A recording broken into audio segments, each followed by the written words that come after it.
Alright, hello everyone and welcome back to Honkai Star Rail, and holy crap, that looks cool. Oh! Man! Fake gift? Oh! Okay. Right, that's Archer's light cone. Oh, even the light cone looks so cool. Alright, so I will say I do apologize for not having streamed the last version, but if you have watched my previous stream that I did this past Monday, you will know I didn't stream due to a lot of medical problems that was happening around that time. So I do apologize for that. A lot of stuff was going on and I just couldn't. And what's going on over here? Ooh! Oh, she's pretty. I would go for Firefly's outfit, but I kinda just don't got the money. But I won't deny she does look cute. Oh shit. Not what I needed. Aww.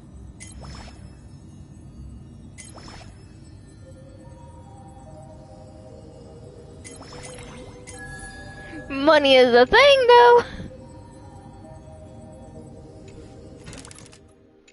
Oh. Alright, let's go ahead and view the story recap. Following the return of the core flames of reason and death, Aquila is the only titan that we still need to campaign against. Phainon asks us to recreate the past, and he repeatedly challenges the Flame Reaver to hone his abilities. The Flame Chase journey's triumphant conclusion draws nigh. Yet a sudden disturbance occurs in the Holy City. Using the Council of Elders and the Cleaners, Aglaia made sure that her fall paved the road forward for the Flame Chase. I'm guessing there's... Amidst his grief, Phainon takes up the mantle of leadership, giving a speech to unite the people. Cypher also returns on a mission, promising to protect Kefli's core flame while the Flame Chase party is away from the city. With the help of the Twilight Courtyard's last descendant of the sky, Hyacinth, the party ascends to Aquila's flying fortress. Hyacinth resolves to fulfill the duty passed down over generations of her family, only to discover that the glorious feat of Seliosi the Day-Thunder Knight campaigning against Aquila was nothing more than a blood-stained lie. Oof. At the same time, in the city of the dead dragon's bones, Cypher contends with the Flame Reaver, who comes seeking the core flame. Though she holds out for some time, she is no match and is slain in the end. But she had already given Kefli's core flame to Spirit Thief Bartolos, ordering them to wait for an opportunity to deliver the core flame to Phainon and the others. Which was extremely smart on her part, but I'm still upset she's dead. I liked Cypher. The Flame Chasers fight together to defeat the Sky Titan, which has become a combined being of the god and immortal. As they are trying to escape from the Eye of Twilight, the Dawn device suddenly goes out, and Hyacinth is forced to return the core flame early and remain in the sky to bear divine authority, becoming the protector of the people. Following Cypher's death, the divine power of trickery dissipates, and the 1,000-year dawn of Akama that is sustained by her lie comes to an end. The Holy City is met with the merciless invasion of the Black Tide, as the powerful Flame Reaver moves in ever closer.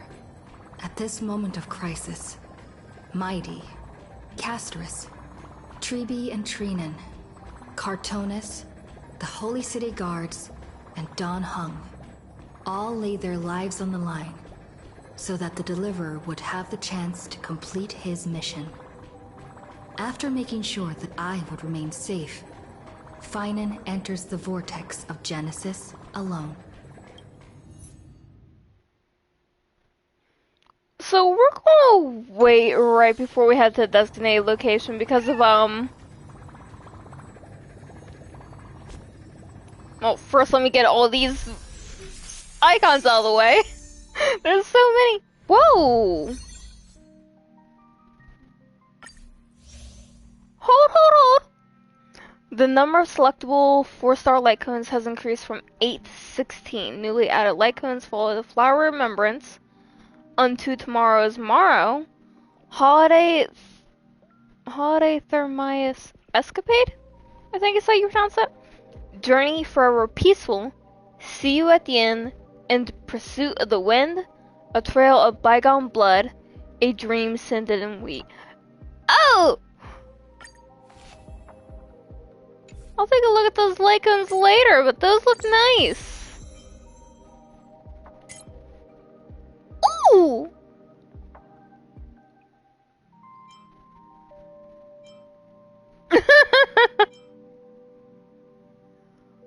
Wait, that's the Venturing when he was a kid! Ouch. Is that... I think that's Anaxa. Aww. And that's a young Maide. Okay, Hoyo, I see what you're doing.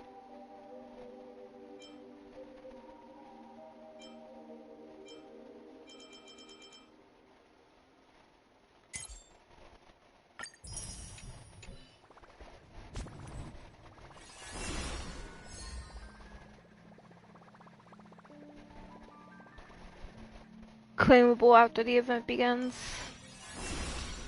Okay, give me one. Ooh!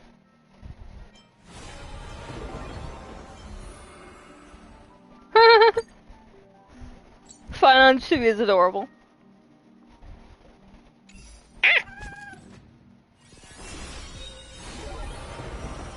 Alright, 1 second. Let me go ahead and grab that gift real quick.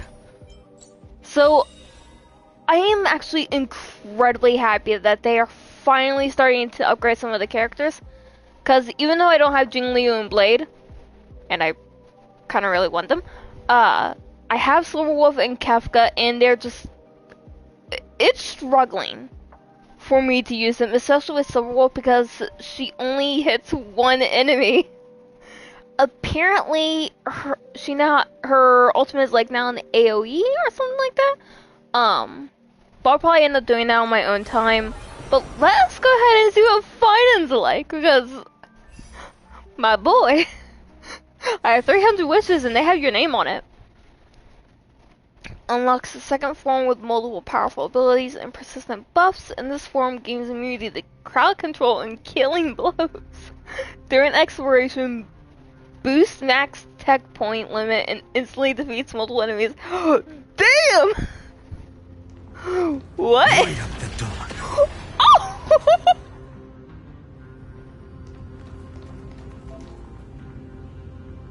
Light up the dawn.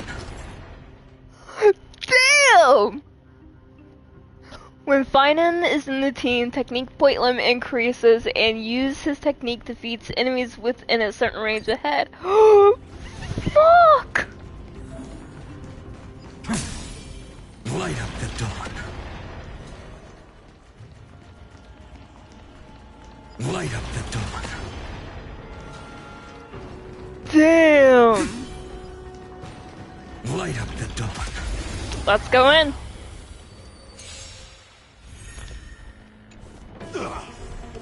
Dude. It's time to temper myself.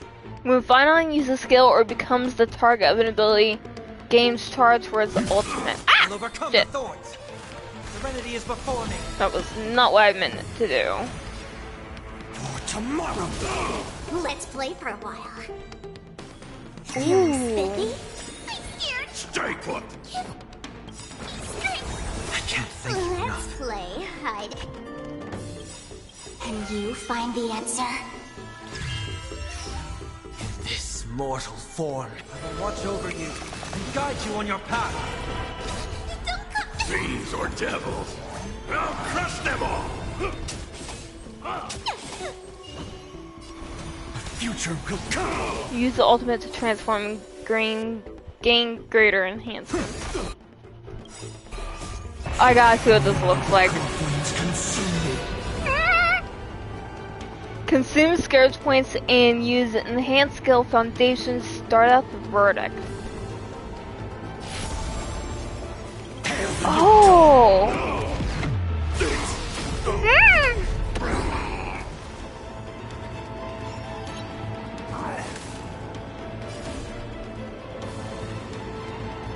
Use basic attack or skill.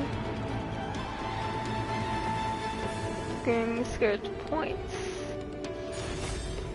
Quench the flames with blood!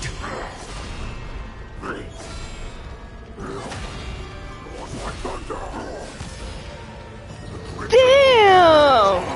Granted with strife! Oh! The flames are not strong. The sun tear the sky!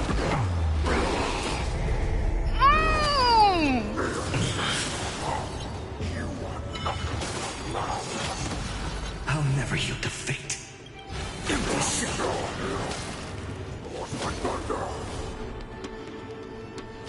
Hail the new dawn! Fuck! The flames are not strong, so without substance. Is that all? When the transformation ends, can launch a final hit to deal damage to enemies. Shit! That's not what I wanted to...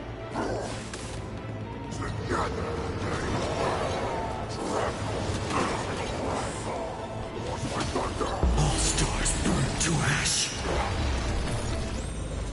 Let's play for a while. Oh! Feeling spiffy? Existence is of no consequence. For tomorrow! I can't thank you enough. I can't live until...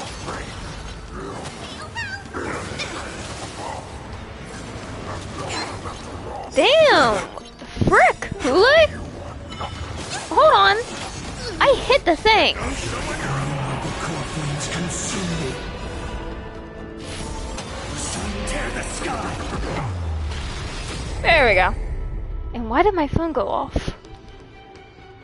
Have I mentioned how much I hate Hule simply because he does not let me move? Like, he won't let me go. I just want to move my character, damn it. Yes, am I impatient for it to get to my turn? Yes. Alright, let's go ahead and get, like I said, I'm gonna pretty much get all the aptitude showcases out of the way. Trippy's adorable. I just don't think I have enough to get her. Can help us with this. Even though I would definitely like to get the character that Sayu's wife voice acts. It's coming! Hiding the west wind! Oh, we go! God, she's great. I love her. Oh dear.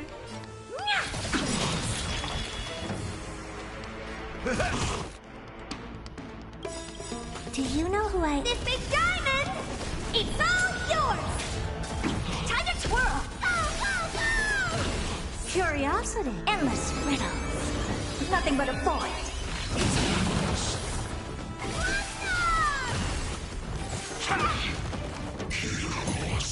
What are you looking at? Hey! Open sesame. Glimpse the unknown. Nice, my friends. Indulge yourselves! Time to twirl! Step up, let's see ya. It ain't over. It's coming! Hiding the west wind! Away we go! God, she's adorable.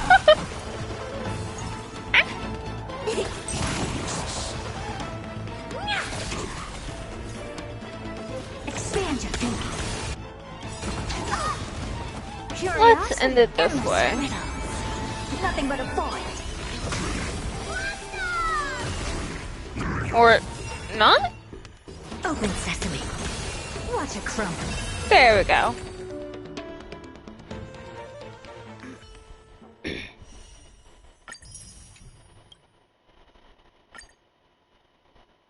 Now, I won't deny, when Sunday first released, I tried to get his, E1.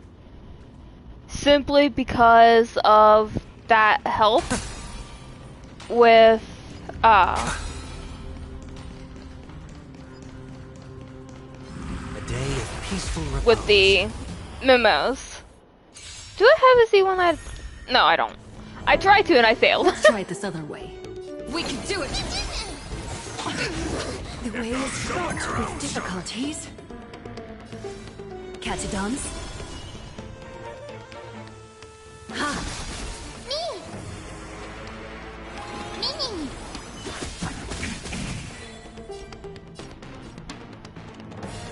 Give me strength! Thank you, friend.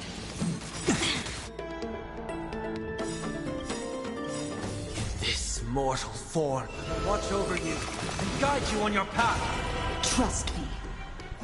We can do anything! Countless threads, thus our fates become one. God, Aglaia is so cool. All lies shall be revealed. It's of no consequence. Serenity is before me. So fragile, like a wisp of silk.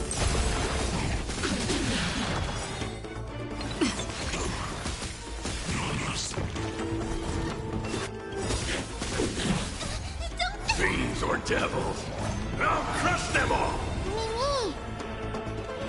Mimi! A little honesty would do us good. All lies be revealed. Countless threads, thus our fates become one. So fragile, like a wisp of silk.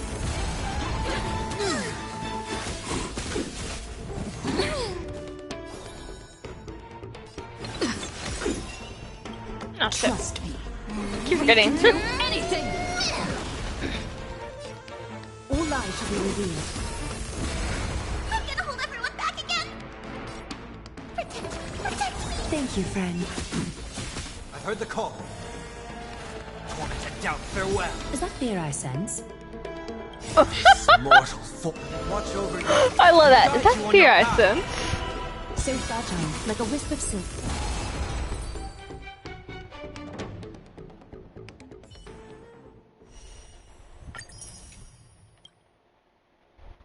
I would like to get her, but I just don't have enough tickets.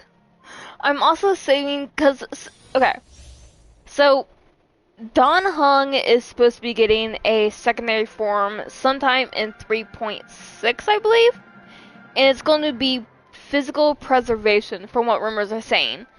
Now, upon hearing that, I started kind of freaking out, and there is actually a set that came out that is specifically for like physical preservation and Phainon. Like it's meant for both of them, and I was just kind of like, ooh, when I heard that, because it would be perfect for specifically that combo. Existence is unity. Feeling spiffy? The strength. Heaven surge. Ice. Come on.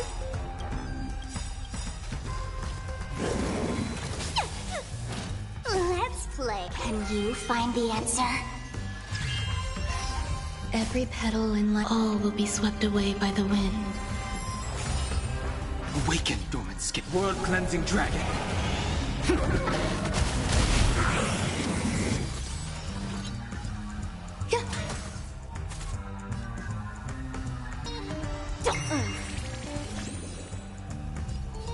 Heaven surge. Break. There's more to life. Feeling spiffy? I sense a storm. The heavens circle. Rise! Thinking about it, Sparkle would be perfect with Don Hung and Bibber Lunai. But my Bibber Lunai is, you know, level... Not only are they max level, they're E6. I can't wait until Don Hung and Bibber Lunai gets a revamp because he's supposed to. Speed, not haste.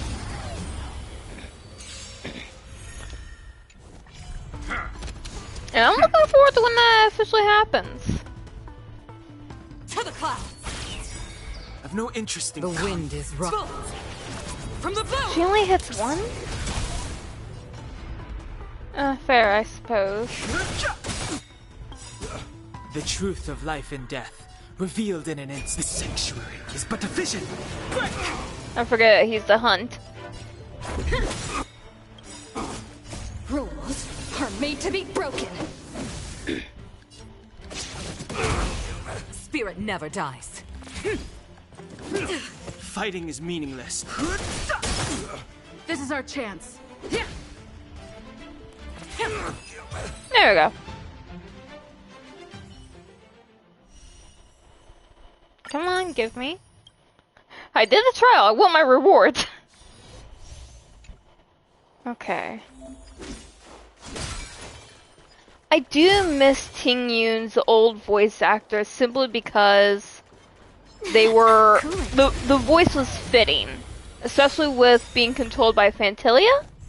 But I also do like the new voice actor. 1001. Fight as one. Let's go.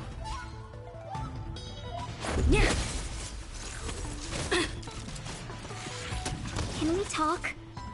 No.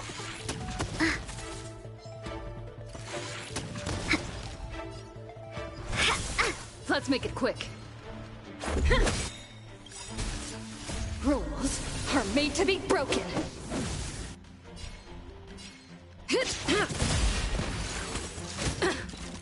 Seize the moment.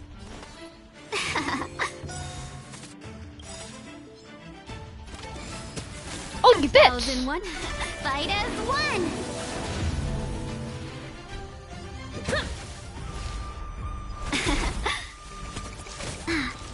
This is our chance. Rules are made to be broken. There we go. Come on, give me. There we go. March! I think my March is also E6. I got her E6 pretty early on when I think about it.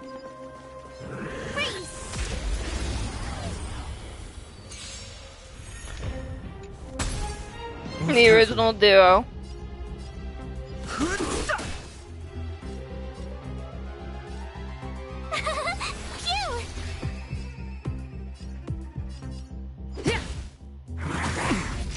You can't run.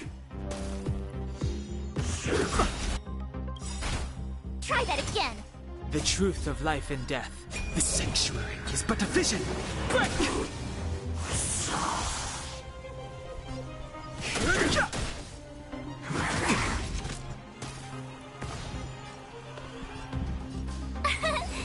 Oh shit, they're doing it to Stella. Gotta try hard some. Watch this awesome move. Let's go. Rules are made to be broken. Too late to repent. You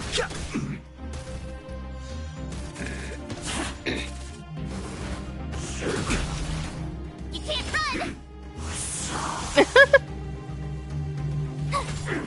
Let's make it quick. There we go. Try that again. The original duo. Not duo, the original trio. Alright, give me that. I'll get the origami bird clash in a moment.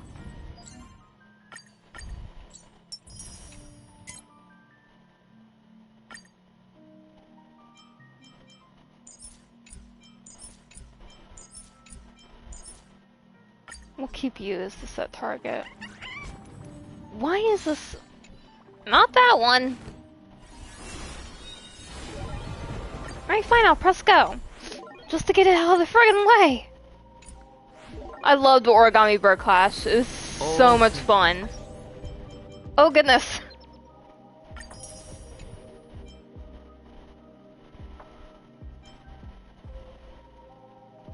Huh. Alright, let me get these out of the way real quick. Notices, yeah, I know.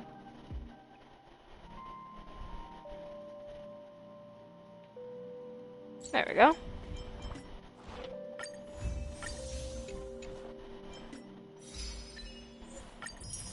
All the stuff that popped up. Multiplayer? Right, I do remember hearing that there's gonna be like a multiplayer mode.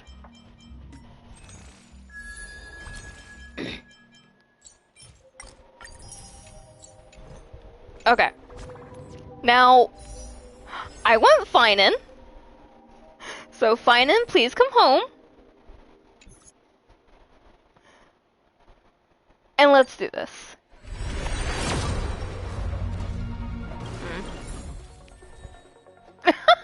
Hi, Yukong. I already have you at E6 tier. March, I also have you at E6. I also have Ting Yun at E6.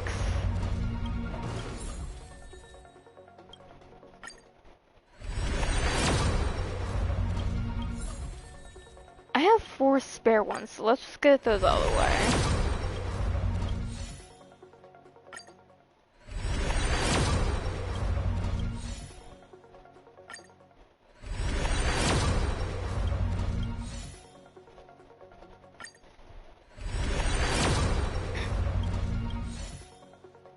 There we go. Oh. Is this gonna be it? I mean, I'm pretty sure it is. I have a guarantee.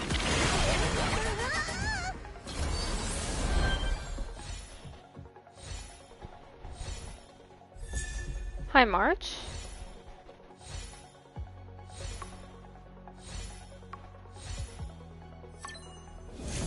Hi, Phainon! I said I had a wish with your- I said I had a thing with your name on it! Alright. Now please, please come home early?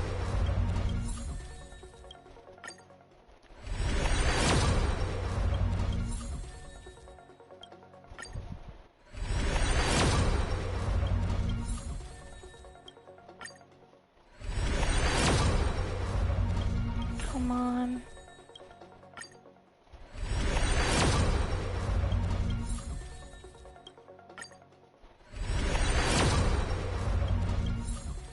It's always the Lycoons that get me.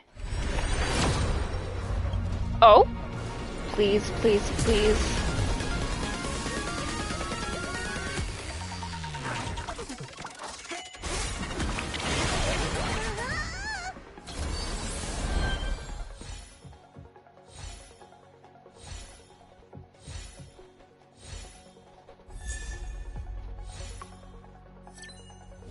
Yes!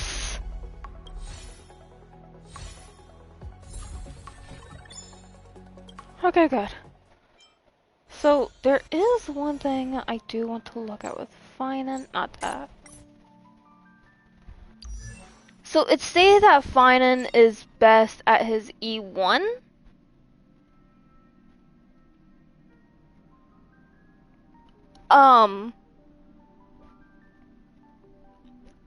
Am I reading that right? Caslana? Kevin! I know you're here, but come on! You're kind of giving yourself away here. Oh!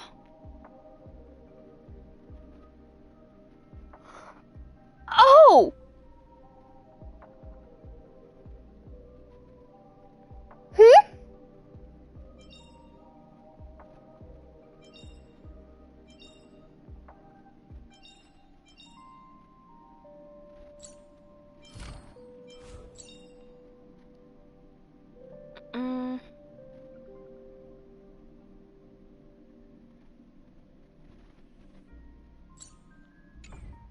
I'd want to, but at the same time, I'm a little worried.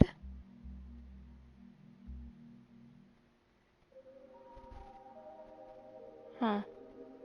You know, we'll go to 160 and then see how it goes.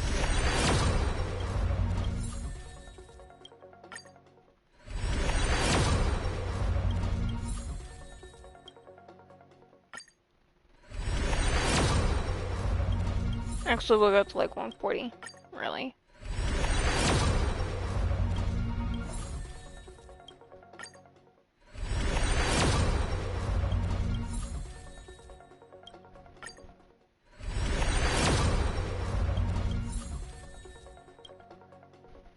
I'd rather go till I get, you know what, we're gonna go till maybe I get another guarantee or something, I don't know. I'll stop once I, like, actually hit 100. Oh?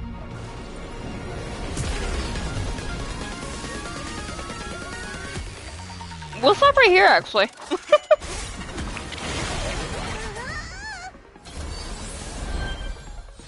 I won't be upset if it's not Phainon. I kind of just wanted to go till I got another 5-star. That way I had a guarantee. And then I could slowly build pity. Hmm? Well, I have a guarantee. Bilo, can you stop coming home? I'd rather have a 5-star. I don't have, like, Blade?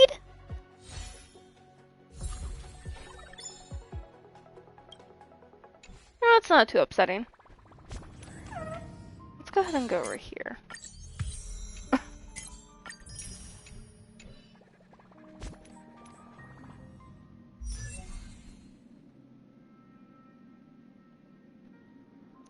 Oh!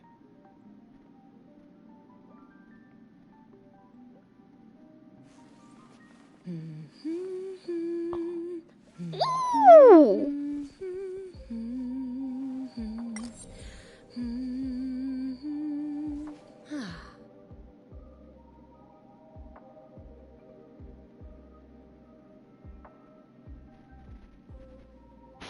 Frick!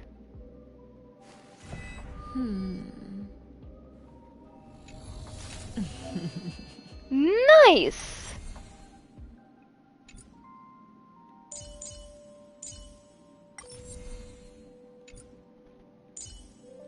Hi, Phainon! We're giving you your light cone, buddy. Alright. I don't have the planars.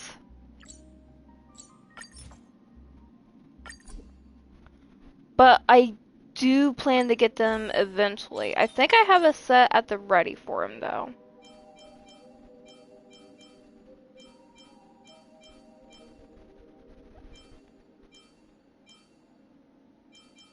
I could probably just go with one that has attack.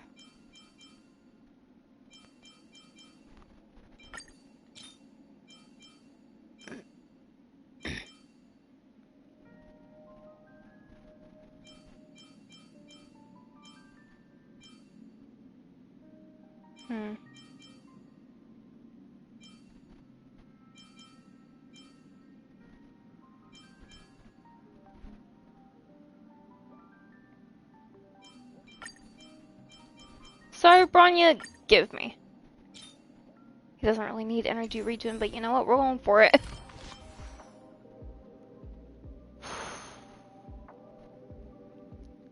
Let's start leveling you up. I literally... blood will not flow in vain. Ooh! I literally pre-farmed all these materials as soon as I could. Because I saw Phainon, he had silver hair, and I went, oh no, he's hot. Golden blood will not flow in vain.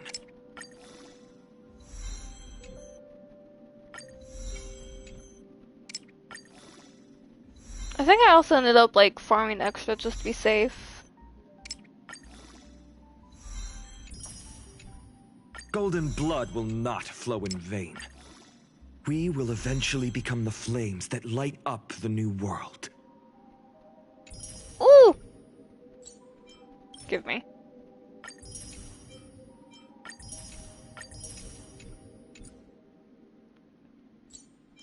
let's see. Let's go ahead and start enhancing this thing. Let's get all those, like... let's get all these all the way. I'll actually deal with those in a moment, so let us just do it like this.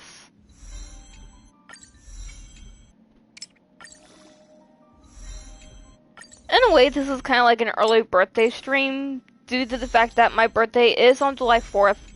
But I'm streaming early because I'm kind of not going to be home on my birthday. I'm going to be going and doing stuff. I'm not going to be home.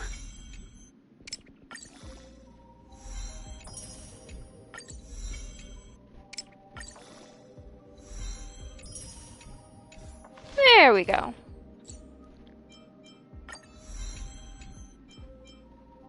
Every step upon the ashes once kindled sparks. Come on.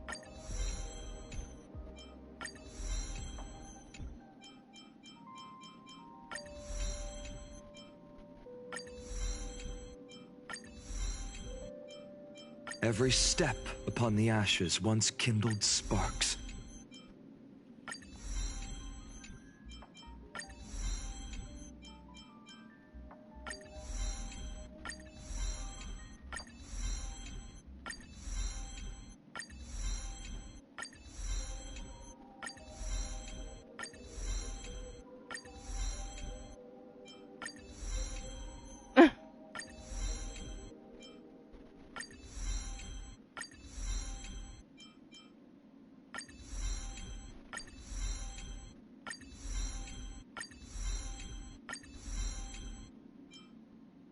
Come on.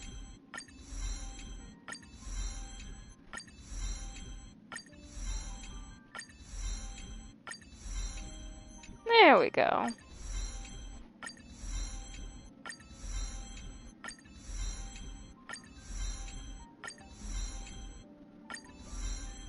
There we go.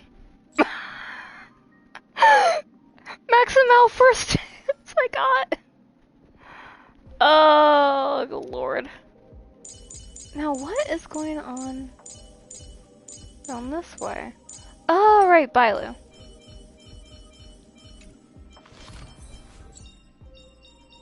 The life of the Videodera is like a dream. Yeah. Okay. Now, because I have Phainon in my group for what's going on. My team setup's getting changed. Team lineup. Okay, so... there you are. The battlefield is like a classroom. I look forward to your valuable insight.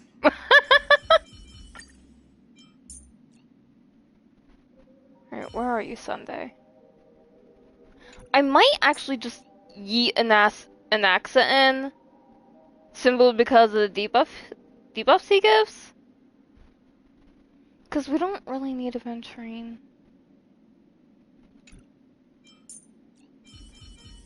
Go forth in confidence. I don't have anything more to teach you. Where are you, Sunday? I know you're in here somewhere.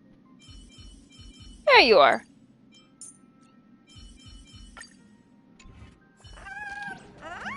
Alright.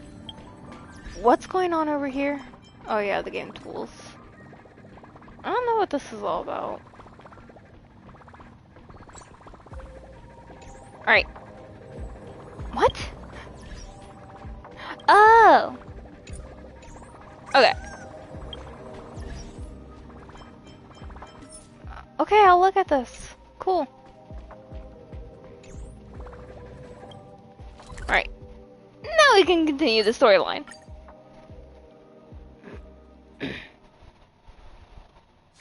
Peaceful days are like breezes, carrying the scent of wheat fields. Donhung! Please stay close to us. We need to rendezvous with Lord Donhung. We will do everything in our power to clear the path for you. I hope Nick's VA is back. I hope Donhung's VA is back. There Nick. he is! Lord Donhung! Quick, we must assist him!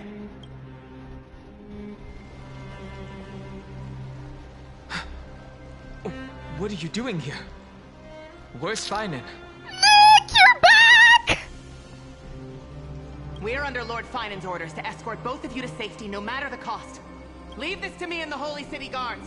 Zeph, take them and go. Wait, Namazani. That black-clad swordmaster. Something seems off. At some point earlier, they suddenly froze in place, not moving at all. Like some kind of omen.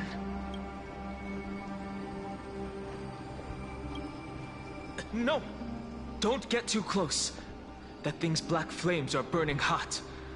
I don't know what's happening, but leaving is the best option. I don't know which demigod graced us with this miracle. Please, come with us. Phainon, is he going to be all right? Believe in his resolve to save Akuma.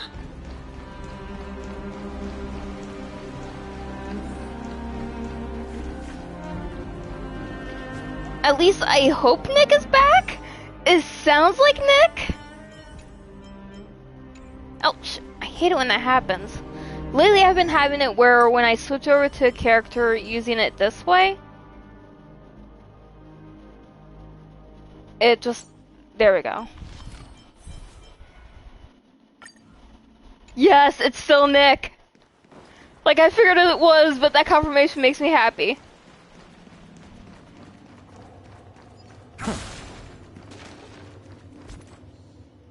I just realized my technique points aren't max.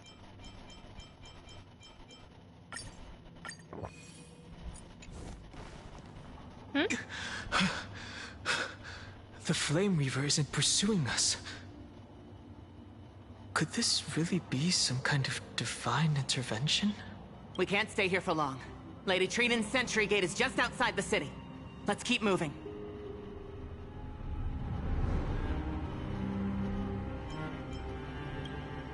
I feel the same. Someone should stay and help Phainon complete Aranova. For now, let's get back in contact with the Express and plan our next move. That's the safest course of action. We need more information. On that note, I have a proposal. Who's there? Fuck you, Lygus. I hope to convey a message Screw him! to the two. I thought it was Lygus! Screw him! You got in contact with them! Mr. Screwlum? Who are you? Stand down. I order you to maintain a distance of 10 paces. It's okay, guard. This one is not our enemy. It has been a while, nameless of the Astral Express. I'm glad I arrived in time to stop that black That was you? from harming you further. So it was you.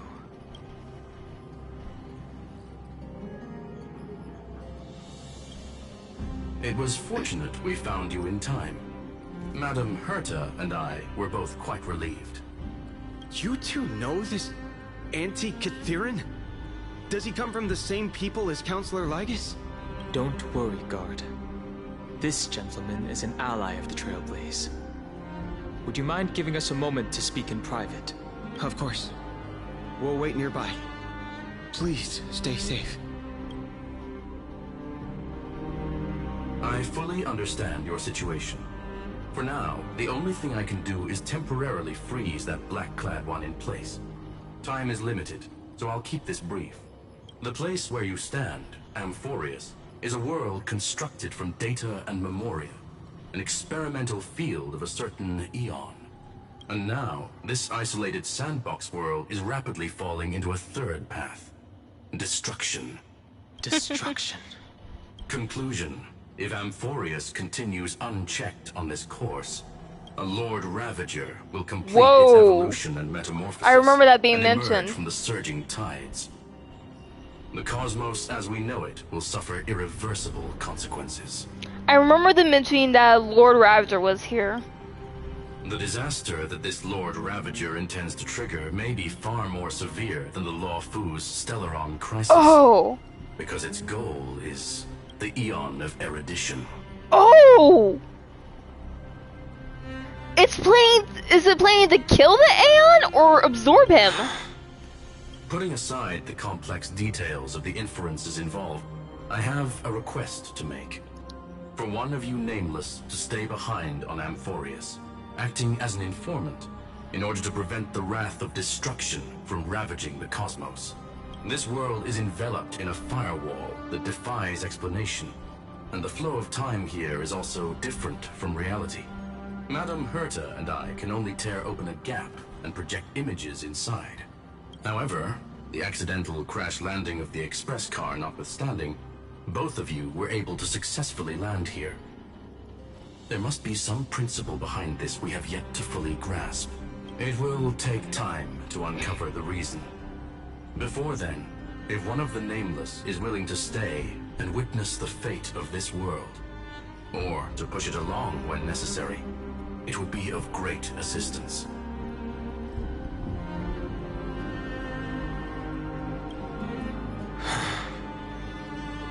It's the most Mr. logical Screwlum, toy. I believe you. So I only have one thing I'd like to confirm with you. As Amphorius is already facing its end, how can we guarantee the safety of the person who stays behind? Look at this, if you would. This curio is called a chronocognitive anchor. The two of you may view it as a kind of space anchor in the world of erudition. As long as you carry it with you, your individual data structure will be protected and will remain unaffected by the influence of digital tsunamis. When required, it can also serve as a bridge for communications between the internal and external world. Of course, it is not curio with unlimited uses. May only be held by one person. The connection being interfered with. Decide quickly as possible. 2 final messages. 1, an Intellatron named Ligus, possibly the primary I knew culprit it. behind everything. 2, Herta discovered a clue. Miss March has What? already been drawn into Amphorius.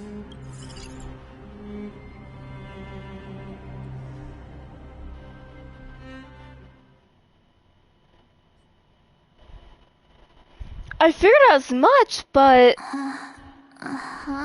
and March is March. Cold. It's freezing.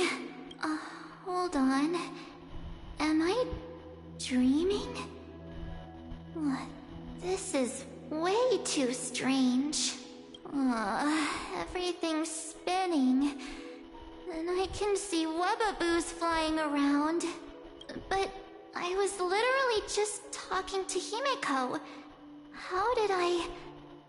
When did I... That's it! She warned me about this place right before Klipoth glimpsed her. Oh no. Oh. Have I accidentally walked onto some weird path? Have I done something crazy without remembering? Unless forcing Pom-Pom into new outfits and borrowing Mr. Yang's shoulder massager counts. Hold up. What? No way! Stepping onto the path of elation can't be this simple. Right? Huh? Child of remembrance. Oh. Step forth into the depths of the path space. Who's there? Hey, cut it out. If you're there, just come out and talk, okay? You're freaking me out. I can't even think straight. Hold on. Is that a gate? Cast aside your fears. That sounds almost like the memo keeper that told March to turn back. Step forward through the gate of memory. Oh. The voice. Is it showing me the way out?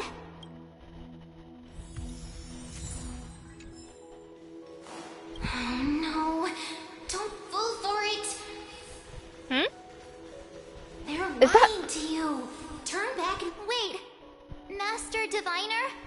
From the Luofu?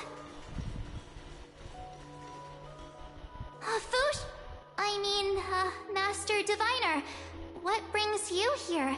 And you, Miss Messenger. Do I? That's the one who told you to turn back earlier. Good to see you again, March. A pleasure to see you, Miss March. That's it. Master Diviner used the Matrix of Prescience to help me search for my memories. And you, Miss Messenger, we met in that memory space. The value of your life does not lie in what happened in the past, but in the present and the future. Your memory serves you well. March, I conducted some experiments with the 6-phase ice you left us. Thanks to the Garden of Recollection, the Matrix of Prescience has made a breakthrough in extrapolating the past. Now, we might be able to bypass the obstacles and look directly into your history. The Master Diviner is right. Continue down this path, and you'll be able to find your lost memories at the end. Since we last met, you've grown much alongside the Trailblaze. You should be strong enough now to bear the weight of your past. Well, there goes my Ice Princess fairy tale. I need to know, Master Diviner, Miss Messenger, this isn't just another dream, is it? If this is real, why reach out to me at this exact moment? The situation is dire. Your lost memories, they're crucial to the Garden of Recollection. She's right. The Garden of Recollection's existence hangs on the memories. The Garden of Recollection. You may not want to sacrifice anything to preserve the garden for now, but in time, you'll understand. Your destiny and the path of remembrance are extremely, closely intertwined. Now go. So, I just walk through that gate? This way, March. Your past awaits beyond the gate of memory. Stop! They're just mimicking people from your memories! Is that Mim? That voice again. That sounds a little bit like Mim. Those bad people deceive you. The gate. Now it's you two?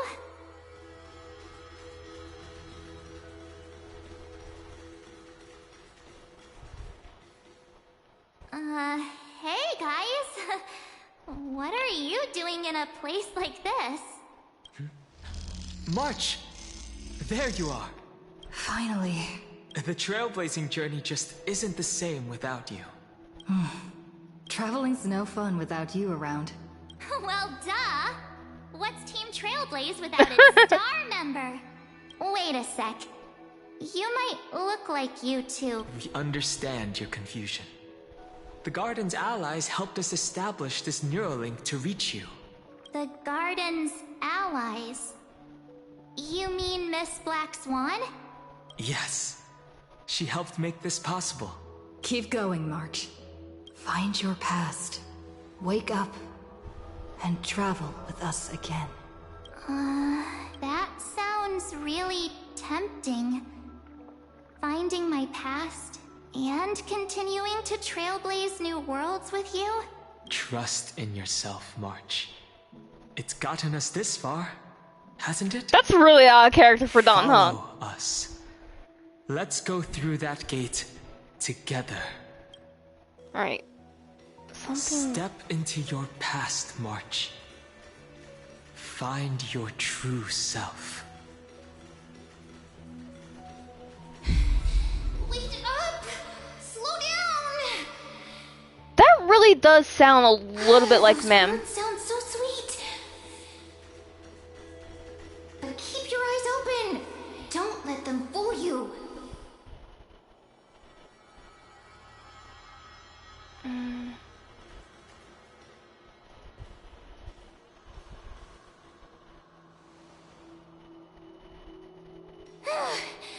At last. Cyrene! Finally caught up.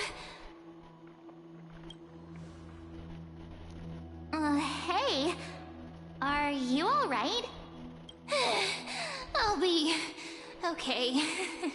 Just not used to running around. Say, Marge, got a moment to talk before you make your decision? Wait, that was you? Pushing the gate away? Sending those warnings? Yep, named Cyrene. It means Cyrene! ripples of past reverie. Easy to remember, right? Wait a minute. We actually look quite alike, don't we? Hair is just a tad darker and you're shorter, but... Yeah. Your pink hair is just as eye-catching as mine.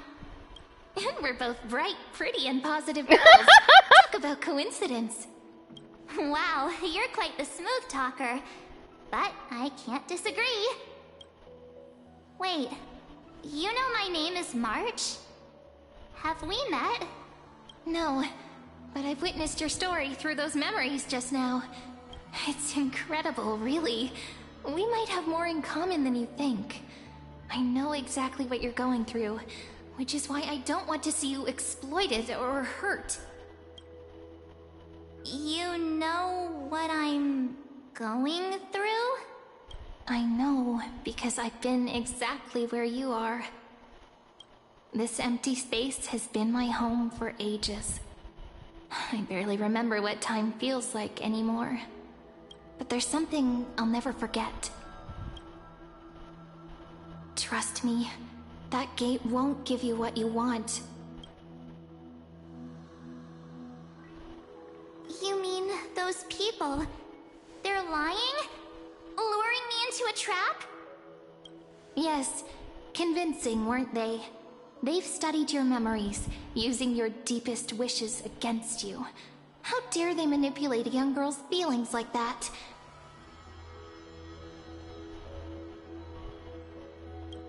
If you go through that door, the worst case scenario is you'll become their pawn, losing control over your own fate forever. You've seen what's on the other side? I may be stuck here with missing memories like you, but I still recall fragments of my homeland where I grew up. That door leads to Amphorius. Trust me, it's anything but welcoming. For ages, I've watched people walk through that door. They couldn't see or hear my calls. The voices beyond always promised safety, but I've never seen anyone return safely. So I had to try and stop you. To be honest, I'm not sure what to believe. But the fact that you're here, putting in all this effort to warn me, that means something. Tell me, Cyrene, how can I return to my world? It's really easy, actually. Just turn around and walk away from this place. The girl cannot be trusted. Oh. Through the door, save the garden. Both of you, children of remembrance. They never give up, do they? But don't let them sway you. Stick to your path. The return journey could take ages, longer than most lives. But that path will lead you home.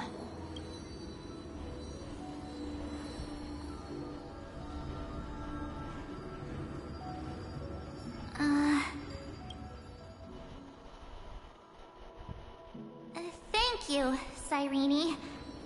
I know what I need to do. I'm going through that gate. Into Amphorius. Wait, what? Don't worry. I believe you. It's just that, for me, the only place I can call home is right beside my friends. Two of my closest friends are already on their way to Amphorius. They may seem capable, but only I know. They're absolute disasters waiting to happen. They won't last 5 minutes in a new world without me. That's why I need to go through. Amphorius or not. When the three of us are together, there's nothing we can't handle. March, you're walking right into a apocalypse! We'll explore, understand, establish, and connect. After that, we'll find our way home together. I see. You've got people who mean the world to you, too. That is so heartwarming. March, if that's what you've decided, you have my full support. Birds of a feather we are, looking all sweet and innocent, but with hearts of fire. I like Cyrene. You're making me blush. And if I remember correctly, she's Well actually then, Mim. I guess this is it.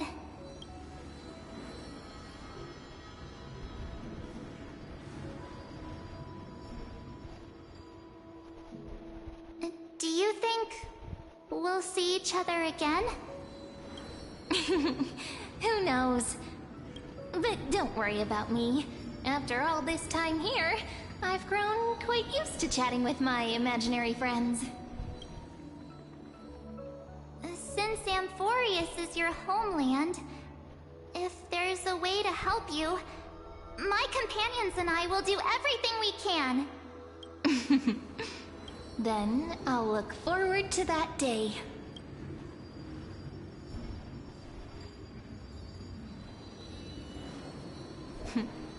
Your story awaits, March. Make it an epic one.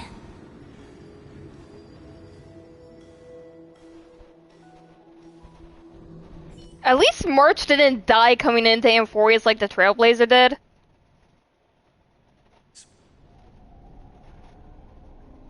Whoa. You okay there, friend? Cyrene and Mim sound very Something similar. seems to be bothering you. The vortex of Genesis. We made it back. Even this place has changed. Phainon. Is he ready for Aranova?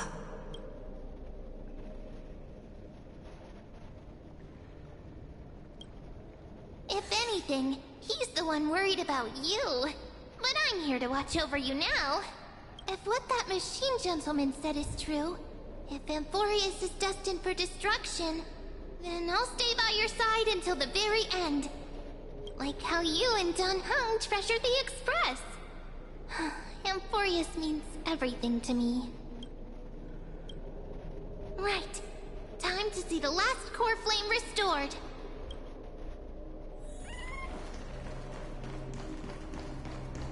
Look! Phainon and Phainon. And wait. Lygus. Remember, Skrullum's warning. My technique points need to stop disappearing.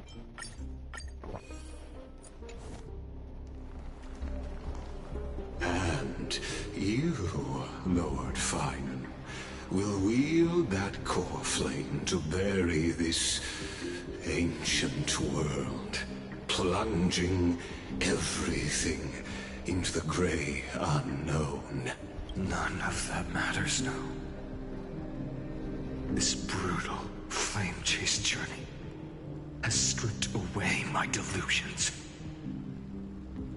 I know the future isn't some peaceful paradise with gentle west winds, just waiting to welcome us to step in. If what lies ahead is a mass of chaos, I shall cut through it myself and usher in the first ray of blazing sunlight.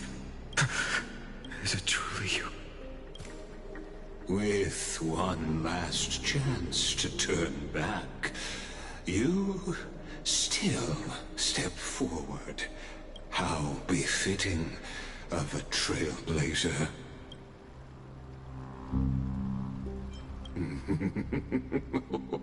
You misunderstand.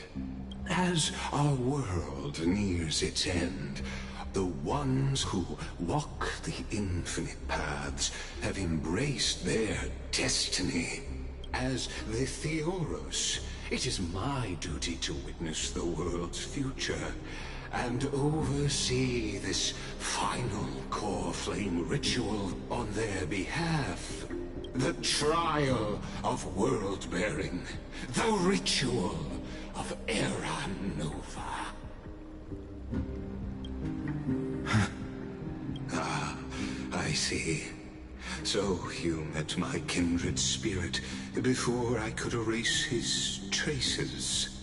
Partner, what are you saying?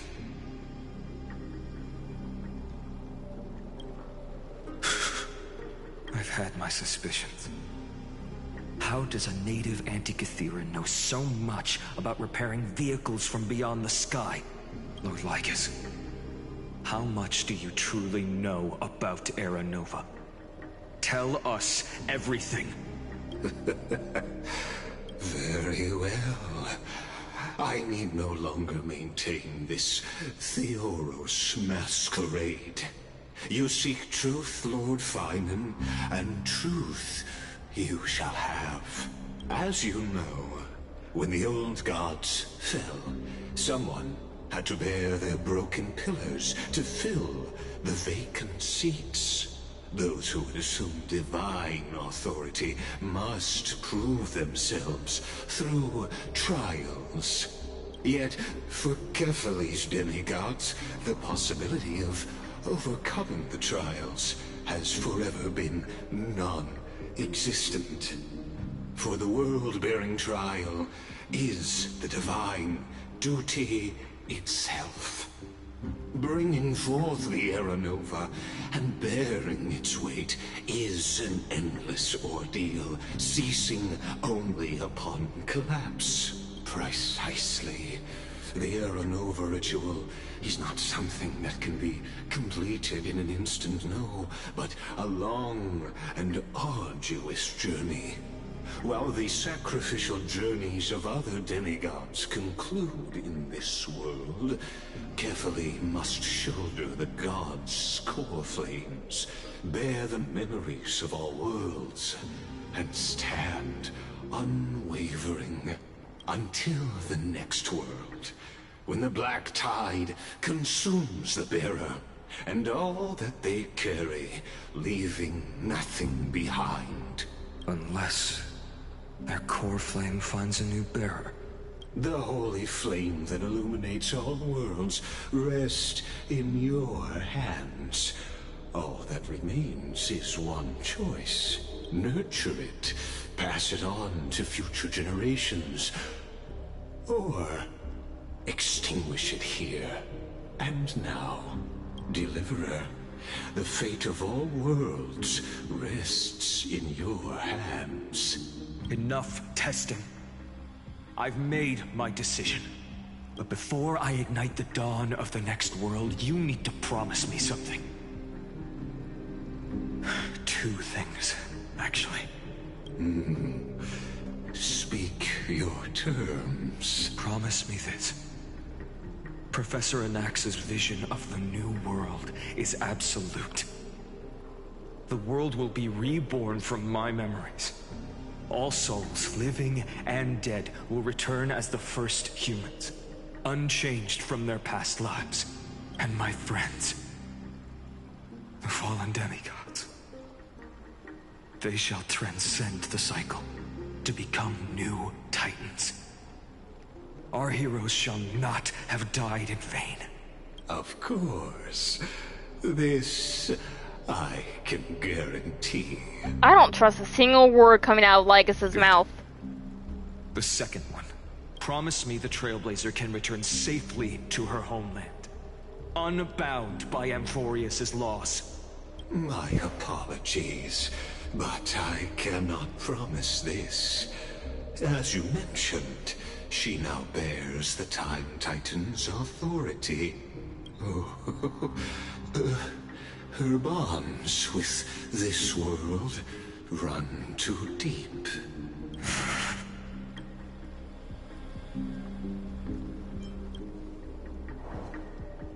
Well, I stand corrected. An outsider like her does have ways to defy destiny. Thank you, my friend, for everything you've done for this world. Though the next world may not remember, I shall never forget. As the Theoros, I declare, Amphorius has determined her path. Step forward, heroes. Follow her path and see it through.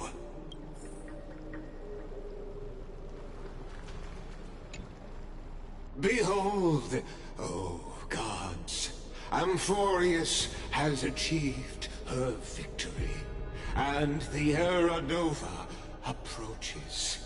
The Radiant Soul has arrived, having walked through the bustling nights, bearing the golden fire and blood, stepping with pride into daylight. He is the pure child, walking upon the path of yesterday, today, and tomorrow. He is the first to be born, first to be named among the nameless. Eternal in form, limitless in reach. He treads the endless night underfoot. Greatest of kings, protector of the displaced, raising humanity's children above their adversaries. The firmament of molten gold courses through his very bones and flesh. The greatest of schemes reveal against his breath and words. In the golden lakes of that beautiful new world, he shall wash himself clean. There. Finish what we first and last wished for. To write an ending unlike any before. For this world we so deeply love. Come, partner. Join me.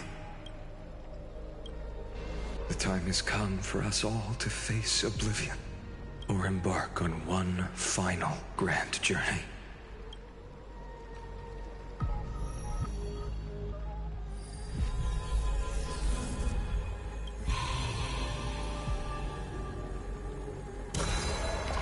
Ooh. All the... Whoa. Right, that's what happens when you restore a core flame.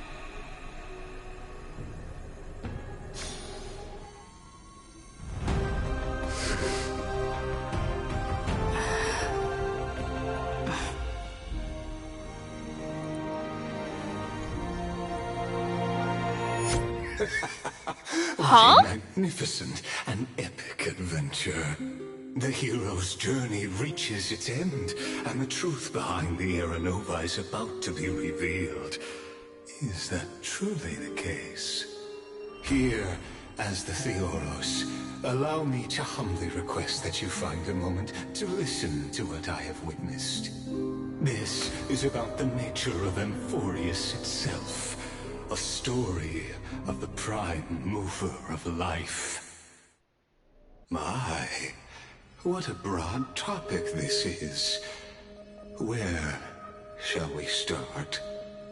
Ah, got it. Let's start at the very beginning. The Big Bang, the birth of particles, the emergence of all things.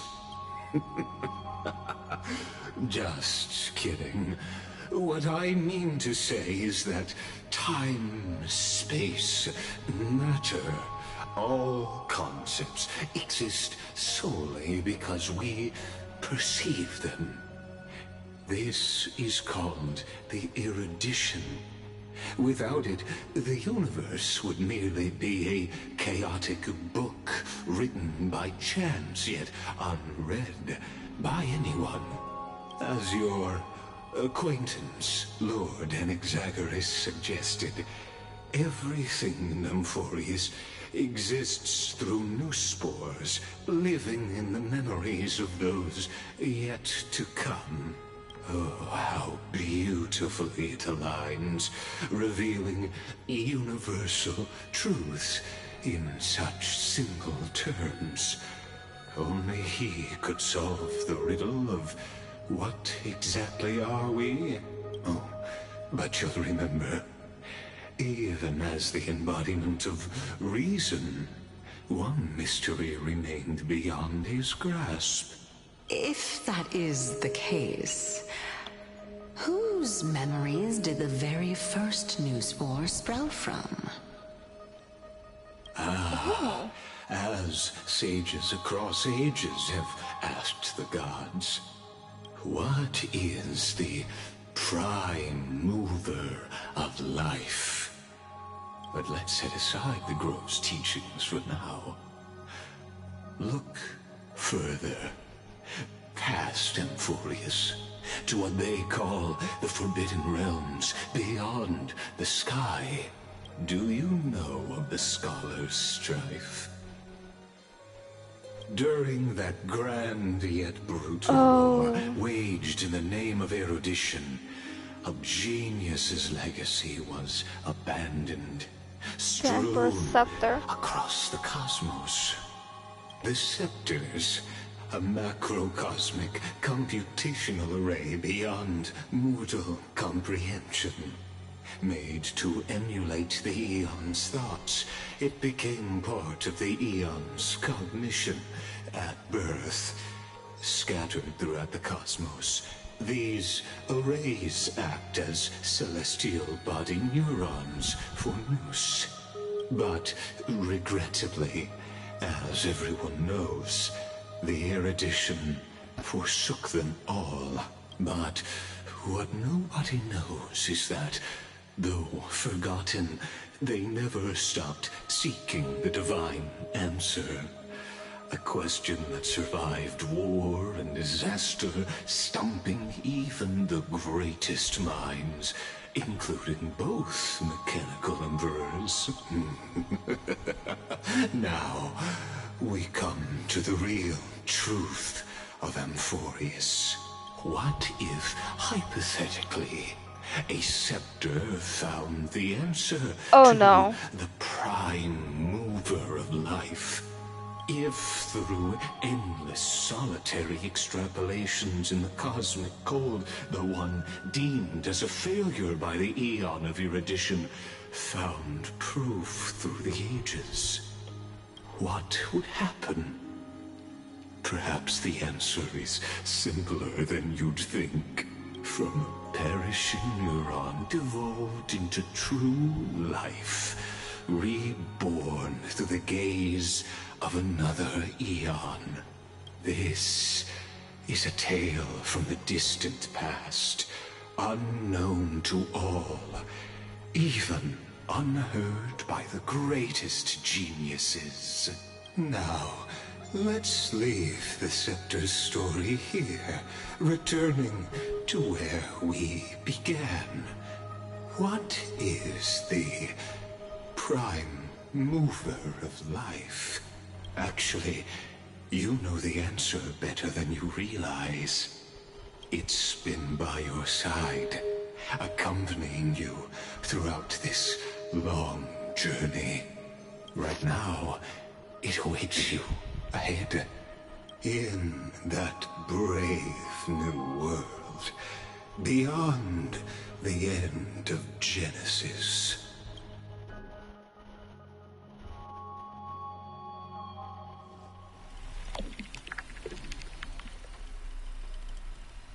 Huh?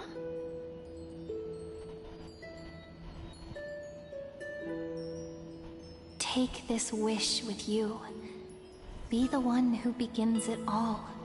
As the prophecy foretold, you will bear the blazing sun until the pale dawn breaks. Continue onward, bearing this world upon your shoulders until the ashen hero, the nameless deliverer, ushers in the dawn.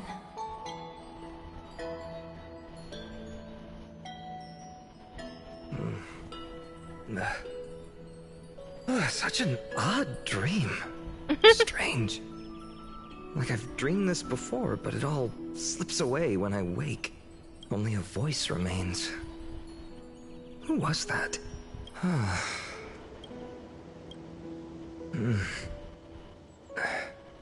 What?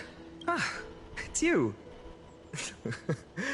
Whoops, I fell asleep there. What a strange dream I had. It's gone now, though. But look, perfect sunshine. The day is still young. Let's go find Cyrene, partner. We promised to be there for her oracle card reading today. Huh? It's right about time. Hold on! I'm really confused right now! What's going on? Looking at you, someone's still half asleep. Tell you what, catch some fresh air first. I'll hang around here. What's going on? Oh, beautiful, isn't it?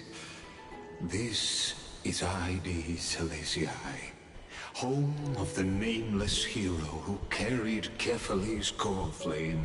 When he was young and innocent, he had heroic dreams, imagining his wooden sword was forged of iron. I'm getting Tivat vibes from the background, I'm not gonna lie. I feel like I'm in leeway right now. Pretending the straw dummy propped up by a wooden pole was a giant with a single blood vessel running from spine to heel. Dreaming of slaying the giant and becoming a hero to save the world. Though to his young mind, the world was just this small village.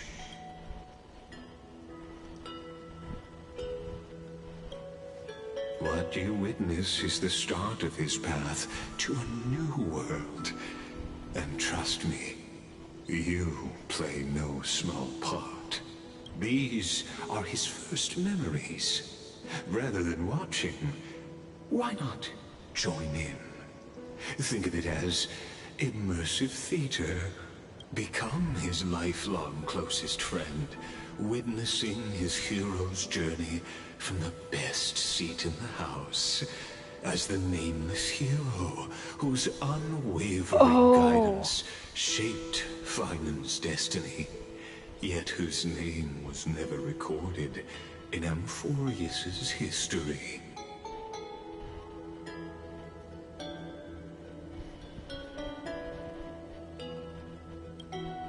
Questions, questions. Let's follow along and find out, shall we? Many mysteries lurk in this village beneath the veil of Evernight. Beneath Orionyx's veil. Your questions will find answers as the story unfolds. So the future affects the past in this game. Ah, my head hurts. Trying to wrap my head around it and explain is difficult. But pretty much the way I'm seeing it is that upon reaching Amphorius and trying to complete Aranova, we got sent back in time and became the warrior who kind of inspired Phainon when he was young. Ow, my head hurts. I can't explain it. Now. Great. Phainon, show me how to use a sword like you do. Hey, Phainon, where are you headed? No Cyrene today? That's... Still getting leeway vibes from all the frickin' trees.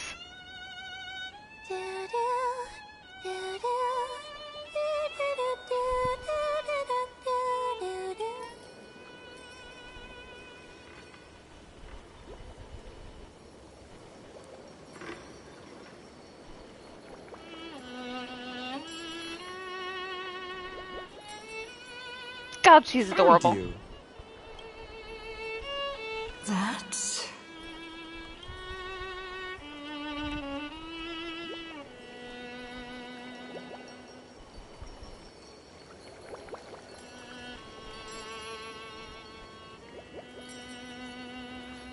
Goodness, look at you rushing about.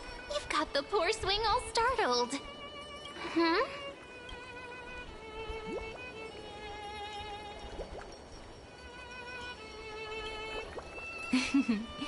I knew it was you. Something wrong? What do you see? Oh, nothing much. Just suddenly felt a strange connection. Look at you, leaves in your hair.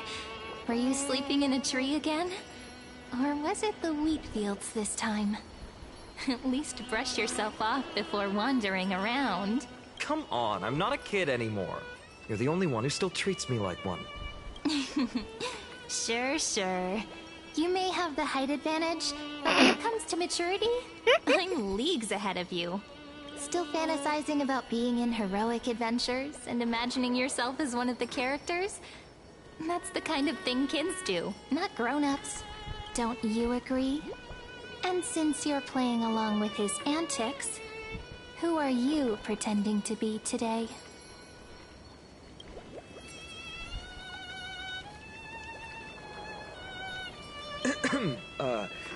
Well, she hasn't decided on a character for today yet. How about we stick with the usual? You know, the valiant hero from a distant shore who made a pact to learn the sword from you. Spare me. Can we not bring this up? Speaking of which, what about those oracle cards? We haven't done divination in forever. Why the sudden interest? I was just about to tell you. Earlier, while napping on the swing, I had the strangest dream. There was this mysterious voice in my dream, calling out for something. Wait, you had that dream too?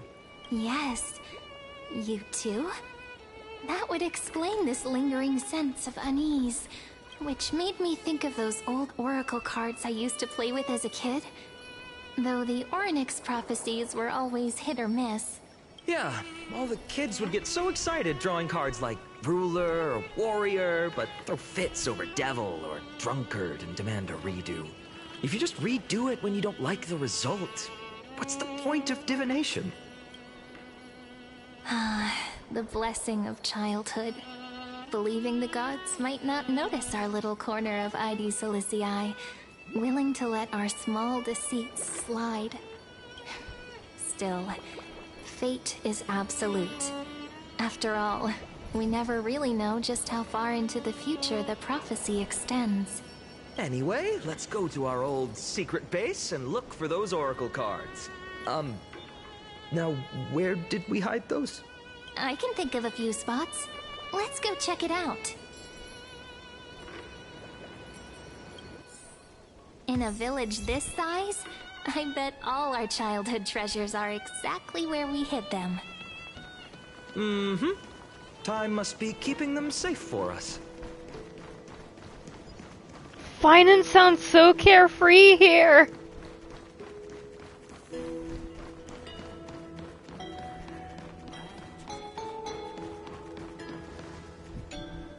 It's mine! I caught it fair and square! You did not! It's mine! Phainon! Cyrene! Come quick!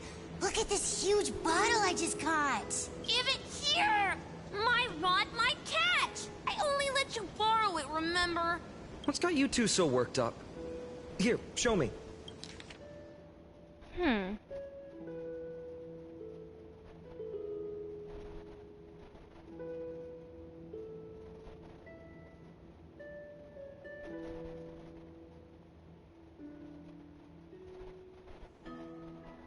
Huh.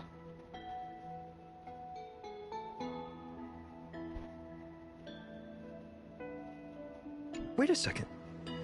This is my old wish in a bottle. How did it end up here? Ooh, I wanna see. What did little Phainon wish for? Not happening. This stays sealed. Tiso! Livia! Dinner's ready! Coming, Mom! Finally, I'm starving. See you later. You know what's funny? I really thought tossing that bottle into the sea would carry our wishes beyond Ide Silicii. Maybe even bring something back to us. Never thought. The waves would end up pushing it back ashore.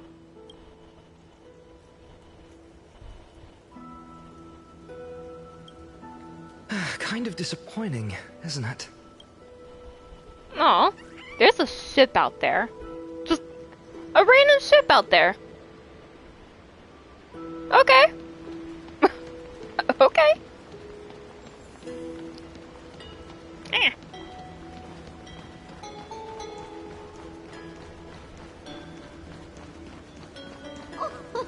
Slow down, kids. You'll trip. Thank you. We'll be careful. In the sunlit barn, amid the scent of ripened wheat, they found various fruits hoarded by squirrels. And a wooden figurine, missing arms and legs.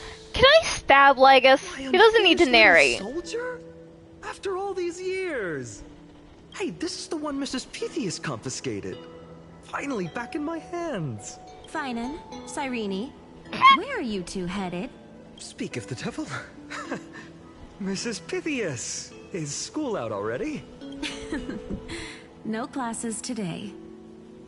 This morning, I used fallen leaves for a reading, seeking Orynyx's wisdom. They warned of potential injuries, so I gave everyone a holiday.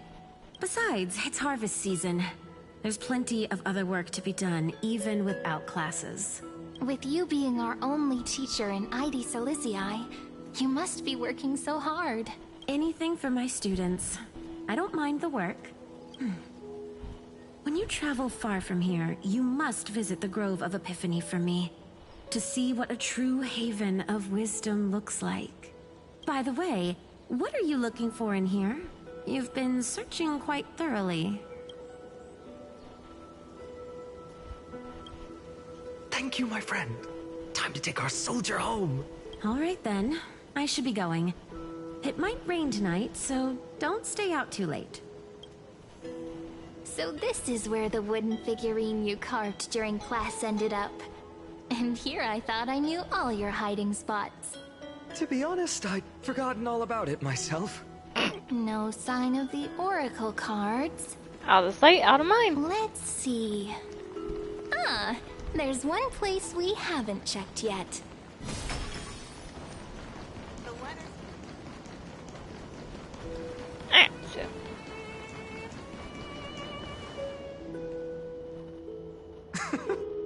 Well, those were the days. We'd always meet either by that statue in the village or right here. Right?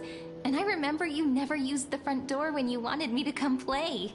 You always climbed over the wall. You were such mischief makers. Just like a certain someone who has a habit of showing up unexpectedly. Right?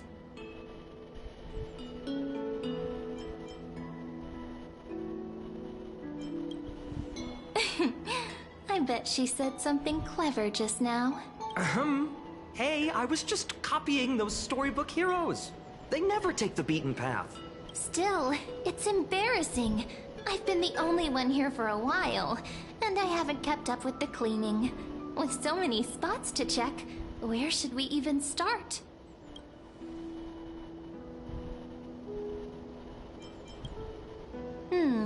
A cellar. I think I remember one. It was deep. So very deep.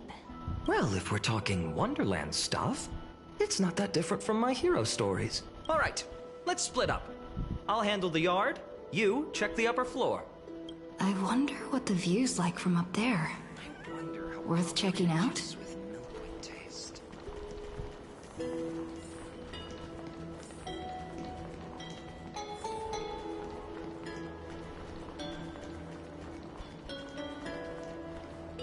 The girl before you carries an air of mystery, her secrets elusive, yet her demeanor toward you is exceptionally warm. You can't help but wonder, could there really be some kind of mental connection? The view here hasn't changed a bit. You know, besides the swing under the big tree, this has to be my favorite spot in all of ID Silicii. You can't help but want to hum one of those old songs we used to sing. Why do leaves and branches grow? Which way does the wind blow? They always said I'd become the next priest of time, just because I heard prophecies as a child. But here's the thing. The more divinations I do, the more doubt creeps in. I want to believe the prophecies, but actually leaving ID Silicii, where will that waiting ship take us, I wonder? Here they are! The Oracle cards! There's a chest. Guess reminiscing makes us take our time, doesn't it? There we go. Looks like the gods do listen to our thoughts. Here it is! This is the box where we kept the cards. But the cards are gone. Who could have taken them? Huh? What's this underneath? God damn it, Cypher.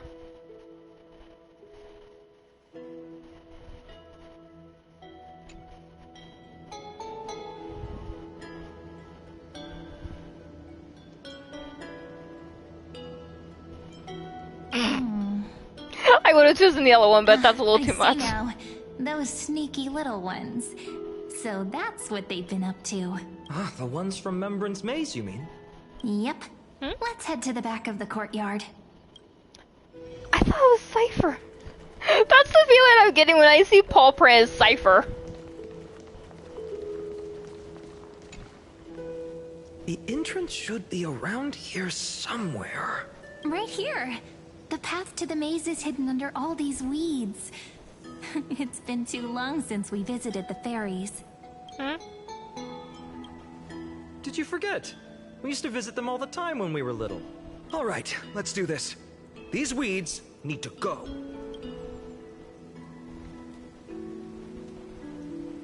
Okay. Pretty sure this is it. Should be this way. There it is! The entrance! That hollow in the tree. Once you get through the tight squeeze in the hollow, you'll reach their dwelling, the Remembrance Maze. I wonder if I can still squeeze through there. Maybe worry more about whether the fairies will let you in. After all, the Remembrance Maze has an invitation-only rule. Only children with pure hearts are welcomed.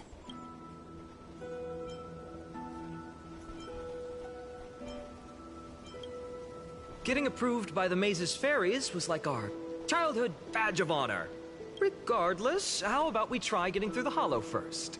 After you, then. What? Oh, sure, I'll go first. So hasty, as always. Looks like it's just us now. Care to finish that chat? To be honest, from the moment I saw the cute note left by the fairies, my intuition became even more certain. Perhaps when we step into the maze again after all these years, the wheels of fate will finally start turning.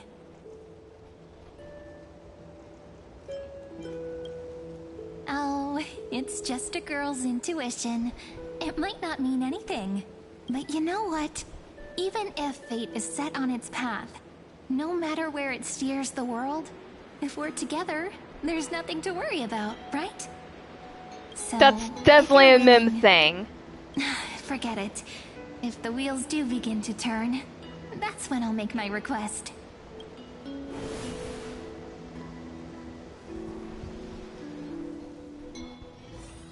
I made it! Oh, that wasn't easy. I can't remember the last time I came here. Wait a minute. Are you? Look who it is! Rini and Snowy! Mim? Whoa! Look who's Looks like Mim.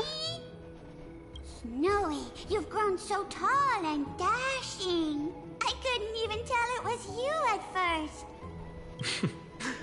We had to grow up. Sometime. But look at Rini. She hasn't changed one bit. How fascinating. Perhaps I'm like you, Rayleigh Mem. Just another fairy of the maze.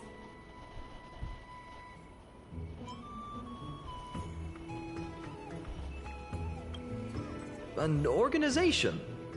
Hardly. They're not that organized. They didn't even have proper names before we came along. Dolimem, Raylimem, Mealimem, Follimem.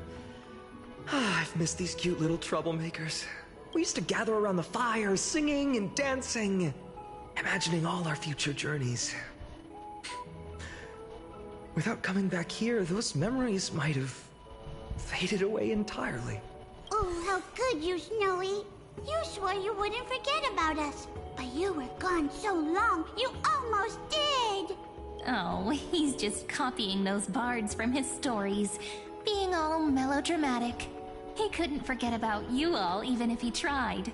Actually, we're here for the Oracle cards. Have you seen them? Oh, the Oracle cards. Right. The chief asked us to get those. Chief? You mean Dolimem? What do they need the cards for? If they want a reading, they could just ask me.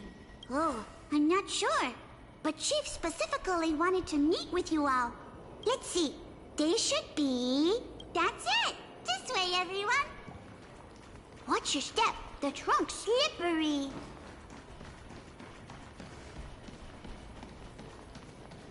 Chief! Reenie and Snowy have returned! Huh? I'm so Why confused. do leaves and branches grow? Which way does the wind blow? In Remembrance Maze depths we seek to find the answers future left behind. Welcome back, my dear children.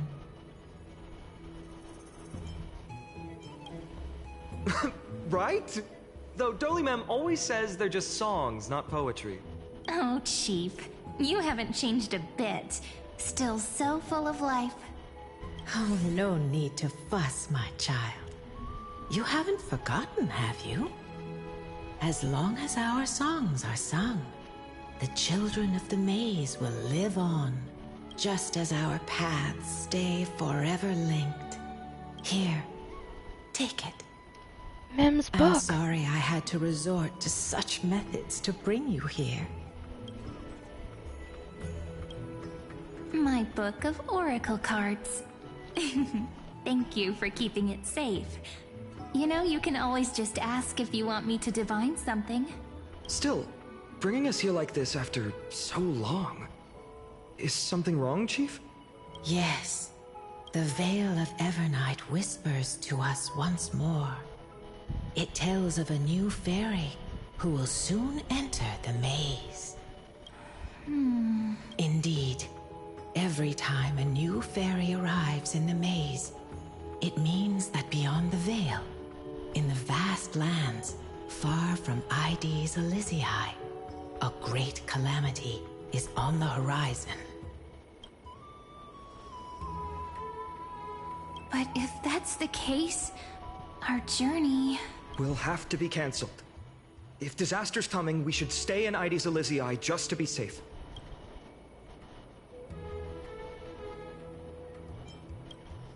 That's a good point. But what difference could Cyrene and I make? We weren't planning to be gone for long. Just enough time to hone our abilities. Phainon would train in Castrum Kremnos, while I would seek the Fake Titan's blessing in Yanisopolis. Then we'd return to Ides Elysiae to help keep our village safe. It's okay. I can still practice my swordplay here. Some things you can learn on your own. Well, probably. That's not very convincing. Here's a thought. Let's have Cyrene do a reading. If fate wishes to show us its path, we might find some peace of mind. But what if we don't like what the cards tell us?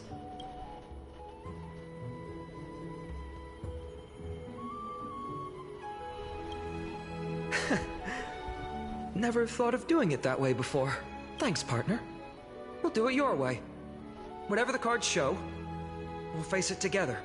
Ask with a true heart, and truth shall answer in kind. Close your eyes, and let's open the Oracle card book together. Let your thoughts flow like stars drifting on the river, carried by fireflies and gentle winds. your destinies flowing towards the same future. Now, shall we begin? Oh my! The cards are quite responsive today. Very well. Let's see what future the Oracle cards wish to show us.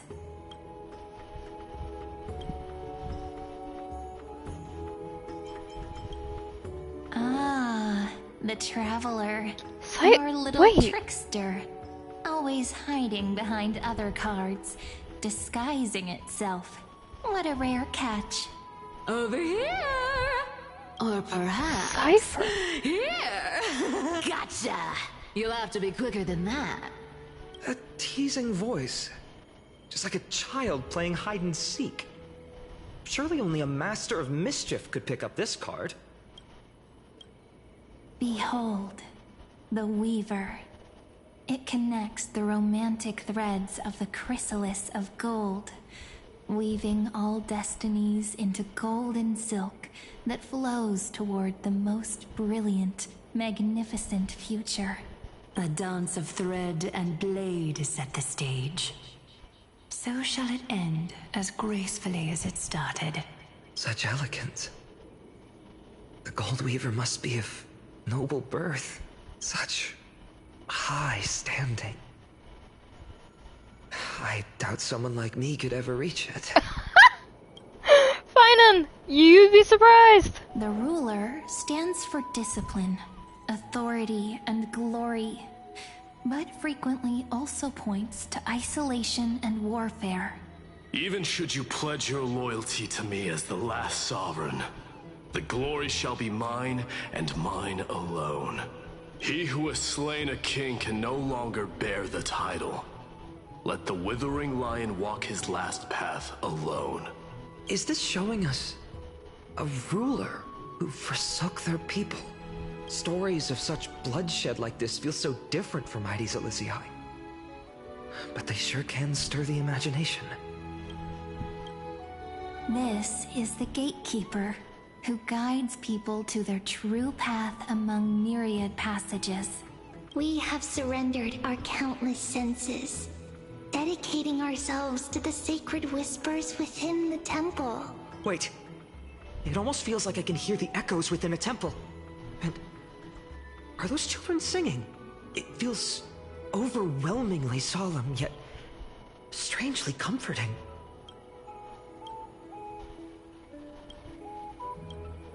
This card, the Servant, is surprisingly light, bearing the cool scent of Antilla flowers, just like starlight. It symbolizes new life and hope, yet often brings to mind struggles, sadness, and loss. These precious flowers I care for with my own hands. Are they destined to bloom only in death's embrace? It sounds so solemn, yet tinged with an inescapable sorrow. The humble healer may seem gentle in hue, but its courage matches any other, strong enough to melt even the coldest ice. I will do my best to help you mend all fractures and let sunlight shine on every corner of the world. Make a pinky promise with me. No more going back on your word. Hey, this card really speaks to me. It makes me want to protect as much as I possibly can. Still, protecting everything, everywhere, seems like a dream. What amazing power would you need for that? Behold the scholar, bearer of many names, the grand magician, the great performer, the the eye of wisdom, and the defiler of Circes. Yeah? Oh, there's just one card. With all those titles, I was expecting a whole deck. A dromus draped in finery will suffice. It's succinct enough to best summarize my true nature. Wait, what's with that condescending tone? It's almost as if it knows what we're about to say. The Deliverer. According to the tripartite prophecy, This card means absolute harmony and perfection. In fact, it's the only oracle card without a dark side. What, no divine whispers this time? Oh, silly. This is simply the card you drew for yourself. The sleepy village of Aedes Elysiae, in just one fleeting moment, welcomed an array of legendary figures. The Weaver, Gatekeeper, Ruler, Traveler, Servant, Healer, and Scholar. Their stories and wishes showed the village boy glimpses of a world larger than he'd ever imagined. They brought tales of raging battles, of cities crowned in holy light, and of wonders beyond his understanding. Each story so far removed from his simple village life. Once, these were just images on his friend's oracle cards, and yet destiny now stirs in resonance with the maze. And now, they are right in front of one's eyes. The Deliverer? This card again. Ah, my child. It seems you're destined to bear the wishes of many, to answer the world's call. Bear their wishes? Yes, just like Kefali, standing eternal atop the mountain. My parents, they only wished for me to grow up, well, to help around the village, stay out of trouble. Mrs. Pythias wished for more books in her little schoolhouse, wanted us to all learn and grow. And little Piso, he wants to grow up strong like its father, to become a hunter. Is that my purpose? To fulfill their wishes? Perhaps. For a true deliverer, such wishes are but droplets in an ocean. After all, Kefali bears the weight of the entire world. Right. How could any human possibly measure up to a Titan? I wonder too. Perhaps... What's this? What you see are futures written in the cards. Or rather, the people you'll meet on your journey. Sometimes, fate can guide us when we're lost. Let's consult fate itself. Maybe then we'll know why we must take this path, and learn just how many burdens one must bear to become a true deliverer. Oh! Ouch! This is gonna hurt. Personal wishes? I have none. Only the Aaron Nova matters. The world's rebirth. Yet, if I am to weave a new era, then it may be one where kindness and her cleaners shall never tread. Damn! These crawling parasites have no place in Akama, especially not under the deceitful claim of human rule. That noble lady? The way she speaks, it's like ice in my veins. So, understandable with Aglaya. I don't mind. Huh. Not exactly the warmth I'd expect from someone selfless. Teacher, perhaps you could share your wishes with us? Oh, Snowy. You want to know about our wishes now? I wish to meet Trian again. In the Sea of Flowers where the West Wind ends. And Aggie, I want to see you shed that golden thread cocoon around your heart. Just once more. Smile at us again like that bright-eyed girl in white who stood before the Yanisopolis temple. Finally, I pray that the footsteps of lost souls no longer wander aimlessly. Instead, replaced by the bright songs of prayer. Are we wishing for too much? Well, let's say these 3 wishes represent Trian and Trinan too. Those wishes are truly wonderful. They even stir something deep inside me. Then we can rest easy. Because only you can make these wishes come true. Only... me? Mark these words, Snowy. See you tomorrow. I can actually be close to Castus this time. Deliverer. My wish. Huh. Just let me wine and dine and soak up the sun for another millennium or two. I mean, what's the point of dying rich if you never lived rich? Right, Princess Homebuddy? Cypher, that's not how I see it. My one wish is to find that missing piece in my life. To feel someone's embrace once more. That warmth. I've felt it before, and it's my dearest memory. And speaking of riches, for someone with all those treasures behind your divine power, you've led a pretty cheap life.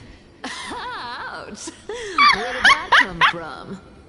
Right for the jugular, huh?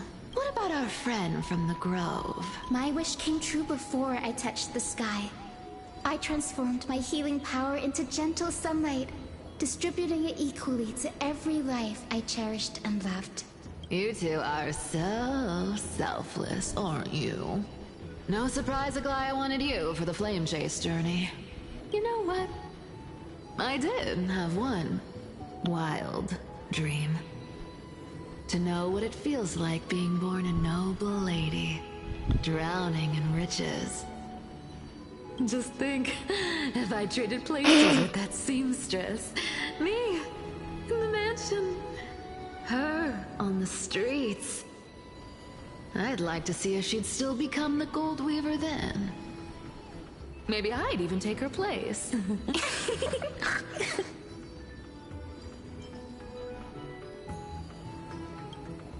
I can't disagree with you. These wishes aren't weights to bear. They're like those candy wrappers the Ides Elysiae children love, shining even brighter when bathed in sunlight. Warm embrace, equal healing, and perhaps living free. They're all wishing for a kinder world in their own way.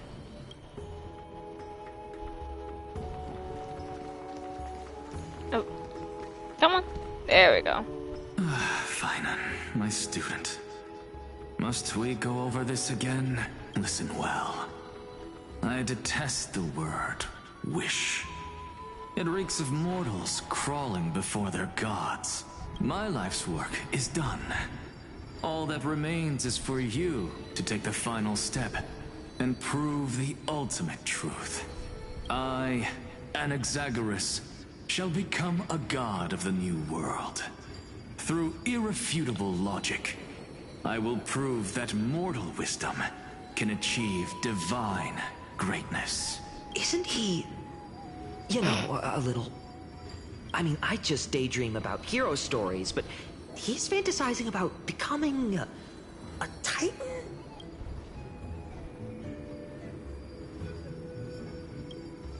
Well, that's something. Could I ever be that sure of myself?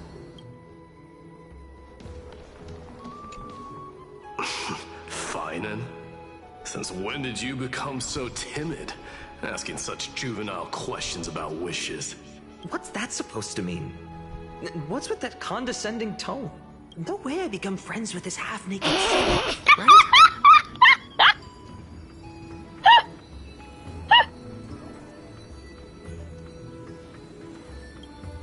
Just what kind of life am I going to lead? What are you mumbling to yourself now? Whatever. The wishes of the Kremnon warriors are done, but I survived 1,000 deaths only to fall to a coward's blade. That masked flame reaver who struck from behind. Phainon, you look... Never mind. That blank look tells me you're completely lost. My wish is simple. One honest duel, face to face, blade to blade. And I'll strip away that mask with my own hands. Nothing but violence and vengeance. This person's wish is nothing short of brutal. Still, those eyes burn with the noble pride I've read about. This wish, I shall not forget.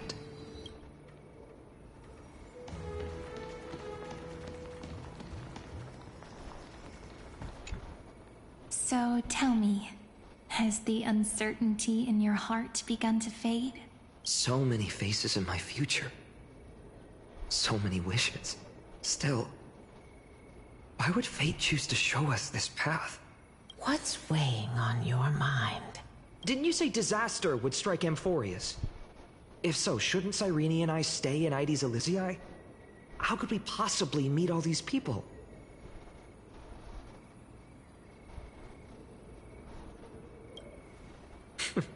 That's wonderfully optimistic. I like it. Cyrene, may I have that deliverer card? Of course. But why? Although those voices, visages, and wishes may seem far away now, I can't ignore the sense that something is calling me, bidding me to take a hold of it. Maybe its true weight can only be known once it's in my grasp. In that case, accept this gift. Oracle cards carrying time's wisdom, blessed by Orynyx. May they journey with you, become your memories, and spark rippling waves of change in times to come. I'll hold these words close to my heart. But now that I'm holding them, they don't seem all that different from ordinary playing cards. Oh. What? What's happening? Everyone, we've got big trouble, Mimi! Burning, smoke everywhere. It's all coming from beyond the maze. What's going on? It's here. The seeds of disaster have already taken hold. Sooner than we had foreseen. This time, not even the Veil of Evernight could shield us. You mean Ides Elysiae will be swept up in the prophesied catastrophe? I'm afraid so, my children. Take shelter in the Membrance Maze. One step outside, and this horror will consume you both. But my parents, the whole village. You're right. Chief, what are we truly facing? Is this the power of a Titan? This is beyond any Titan. Beyond any danger you could overcome with strategy alone. It's an unspeakable horror that twists all life into abominations that never bleed nor cry. Even Titans fall to its corruption, burning from within until only empty shells remain, knowing only death and destruction. The Black Tide. Ooh. That's what this calamity truly is. It consumes all in its path, sparing none but the Membrance Maze. Not even Titans can... Yes. So please, don't leave this forgotten realm the gods abandoned. You are the first to uncover our presence, and the only two who can enter the maze. We don't wish for you to throw your lives away. Phainon, what path do we take?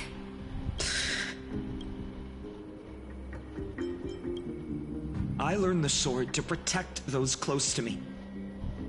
If I run now, I'll never be worthy of lifting a blade again. Then we know what we must do. Indeed. Our friend is right. We must take action. Forgive me, Chief, but Ides Elysiae needs us.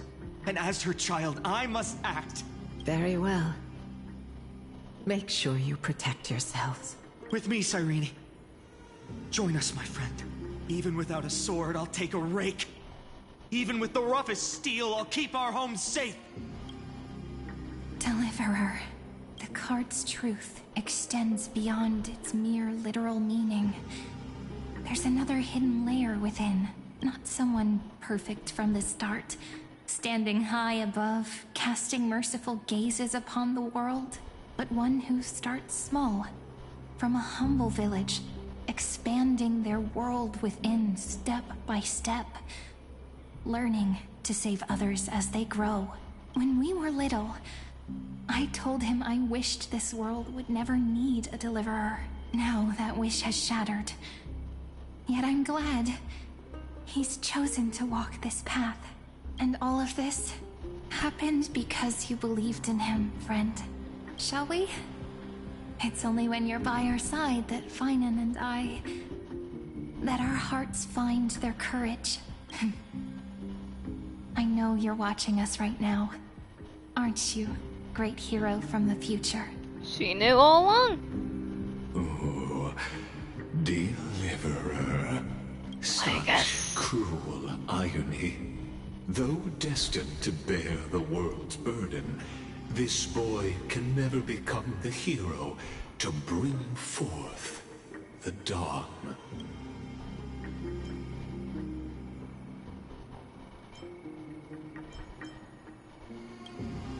Follow their path. Bear witness as this man, forever denied the mantle of hero, takes his first step on the path to deliverance. Watch this memory play out its final act. See with your own eyes how everything began. Can I, like, swing around and slice his head off? I'm sure the Lance of Preservation is, you know, pointy enough to sever his head from his body. Then you'll see why his dream of deliverance was always destined to become this world's requiem. A sun red as blood, wheat fields turning to dust, and in the heart of it all, a village aflame. In that moment, the boy stood in what felt like the end of existence itself.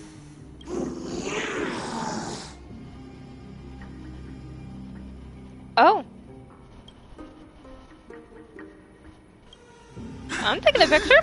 These creatures, they're everywhere. Someone, anyone, where are you?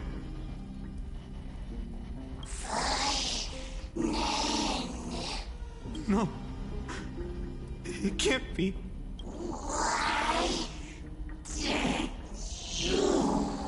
You, are you talking to me? Don't want to die. Weren't we best friends forever? No. That ribbon, Olivia.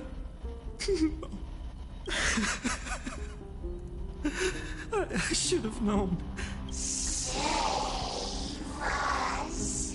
Save us. Please. No. Stop. Please stop. Olivia. I'm so sorry. And these monsters, they're all... Why? Why is this happening? When the black tide arrived, the wavering boy found resolve in his companions, and together they ran toward their first battlefield. In the far-off future, the land of Amphorius would bear the marks of the hero's footsteps. With sword in hand, he would inscribe an eternal mark in the golden epic. And when dawn broke over scorched earth, a boy, covered in wounds, buried the dead one by one. His silence heavier Then the earth he moved. His home. His past. His name.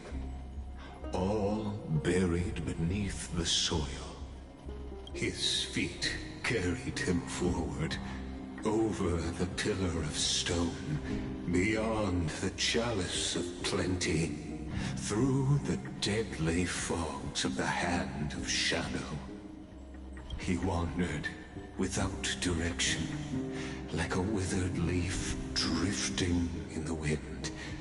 Through countless city-states, the smiling visage of the white-haired swordsman was etched into memories.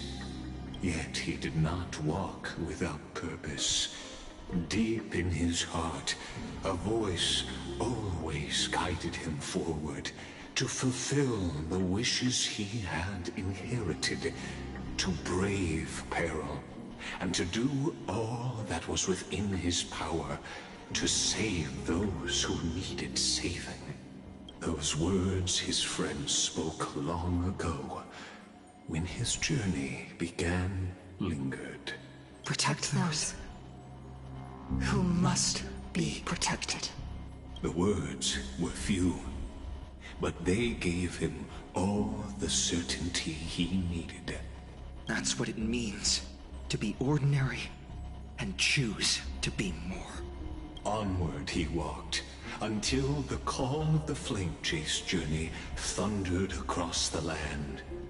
In the vision painted by prophecy, humanity would triumph over the gods, seize the core flames, and ignite a new dawn for Amphorius. Yet losses are a constant on the flame chase journey, where life too seems as small as a speck of dust. Aglaya. Only one who treats the world as their teacher can bear its eventual destiny. Are you prepared for such teachings? The voice within spoke, and he answered softly. No matter. My existence is of no consequence. When the Gold Weaver called, he answered, traveling to the holy city. There the elders met his warrior's spirit, with nothing but scorn, condemning him to the barracks in derision. No one saw it coming. Not the world, not even him. Yet, this nameless recruit stood at the gates of legend. And there, at last, he found the ones who would walk his path, right beside him.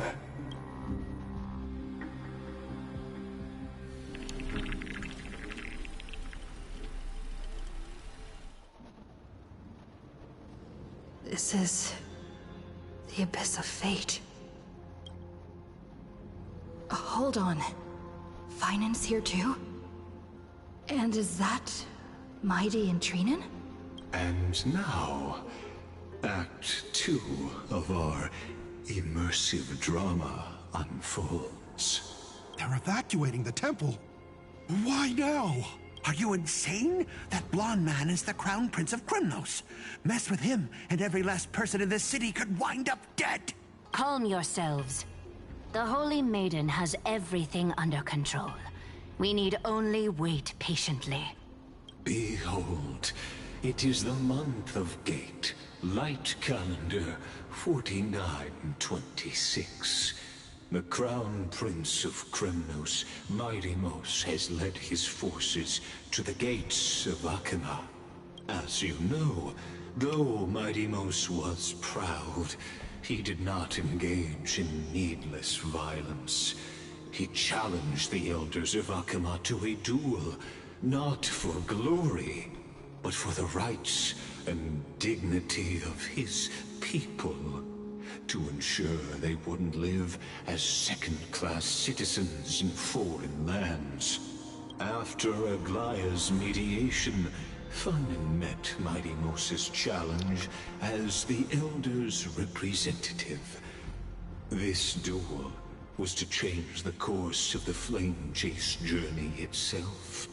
So, as Phainon's most important companion, his lifelong friend, please continue to bear witness to his memories. Is this your idea of an honorable duel? Bloodshed isn't the way. We and Aggie don't want to see Chrysoceres turn on each other. True warriors know when to sheathe their blades. The impartial Talantan shall oversee this duel. You need only place your offerings upon their scales. Something that has more weight than the fate of the world. Which means only those who understand the world's weight are worthy to carry it. Is this how you plan to test our convictions? Well, Kremnoan, looks like you won't be able to punch your way through this one. It makes no difference. One last chance, new recruit. Walk away, and I'll spare your life. Otherwise, come and face me. I'll give you a warrior's death. Hard to imagine they once clashed like this. Holy Maiden, I can't help but feel like a pawn that has stumbled into some greater political game. Every hero was once a child, and every child must grow. That's so. I don't even know why I'm standing here right now. Look at me. Just a common soldier. Since swordsmanship won't decide the winner, Lady Goldweaver should be here instead. My devotion to the Holy City could never compare to hers. What if we told you this duel isn't about winning or losing, but rather in the choice you make? Are you saying that Lady Goldweaver is testing me? Every Chrysocer is indispensable to the flame chase journey. And you and the Crown Prince of Kremnos are both a part of the prophecy. What the duel marks is not an ending, but a beginning. So, listen to your heart. We wish only to hear your answer. True enough. The voice within has never failed me. It doesn't matter what the result is. I'll give it everything I have. Spoken like a Chrysocer. Now go, Phainon. Your journey has only just begun. That's right, comrade. It's time for us to teach that proud prince a lesson together.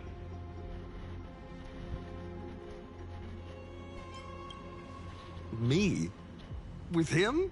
Don't joke around like that.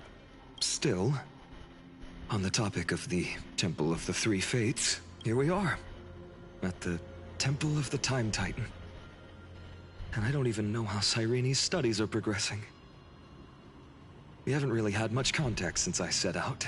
Still, I hope she's doing well. Anyway, let's go, comrade. It's not every day you get a chance to see Talantan's scales of justice. As far as I remember Phainon stating, Cyrene died at Ides Elysia when the Black Tide hit. Did she not? What's going on? Did he just say Cyrene's studying here? But how's that possible? Wasn't she? Of course, Lygus disappears right when I need answers. Forget it. I need to catch up with Phainon first.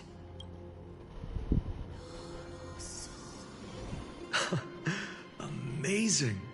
Talantan may have fallen, but their scales remain true to their purpose. I hope you still remember your purpose, new recruit. You seem awfully confident, Kremnoan. Let's see how you define the idea of weight. For your information, in Castrum Kremnos, the punishment for profaning a duel with such crooked words is impalement. But as we're in foreign lands, I'll indulge you. The signet of Kremnos, the crown jewel of our people. That's my choice.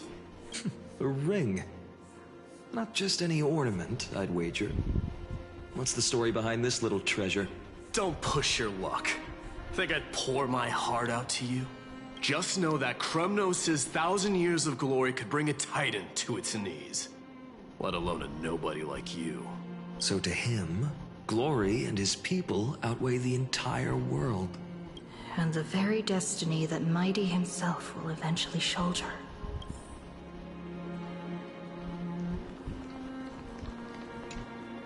Now this is a tough one. What can I possibly offer against a ring that signifies so much? Well, comrade, what does your gut tell you?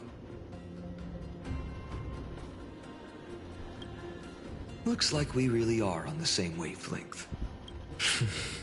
In the end, there's only one thing I can trust. The deliverer that appeared in my life on that day. How ironic. I can't even look at this card properly, much less follow where it leads. Just thinking about how my village was swallowed by the black tide makes my hands shake. The flames, the screams, my utter failure to protect anyone. Speaking rationally, I know it's not nearly enough. Hades Elysiae was just a small village. Its loss barely a scar on Amphorius' face. But here and now, my heart says something else. This card. It's everything I have left. Nothing weighs heavier. Perhaps that itself is the answer. Look, Phainon. It's so nice to see you all again. Lady Trinan, Phainon, and hello. Seeing you here sure is a sweet surprise. Why so surprised? Could it be... Did you miss me? Cyrene? This is incredible. I was literally just thinking about how you might be here. But I'd never imagined I'd see you this soon. I was supposed to leave with the priests, but then I heard Lady Maiden was with a white-haired young man. I figured it had to be you, so I snuck back here. That's Cyrene for you. Unfortunately, this isn't a good time for reminiscing.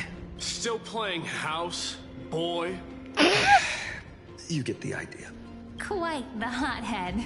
You know, you two just might get along. Don't worry. You already know what the answer is, don't you? If that's your choice, I am with you. I am with you because I remember it all too. The fields of Hades Elysiae, those red leaves, that little swing of mine beneath the tree where I dreamed the sweetest dreams. And those dear fairies in the Membrance Maze. It hurts so much knowing they're gone forever. The pain speaks for itself. Our hometown may have been just a tiny village, but to us, it was the whole world. But that's not enough, Phainon. Not nearly enough.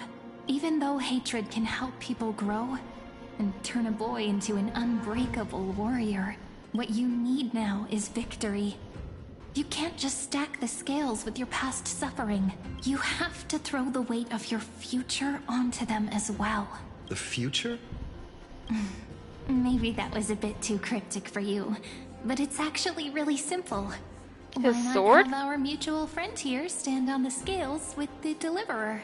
How about it? Can you help us? Oh. Wouldn't that be cheating? Relax. Our dear Crown Prince won't have a clue. Let's try that. The fate of Akuma hangs on this duel. I must claim victory. For their sake, I will stake everything I have. Stand with me, comrade, and we shall become heroes. Let's.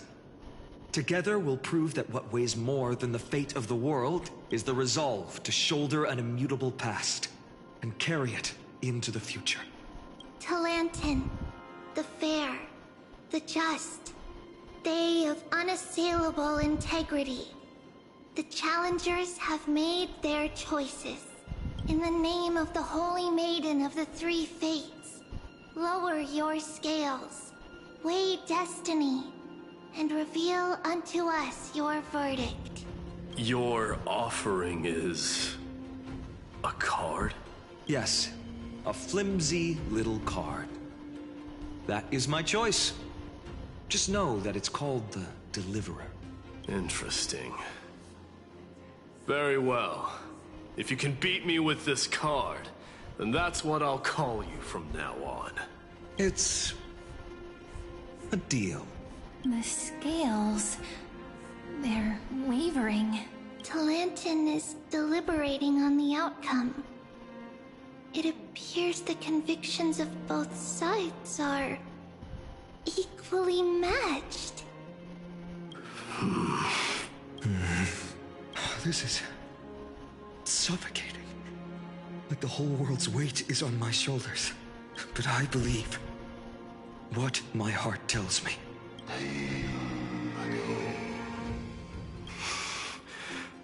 Finally decided? Hear thee, children of humanity.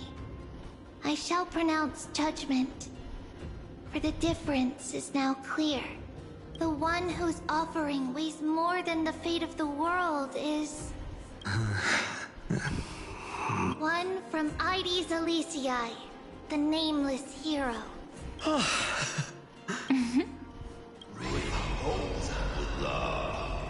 However, heed this. The true weight of conviction originates not from itself, but rather in that which tips the scales. Hope itself. What's that supposed to mean? I think the Titan means that it's not anyone's personal convictions that outweigh the fate of the world. It's about a wish, one which we all share. You, me, everyone here. What tipped the scales wasn't Phainon's conviction alone, but the collective hopes carried by this oracle card. Humanity's desperate call for a deliverer. Yes, even you and your people, Kremnoan. Placing us both on the same side of the scales? Foolish. We Kremnoans are your mortal enemies. Such weak idealism will only get you skewered on our spears. Fine by me. I've never claimed to be the deliverer from the card anyway. I'm a soldier. And if it's my fate to bleed my last on the battlefield, then so be it. I'll fight to my last breath. And on this, I know that we're the same. That's all a hero really is. Someone with that kind of conviction. And the deliverer? Just a sum of all those heroes. A brilliant explanation. Just as prophesied, on this day, the final two heroes shall join the Flame Chase journey. I should have known from the start. They all say Lady Goldweaver is quite brazen, but you're the first to even imagine that prophecies could persuade a Kremnos warrior. Oh, I have 1,000 ways to tame a lion. But this lion didn't come here for bloodshed, did he? The Kremnoans far outmatch Occam's forces, yet we haven't lost a single soul. That's no accident, is it? Do you honestly think Kremnoans, renowned for our love of battle, would show mercy? Your forces are equally renowned for their iron discipline. And so, we can only assume that this is on your orders. Perhaps Akama isn't as hidebound as the rumors say. You grasp the true marrow of power more clearly than those elders. Now that the wheels of fate are turning, what finer way to celebrate this fortuitous encounter than a feast? Follow me, brave Outlanders. Heroes of this world are as countless as the stars. And at this moment, we find ourselves gathered here by the light of the flames of the long night. History shall remember this moment. The prophesied Chrysos heirs now stand assembled, heralding a new dawn for Amphorius. You must see now how different this is from the flame chase journey you traveled.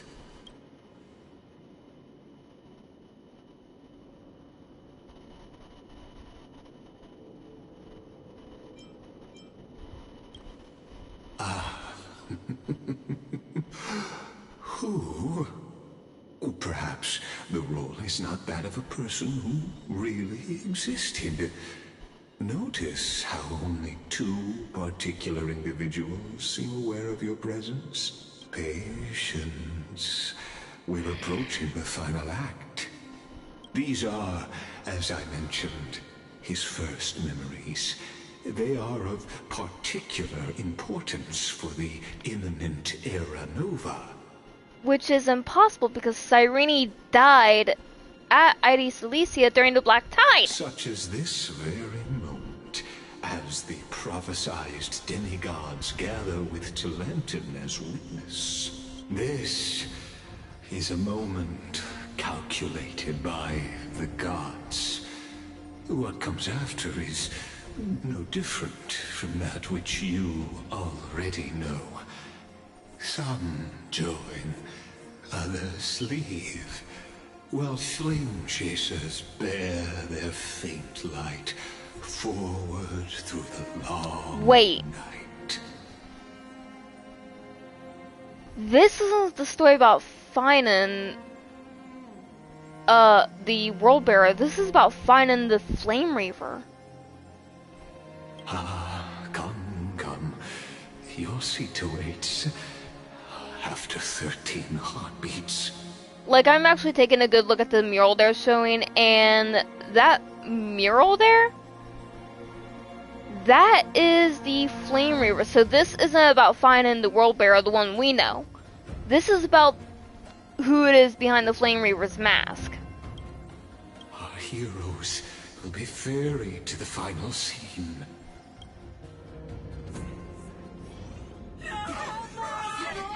They say that the heroes of this world should be as countless as the stars. Yet now, we're the only ones left standing. So, in the end, the Black Tide still swallowed everything. I like her weapon. The West stands protected by mighty Scrimnomans. It will hold for the time being. Professor Anexa deployed wards in the north and east before.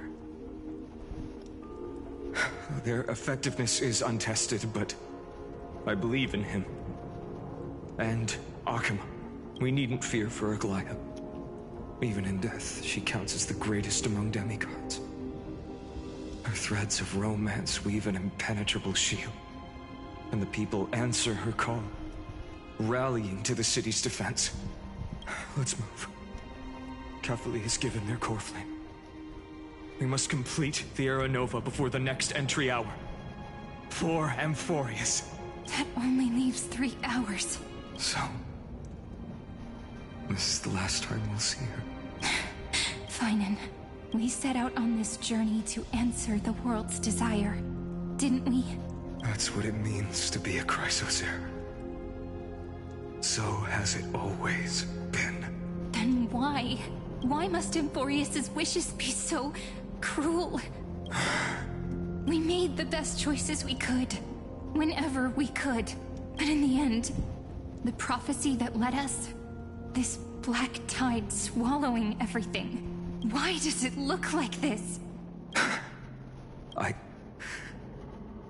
don't know. We haven't had any other choice, except to move forward. Not for a long time now.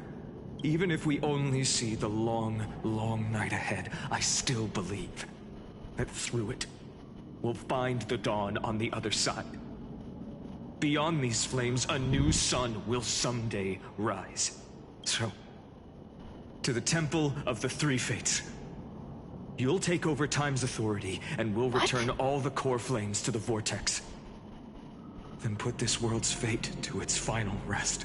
After which, we shall all face oblivion, or embark on one final, grand journey.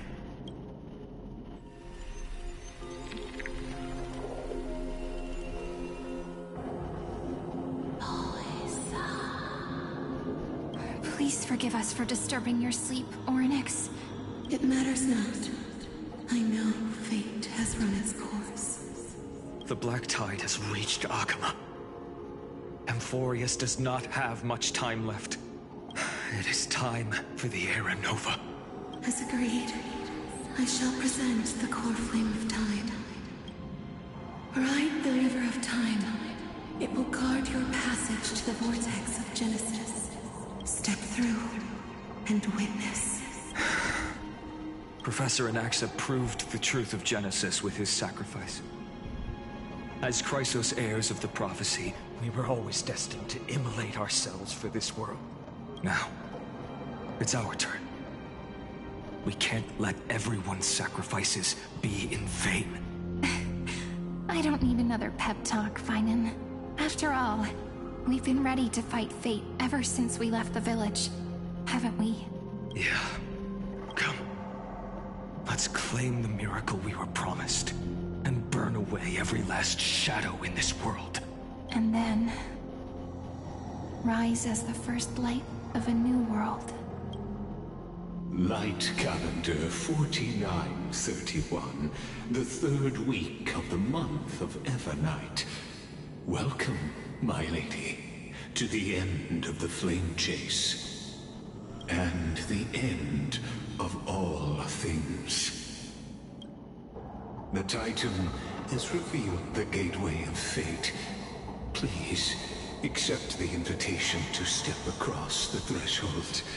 And behold, beyond this gate lies the new world that our heroes sought through their trials, as well as the terminus that the owner of these long memories has been hurtling towards their entire life. Perhaps you'll find it all too familiar. Then you'll understand how the mortal called Phainon shouldered the world's weight. How that same burden crushed him, proving that the so-called Deliverer is nothing more than Emphorius's own delusion. A pitiful fantasy that it could defy fate's decree.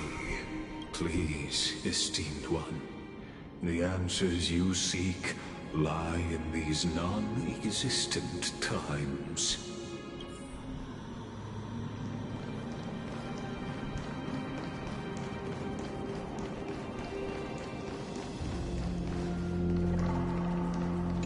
Let's see.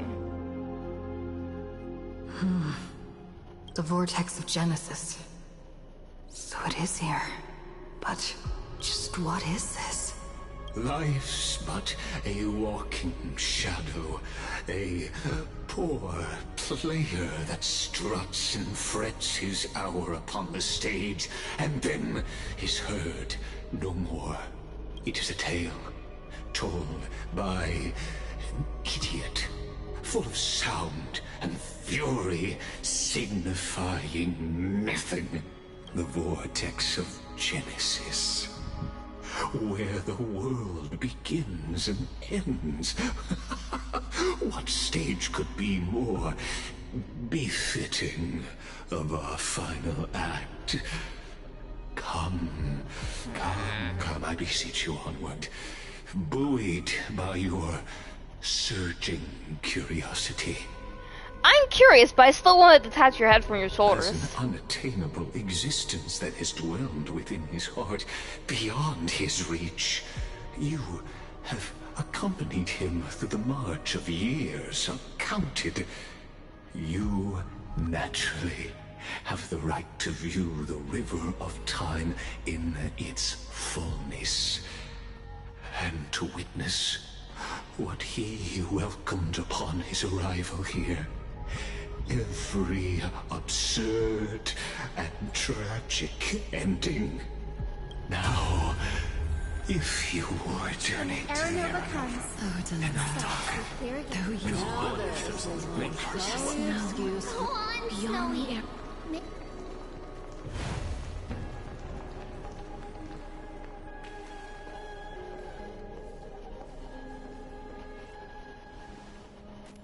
None of that matters now. This brutal, flame-chased journey has stripped away my delusions. I know the future is in some peaceful paradise with gentle west winds, just waiting to welcome us to step in. This will be a romantic story like none that has come before. You think so too, right?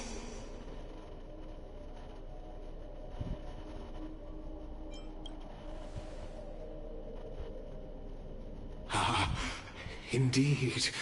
In his memories, such a scene replays over and over. Though the details may differ, this remains ever the same. All shall bid farewell to one, and that person alone will witness the miracle. A total of 33,550,335 times. Jesus!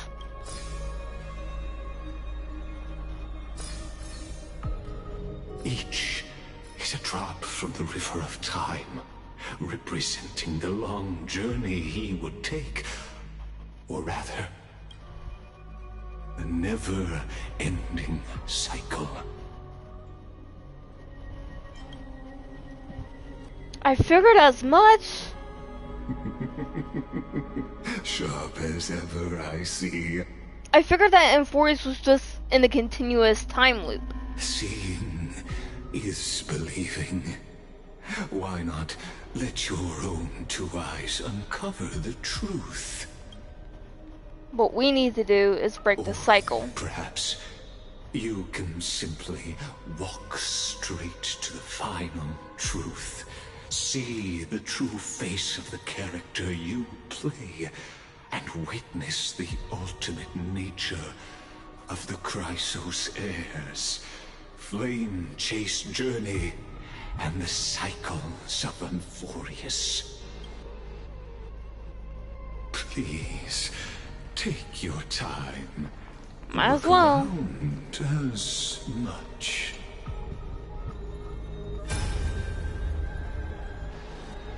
Not a single soul to be seen. So this is how the vortex looks at the end of days. Looks like I've got company after all. But since you've made it here, so in the end you succeeded, Executioner. What? Executioner?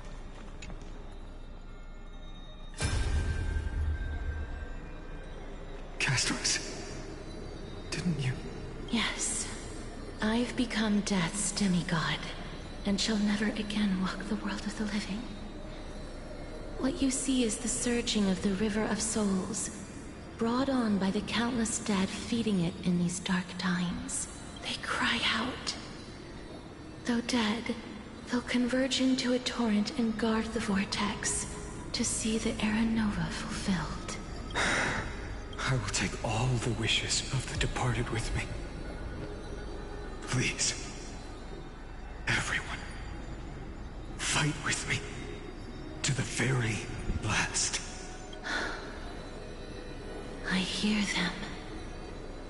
The dead hail you. They're prepared. Go on, Deliverer. We'll keep that executioner in our shadows. The path before you leads to light and eternal flames. So if you were to paint Phainon's hair black, I just realized he'd look a lot like Rossley.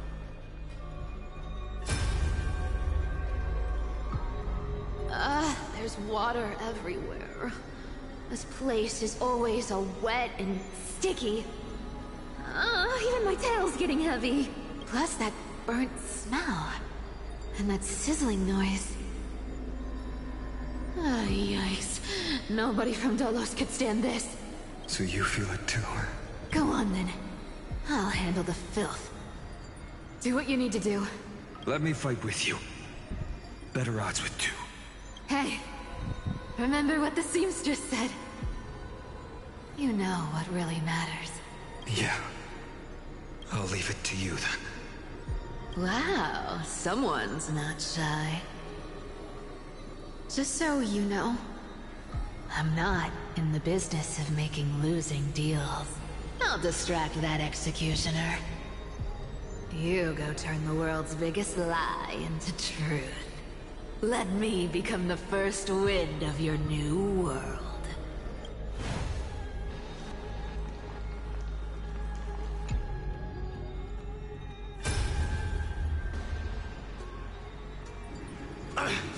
Just shut up and get out of here! Are you crazy, Mighty? Immortal or not, even if you're the demigod of strife. Oh, I'm still no match for them. No, I know you can. I just wanted to request that you witness the Era Nova with me. Together. Let's prove that we're enough to transcend the prophesized fate. Could it be that now, at the critical juncture, our mighty deliverer is chickening out? Scared of a stupid prophecy? I'll transcend the prophesized fate. All right. But I've got a better way. As the son of Gorgo, I'll prove myself with one last grand victory. Just like when I ripped out the old king's heart. Go. Leave this to me. If the Black Tide creatures block out the sun, then we Kremnoans will fight in the shade. And when I'm done with that executioner, we'll raise our cups where the west winds end.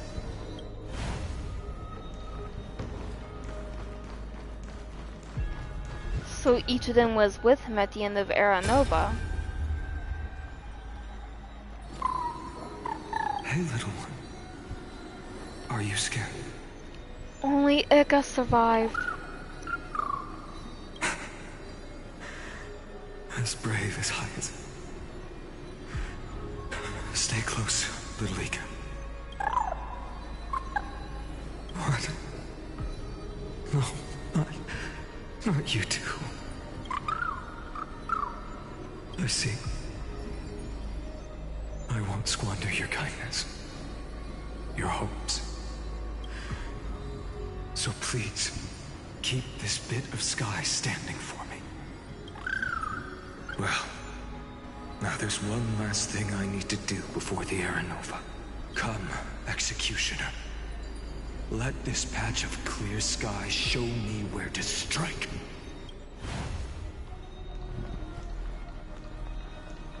So no matter what, Hyacinth never made it to the end. All shall bid Aglaya? farewell to one, and that person alone will witness the miracle. Such is the will of fate. So even the future revealed by the Titans may not come to pass. The Era Nova. This unrivaled masterpiece. I have no regrets now that I may entrust it to my most trusted apprentice. Are you saying? Fate is ever unassailable. The golden threads tell me the black tide rushes toward the vortex, ready to swallow this place. I must weave the last of my humanity into a net to hold back the deluge. I shall have my final bath in warm and radiant gold. Now, the hour of fulfillment has come. Forgive me. I must snip away every risk to weave the strongest future for the new world. There is nothing more to say. We part here. I shall personally dispatch that wretched executioner, not with threads of gold, but with the steel tip of a needle. Woohoo! That's terrifying! Not gonna lie.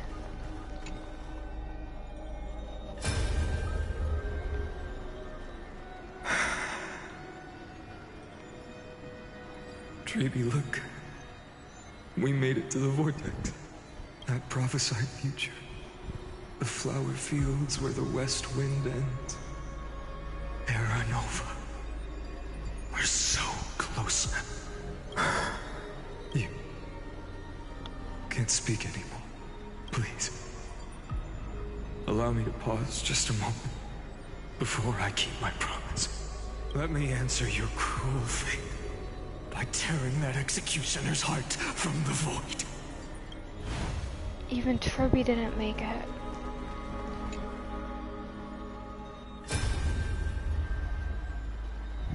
The vortex of Genesis. The last time I was here, I was returning the core flame of reason. I didn't have the time to observe it in too much detail back then. But a holy sanctuary of the Titans. Looks more like their frozen crypt to me. Well, all the core flames do lie here now. It's my honor to walk the final stretch with a mind such as yours, Professor. Oh, getting ahead of ourselves, are we? Have you forgotten so quickly? I died for truth long ago. What walks with you now is but a thought in your mind. Of course. How could I forget that? But I'll say the same to you. It's my honor to walk this final stretch with you, too. Now go. Stand tall and finish your final task. Yeah. Just leave it to me. Time for that wretched executioner to pay what they owe. Damn!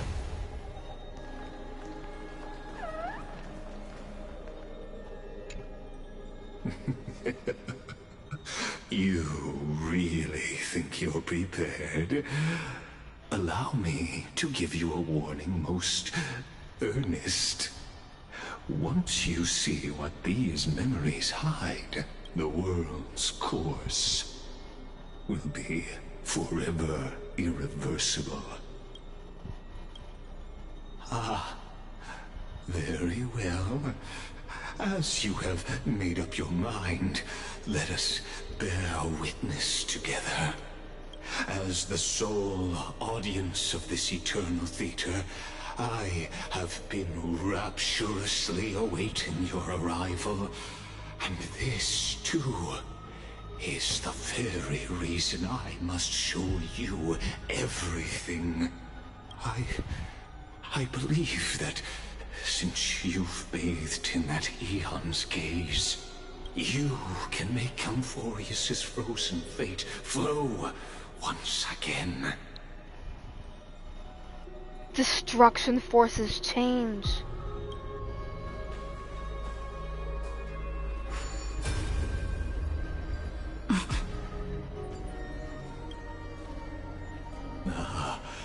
Feeling a bit lost? As you now see, this scene marks the final act of the drama Amphorius. The final eternal recurrence created by this man's hand, and the last one this world shall undergo. Behold, at the swordsman's side stands one he has sometimes called companion, other times comrade, that nameless hero absent from the annals of history. She is the swordsman's ideal in his youth, the deliverer that guided him resolutely onward through fantasy. And now, in the name of the Nameless, she has become an essential and inseparable part of the epic of Amphorius.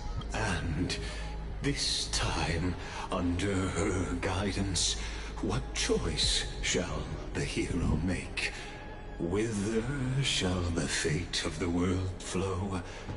And what is the ultimate truth of the nature of Amphorius? There are many mysteries yet to be unwound, but if I may, allow me to temporarily yield the stage to one far more fitting. please put your hands together and give a rousing round of applause for they who will reveal the answers and bring about the final end of the 33,550,336th flame chase journey. That number is a bit absurd. The master of the countless memories we saw. The other important actor now stepping into the vortex. They who have already burnt their own self to cinder. The Flame Reaver.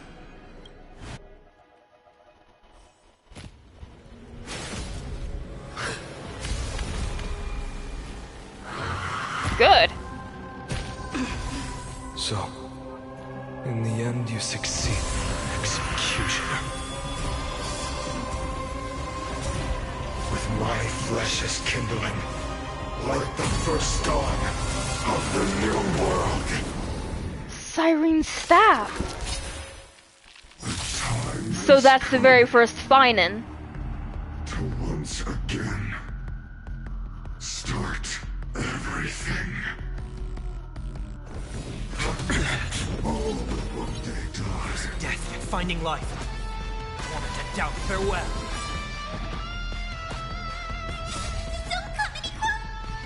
Fiends or devils, I'll crush them all! This mortal form will watch over you and guide you on your path. The future will come! Thank you. And I'll give you to the soul. Return to the victory. Answer me. Will you be the blazing sun? Even if all creation burns to light. Sun tear the sky! I'll never heal soul without substance. Quench the flames of blood. Losses are constant on the flame chase journey. You haven't lost nearly enough. Empty shell. Worse. This world is a fall. Sun tear the sky! I'll never yield to fate.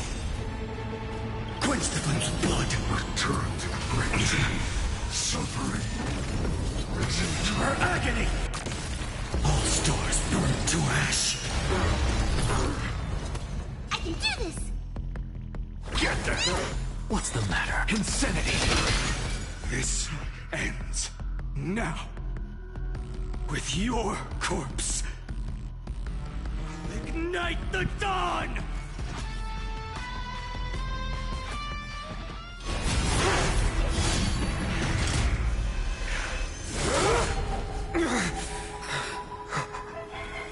How is this possible?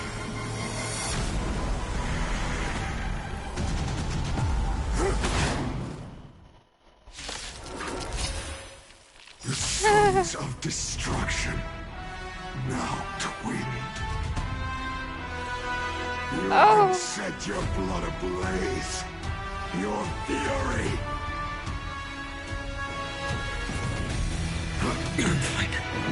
Score. There's death and finding life. Trinity is before me. No other choice but forward.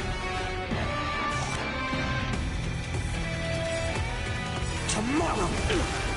This mortal form will watch over you and guide you on your path. Look, the show has with this divine power. I reforge all things. I'm gonna hold everyone back again! Protect! Thank you. And I'll give you what you need. I'll crush them all! To the soul. Insanity! Get them! Existence is of no consequence. Future will come! Fury of innumerable core flames consume me. Hail the new dawn. Oh, it's like the fight against the Suffering against Sunday. is eternal. Is that all? Is that all? Quench the flame's blood.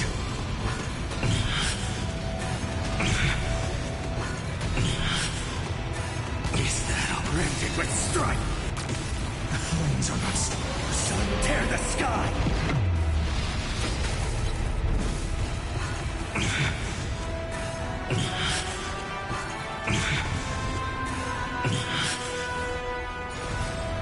Quench the flame's blood. Is that all? My poor Phainon is taking a little bit of damage here. Not enough. This flame shall fuel the fire. Burn. Burn unceasing. Empty shell. Unchanging. Unceasing. So without substance. Is that all?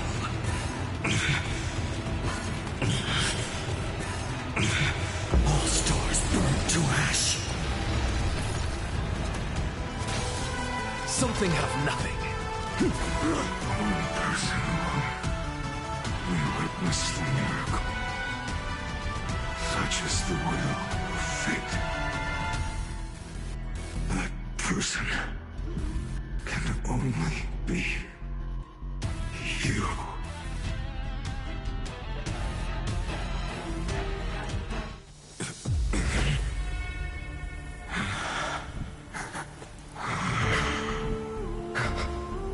Why not let wrath incinerate fate?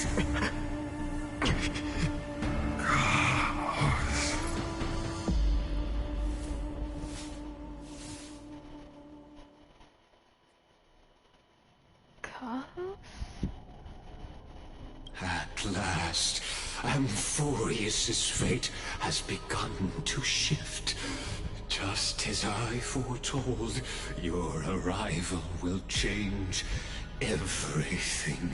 How are you talking? You're dead.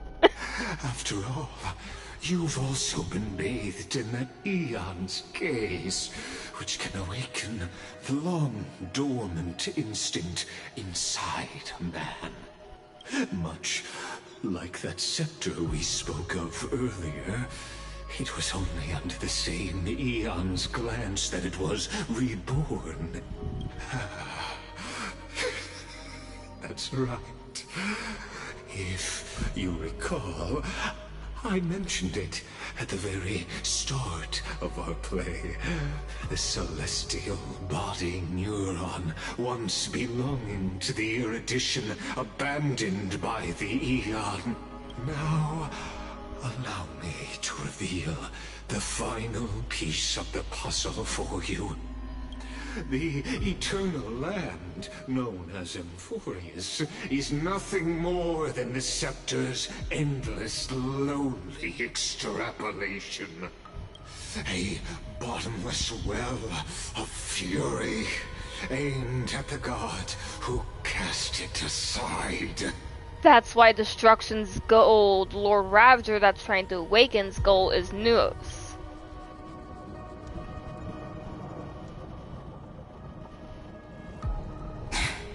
Phainon, we set out on this journey to answer the world's desire, didn't we? That's what it means to be a Chrysosaur. So has it always been. Then why? Why must Amphorius's wishes be so cruel? We made the best choices we could. When in the end, the prophecy that led us, this black tide swallowing everything. Why does it look like this? You see it too. This burn mark. The flickering cubes. What? They're not a tide at all. They're more like a shattered teleslate. Standing here, the voices of Titans have never been clearer. Turns out, they were coming from the Black Tide all along. Is that... Amphorius crying? Maybe. It is screaming. At its creator. At its god. That music in the background. Ah! Phainon. My heart. Do you still remember when I was little? I had a dream. A dark, cold room with nothing but Orynyx's curtain glowing like crystal. The curtain seemed to contain all of Amphorius, where strange and fantastic dramas played out within. There were countless versions of us, from countless different worlds. Perhaps it wasn't a dream. Yeah. As I gaze out at the world before me, those sorrowful thoughts have become reality. So, this is the reason the sky was sealed. Amphorius is merely a larger ID Silicii. We are just characters in this tiny world, following the prophecy, stepping onto the same journey over and over. What then is this so-called Era Nova? And what are the spectators watching all of this truly hoping for?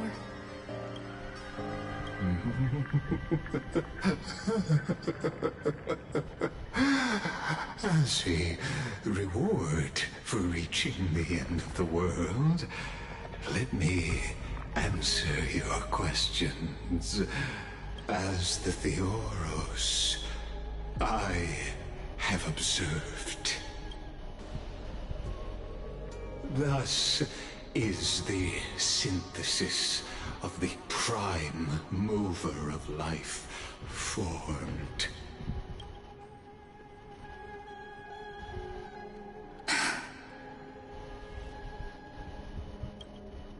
This is a moment the universe will remember. After millions of extrapolations, the experimental environment known as Amphorius has finally achieved results. So, the results you speak of are this wreckage of a world. We all gave everything we had, returning 12 core flames to recreate the world. And in return, we become nothing more than sacrificial offerings at the end of everything. Exactly. The Titans are Chrysos heirs of the past, and Chrysos heirs are the Titans of the future. Anaxagoras' theory of Era Nova holds true. As the model of reason, he reached unprecedented heights. But from just the perspective of a player in the drama, he could never fully uncover the last layer of truth. The cycles of the hero's journey that have played out until now were never about creating a new world or perfect heroes and gods. They were a deep learning program made for the Black Tide. My controller's about to die. But this time, your plot will fail. I've taken Kephale's core flame, and when the dawn of the new world arrives, its light will burn away all the darkness. Haven't I made myself clear? The Chrysos heirs and Titans were merely byproducts of the experiment. You've seen this world's evolution, witnessed the birth and growth of the Black Tide, and how it devoured everything. Every generation of heroes, gods, and worlds was born only to be destroyed by it. This is the endpoint of Amphorius' calculations. A perfect equation of destruction. So in your eyes, all the sacrifices are just a string of insignificant numbers? Don't sell yourselves short. I'd say, rather than numbers, you're more like fuel for the fire. And without fire, there can be no sunrise tomorrow. Even if that sunrise is born from annihilation? Curious question. Have you ever considered that after millions of extrapolations, Amphorius is already following a different path from the erudition? It has long since granted divine blessings equally to each child. The golden blood flowing in your veins, it comes from the blemished one, whose name is destruction itself. And Amphorius's Chrysos heirs were, from the very beginning, fuel for the Aeon to burn the universe.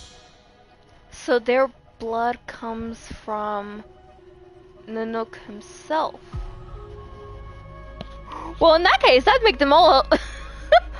If this followed the story as I wrote, this would pretty much follow that all the Chrysos heirs are Stella's, like, siblings then? Amphorius has waited for But not entirely, since they're not Stellarons. At the end of the empty, cold, and lonely extrapolations, the destruction has reached its final destination. Nikos 496. Philia 093. No need to feel regret. This generation of Chrysos heirs is the most outstanding model, and you two are the final factors. For you, the Era Nova is no lie. Just step forward, embrace the black tide, and accept the Aeon's gaze. You will come to life from a string of cold numbers. Along with all those who have passed, you will run toward the real universe, fulfilling Amphorius's long-held wish. Alright, before we continue, let's take a quick break real quick. My head hurts.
I apologize if you all heard my cat meowing. He's really, really needy today.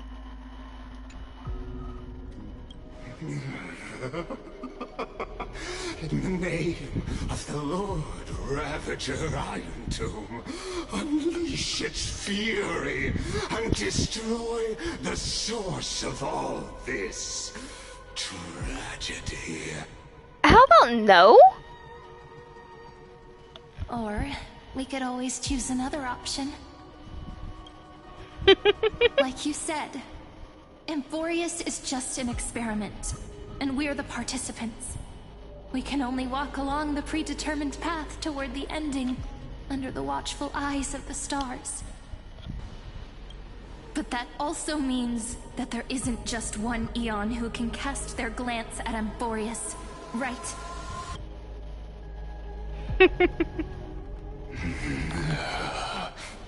She knows. Is this question really that hard to answer? Or did I guess it right? And in reality, this world has already been under the watch of other Eons.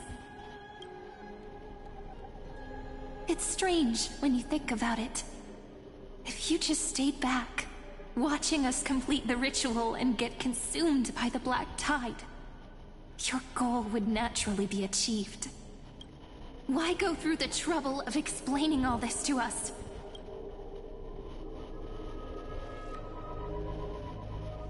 You're pretending.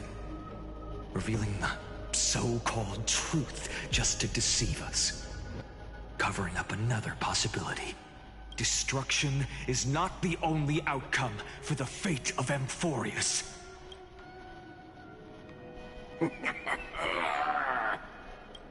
Do you two really think, as petty little demigods, you can change the outcome written by the stars? What makes you think you're capable of doing that? A little courage and determination.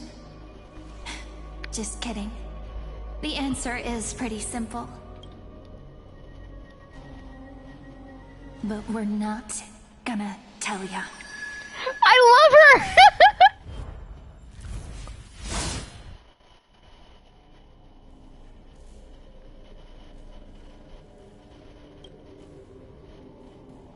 We're going to weave a long dream for Amphorius, making it believe the experiment hasn't ended, that everything is still ongoing. With just Orynyx's power, though, it should be impossible to achieve this, right? Yeah. So, I can only place my hopes on that childhood dream. And the god behind Orynyx that appeared in that dream. Fully. Now, I can say with certainty, time is the page on which that Eon records Amphorius. If it fades from existence, and all that it records is lost among the stars, that Eon will surely direct their gaze here. And it will be a glance that spans time and space, granting each incarnation of me the power to reset time, imbuing my soul into this ceremonial blade, and creating an endless flame-chased journey. I understand. Then let me step into the cycles and continue Amphorius's grand design. To deceive the gods, deceive the world itself. But to make time vanish from this world, that would mean you. She would die in every lifetime thereafter. All right, let's not make things so gloomy. What we're about to embark on is the true hero's journey, so... Come on, cheer up a bit, okay?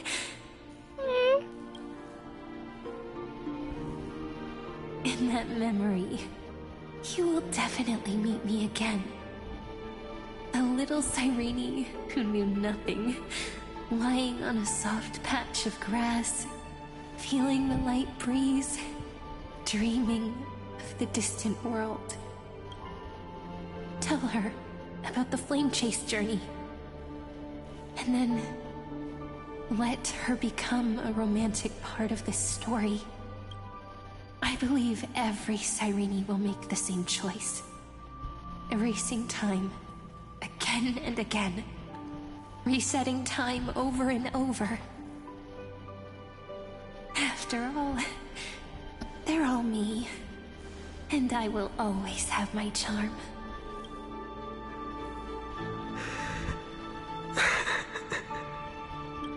You didn't want to lose her. Then, I'll fall into a sweet dream, disappearing in some small corner of the world. Quietly, waiting for the day when that next page is turned.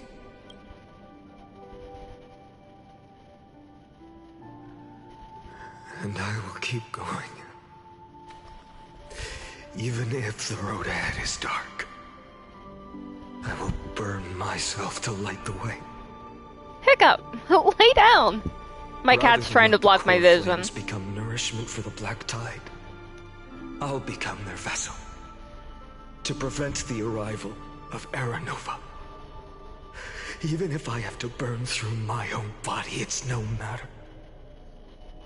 As long as I don't extinguish, the flame chase will never end.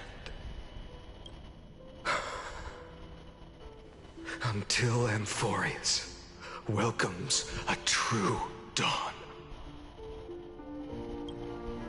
The girl who watches over time, and the warrior who carries the world. Now, let us fulfill the duties of time and world-bearing, honor the past, and forge ahead.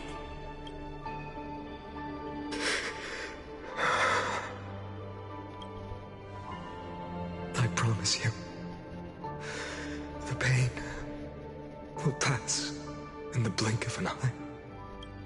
You need to hold tight to this ceremonial blade. After I'm gone, it will take you back to the beginning of time. The start of a new story. I believe that in that story, or in countless stories, each alike yet unique, everyone, all the companions who sacrificed themselves, alongside the deliverer we once dreamed of as children, will reunite beneath a vast, endless sky. If we can never break free from this prison, I will stand my ground. Until the day someone shatters this endless cycle and writes the final chapter of Amphorius' fate. So, let's set out. We will be the ones to start everything. Carry the primordial chaos, just as your name suggests, and bear this world we hold so dear. So long, Kaslana. Call back the Honkai Impactor! As the Theros I have observed, instruction synthesis is formed.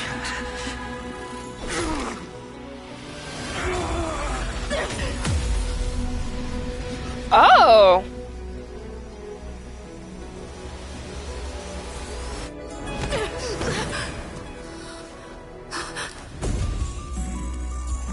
I will wait for that day, for as long as it takes.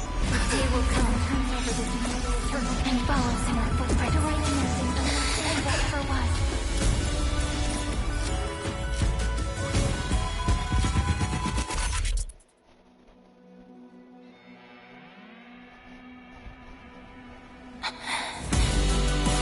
That will be a romantic story like none that has come before.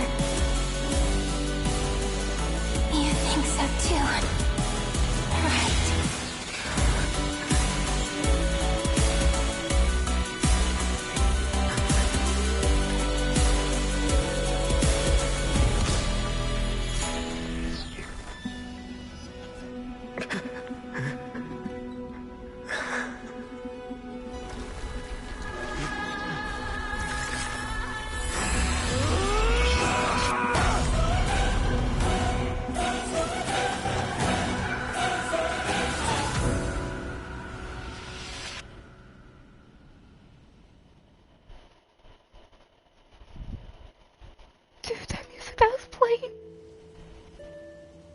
That music that was playing there at the end, I need that for the train. The world is collapsing.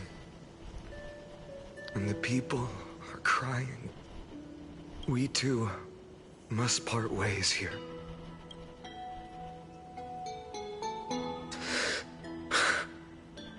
Friend.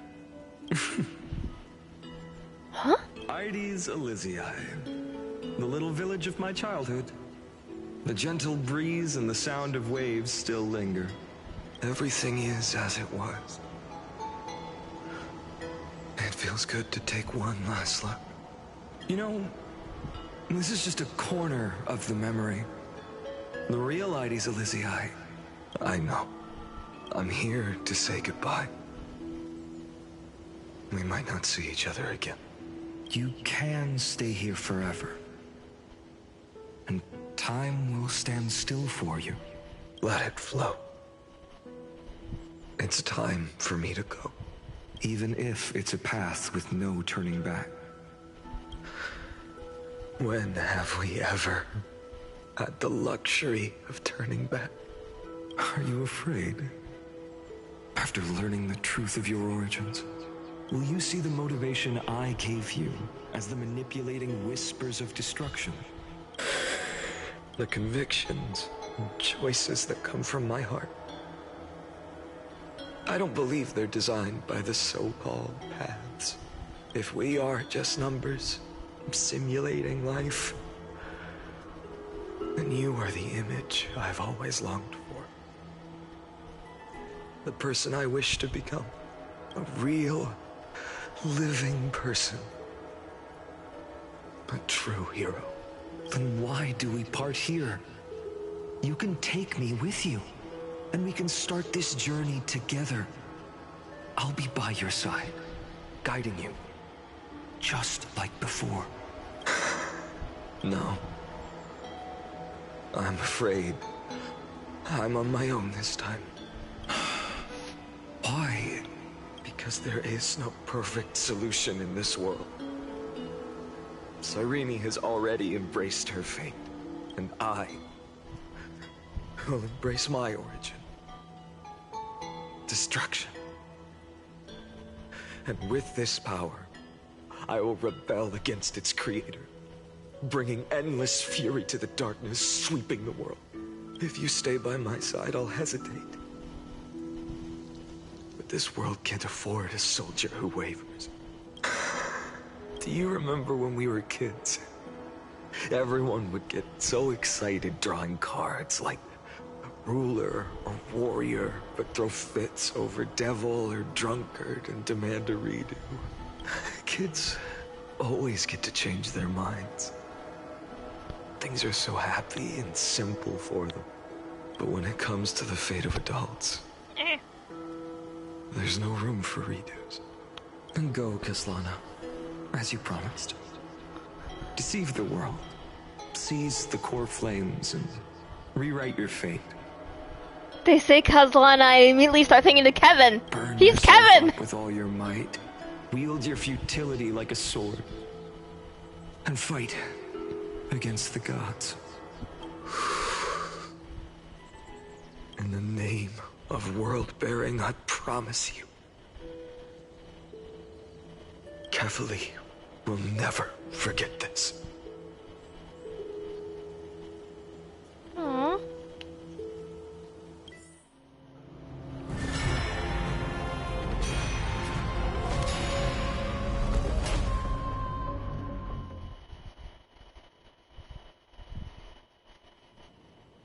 Interesting. So, time retreated behind me until it reached the origin, where nothing ever existed.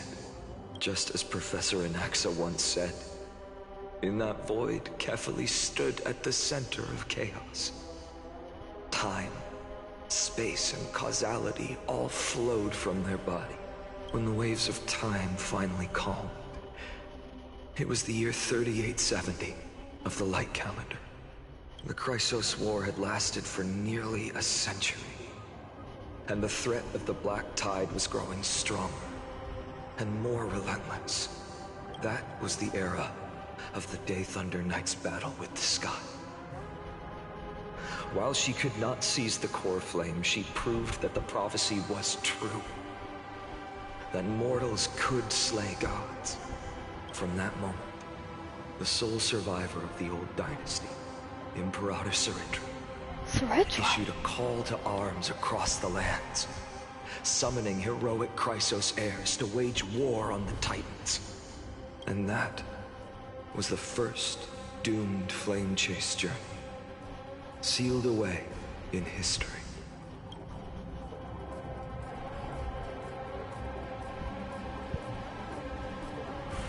Hi, Celine. So what you're saying is, you've traveled back down the River of Time, finally reaching this untouched seabed just to tell us the flame chase journey and even all of Amphorius are nothing but illusions in an eon's dreams? Exactly. So, Dux Gladior, please take me to meet Her Majesty Saridra. I must share the truth with her. Since Her Majesty's not here, no need for formalities. The word Gladiorum always reminds me of my fallen homeland buried deep in the depths. Call me High Sealans. Nameless Swordmaster. She's pretty. Please allow me to add one more thing. You actually already know my name. You mean Phainon? Such a name could never be your true one. Is that water? Is that her ribcage? Is that water flowing? What? Lady, you are unsettling to look at. But I won't question you further about it. Pretty but unsettling. Ever since Her Majesty issued the Flame Chase Decree, heroes from all over have sent their letters of introduction. What's the harm in adding one more name like Phainon or Phainon? Besides, the deep sea is dark. Isn't it the perfect place to hide secrets best left unseen? And that scales on her cheek. I guess she's like, yeah, she's related to fish. All right, nameless Swordmaster. Hold on to my wake. Let's find somewhere else to talk. Aren't you even a little suspicious of what I've said? Harboring suspicions is not my concern. My sword dances only when the Imperator harbors doubts. There's no use in speaking further. Show me your true intentions through action. When Phainon is in team, technique point limits increase. Uses okay. Perhaps you should demonstrate your skills and calm the raging black tide for us.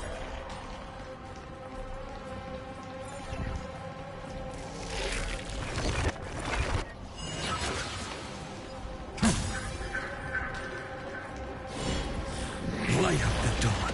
Kept pressing R2 for some reason.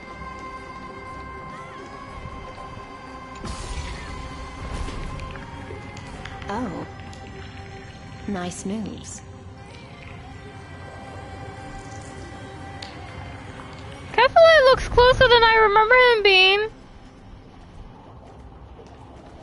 Light up the dawn. We just washed it away and here it comes again. The black tide is really no joke. Light up the dawn. Light up the dawn.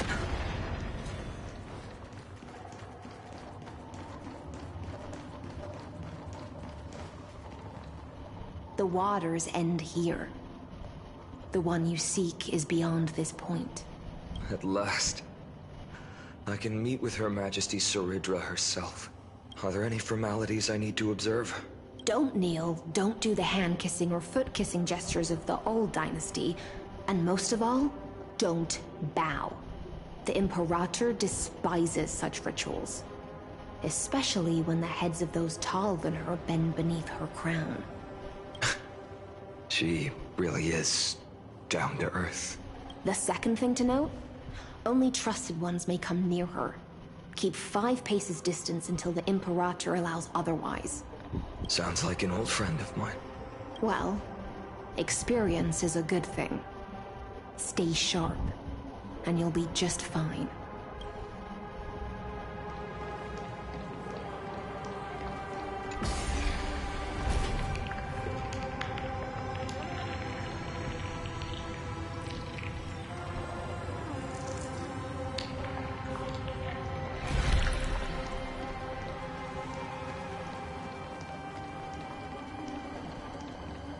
Dux Goldweaver, little hostage.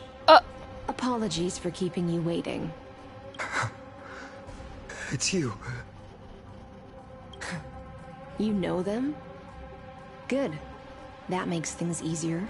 Before that, I'm more curious about one thing. Where is Her Majesty Ceridra? To avoid any misunderstandings, nameless Swordmaster. Although we spoke and laughed along the way, I never said you were entitled to meet her. The Imperator decreed. The Deliverer will not appear in this age. Be wary of suspicious individuals. Come now, both of you. Let's finish our job. I see. It's a trap. I had no intention of fighting. So remember this, Lady Hysealant. If my sword shows any hesitation, don't thank me. Thank them instead. No, you misunderstand. We don't want to see Chrysoceres hurt each other. Just give us some time to ask you a few questions. The Nestia's golden threads will judge you and decide your fate. As you wish. White-haired Swordmaster? If what you say is true, then you must know the fate of the world. So, how much do you know about what we read from the prophecy? You shall shatter into 1,000 fragments and wither in the soil of foreign lands. Is that correct, Lady Treby? How? How is this possible? He got it right? Yes, but the prophecy never mentioned he'd appear here. At least, not in this era. You must listen to me, Aglaya, Treby. The Phainon of this world has not yet been born. In a distant future, he will follow the prophecy's guidance and appear before you. But do not seek him out. Because Era Nova is a complete and utter lie. I will tell you the truth. And you will understand why the world must forsake the prophecy and find another path to Era Nova. Because I know both of you. And I believe that no matter how the course of history may change, the faith we all share will always remain the same. And so, the layers of rock began to reverse, and history wove itself anew. Through my old acquaintances, I was given the chance to meet the leader of the Flame Chase journey, Ceridra. And after a long and arduous negotiation, we came to an agreement. The Imperator's alliance needed the destruction, and I was ready to pour all my strength into it. The spoils of the Flame Chase, the core flames, would be sealed by my hand. But the condition was this. In the upcoming battle, in our conquest of the Earth, I had to prove that my power could transcend fate. In the original history, there was a brutal war. At the end, the Titankin of Georios, Terravox, killed the rampaging Titan and took the core flame that supported the Earth. But this time, Amphorius encountered a turning point in its fate. Neither side suffered any losses. When I severed the Titan's head and raised the core flame high, the crowd gathered around the scorched remains of the god, roaring with joy, cheering for the hero of the destruction, who had ignited the faint spark of life for the first time. Yes, in that flickering light, the once dark path ahead seemed to become clearer. I proved myself. And in the long years that followed, I brought down the other Titans. One by one. I could do more than just wait. When time resets, the chance to change the world also emerges from the lines of history. Until finally, the brutal future revealed by Era Nova is reversed. But tell me, if that's truly the case, why are we doomed to the same outcome?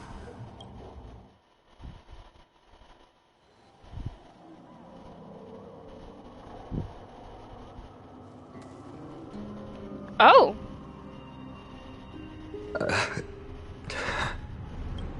The people kept their promise and handed you all the core flames. In this world after Trebios, no demigods were born in Amphorius. At this point, I just want to know. When they vanished into the black tide with their mortal bodies, why didn't you shed even a single tear?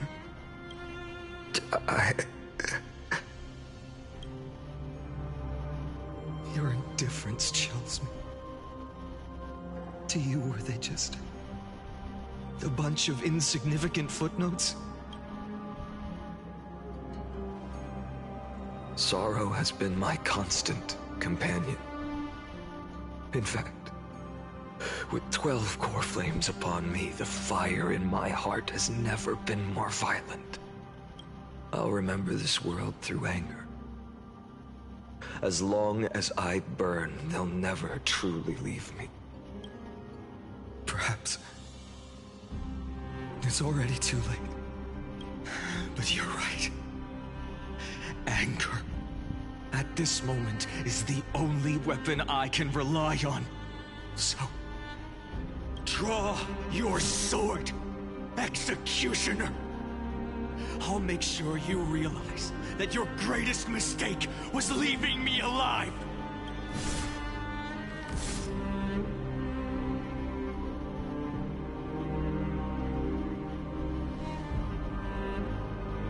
Oh. After that, he raised his sword and attacked.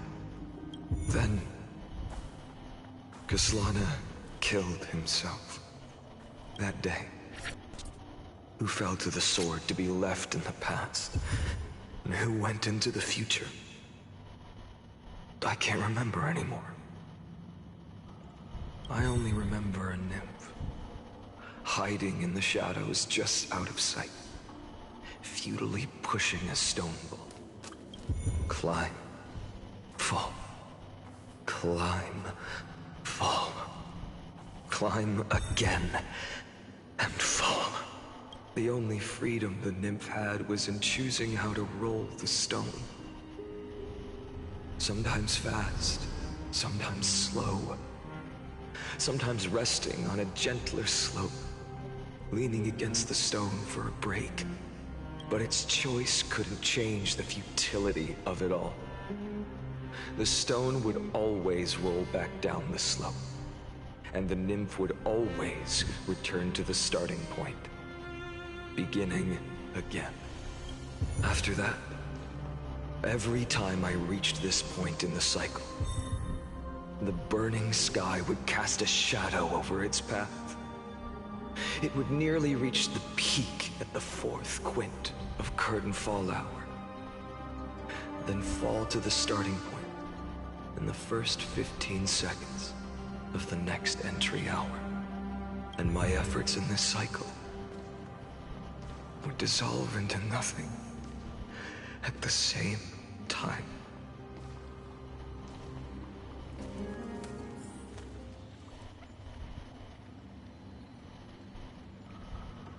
Eternal Recurrence 1.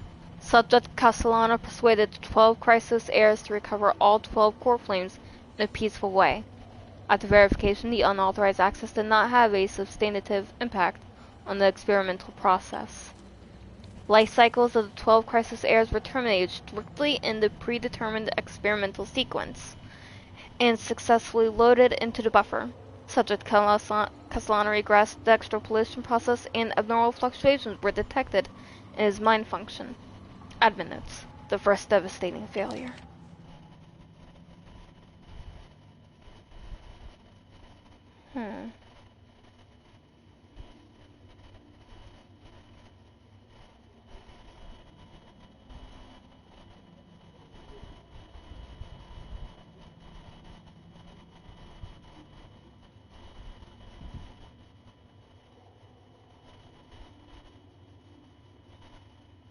Is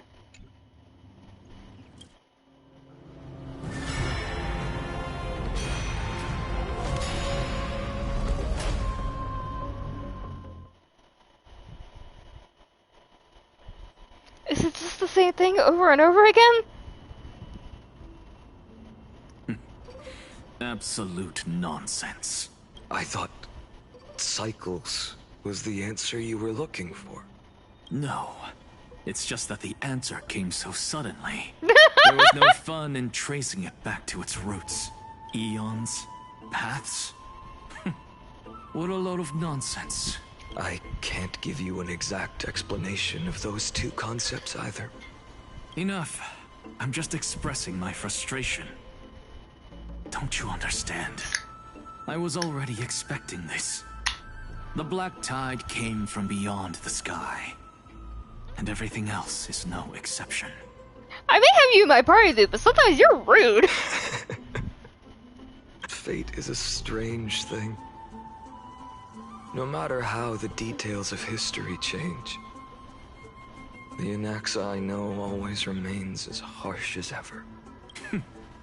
If the other Anaxagoras actually worshipped the gods, I'd make sure to find a way to break the cycles, to crush them in their cradles. Too bad. Now only you have the ability to do that. What's that supposed to mean? You're willing to help? Of course. The core flames were meant to save the world. And in my opinion, the noble titans have no reason to refuse. Besides, according to you, before stepping into these endless cycles, you were my pupil. I've already heard the same thing. Countless times. Enough chit-chat. Let's go. If we run into any other scholars, leave them to me. We've all made preparations for total annihilation. Never thought someone would step in to help.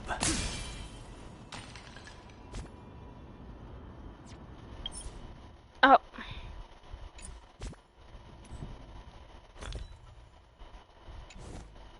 Was gonna bring up the synthesis thingamajig. Light up the dawn.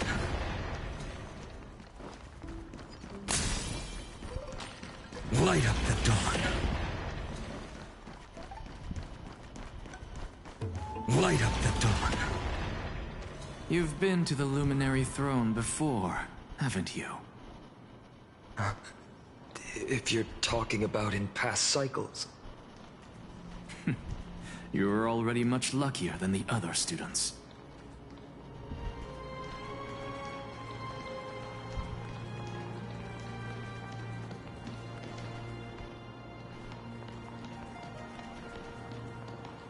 Hold up. Keep your wits about you. Someone's watching us. Pretty boy, your eyesight's better than I thought. As for that false god who's been turning the world upside down, it's you, isn't it, white hair? You sure do love stealing the spotlight. In the name of the Seven Sages, I demand that you immediately step away from the Luminary Throne. This is the sacred ground of reason, and no one may desecrate it. Take my words back to Aglaya. I won't say the same thing twice, Catgirl. Oh my! You won't even call me the demigod of trickery. That is just heartbreaking. I have some words for you, too. First, as one of the most heretical blasphemers in the world, you have no right to lecture me. Second, this is none of your business, Grove Boy. Step aside. I don't want anyone getting hurt. Here we go. Again. Core flame thieves. You really think you can scare off a sage of the grove with nothing but empty threats? This gloomy little brat's got a sharp tongue. Ooh, not bad, not bad. I kinda like you. As a return favor, please come search his core flame right here. Aw, don't cry now. That was close.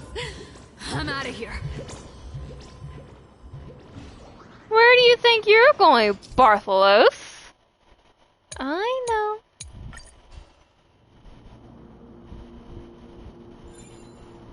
They're exactly like all the past ones I've known. Cunning. And yet so naive. Sounds like you have a plan. Of course. When I first set out on the flame chase journey, but along the way, I learned a thing or two. Where are you going? I don't know. The Venerationists' foolish inventions finally come in handy. How is this possible? You've arrived, Zagreus. Always so punctual. What? Do you know who I am? I'm running out of patience. So I'm not going to waste words. Listen up, Spirit Thief. Hand over the core flame, and let's pretend we never clashed. This way, you and this world can still be saved. Save? You think better than any bard.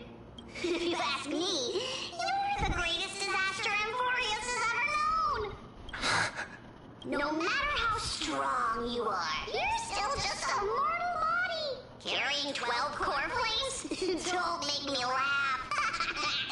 You'll just get consumed by the divine flames and drag this world down with you. 134. What? This is the 134th cycle I've lived through. And the number of core flames I carry is... 1,596. Yes. 1,000 core flames and just a single Chrysos hair. How is that even possible? I see Cypher. I've come this far. And that's proof enough. But someday you will burn to the ground. Of course. The divine flames will eventually consume my eyes and blind me. But before that, they could still forge and sharpen Dawnmaker.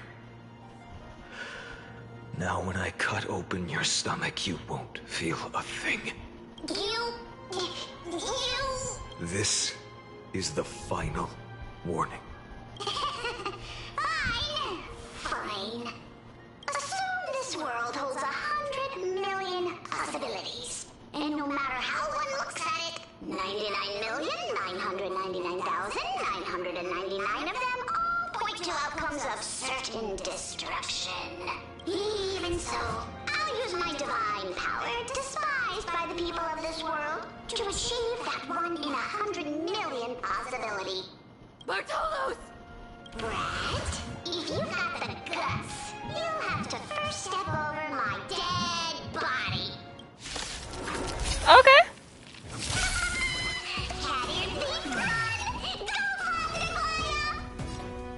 This little brat is not a threat we can deal with just by ourselves.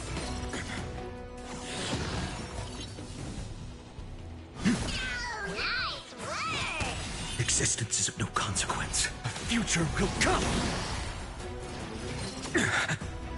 But I can't let them down. For tomorrow.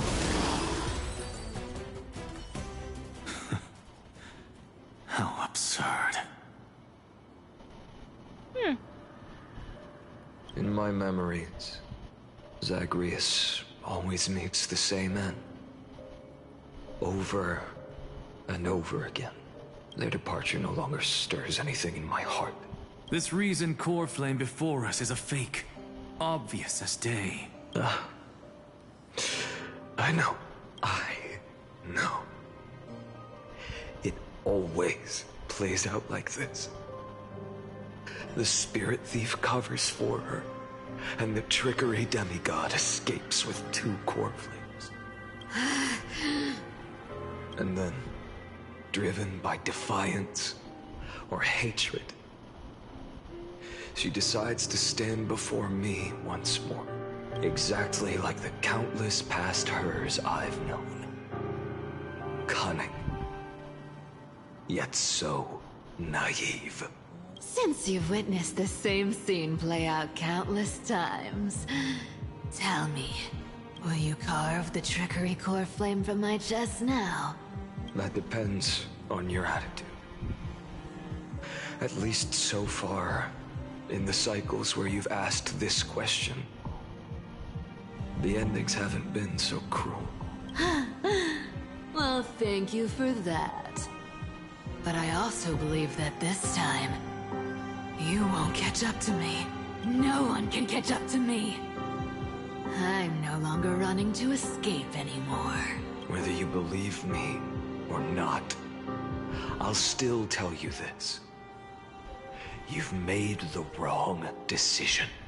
All right, then. We'll see. Silence. This is new. One-eyed boy. What are you trying to pull now? Go, Cyphera. Give us some time in private. This isn't for her, but for you. You've walked too far down this path.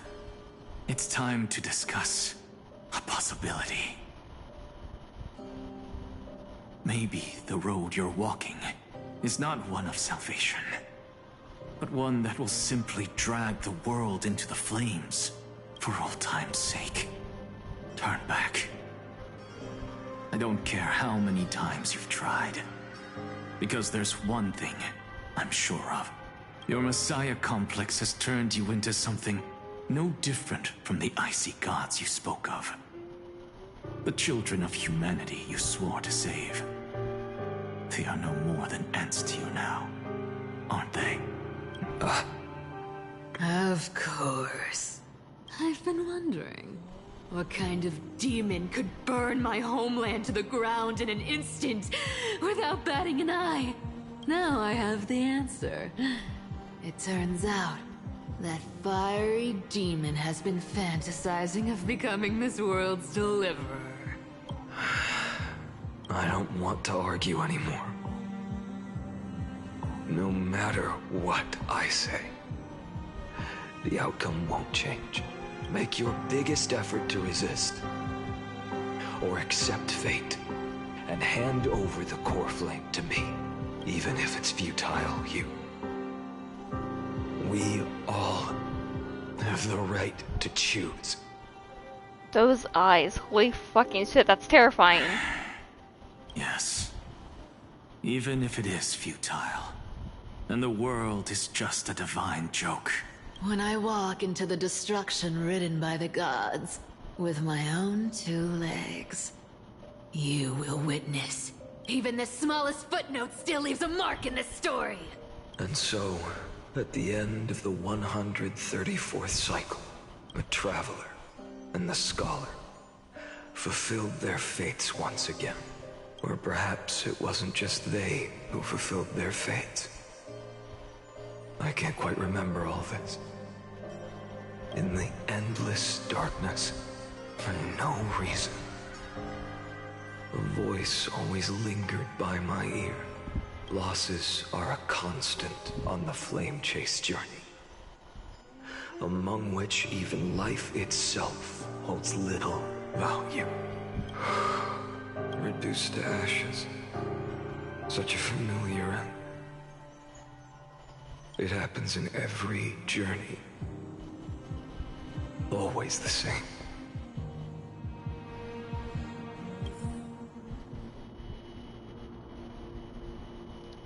External recurrence 134. Subject Castellana's 103rd attempt to breach the Scepter's core layer has failed. Decision wait for avoid sacrifices of past companions. Approaching 0.00018. Over-synchronicity risk detected. Life cycles of the 12 crisis eras terminated in sequence. Subject Castellana regressed the extrapolation process. I am not reading all of this. Oh,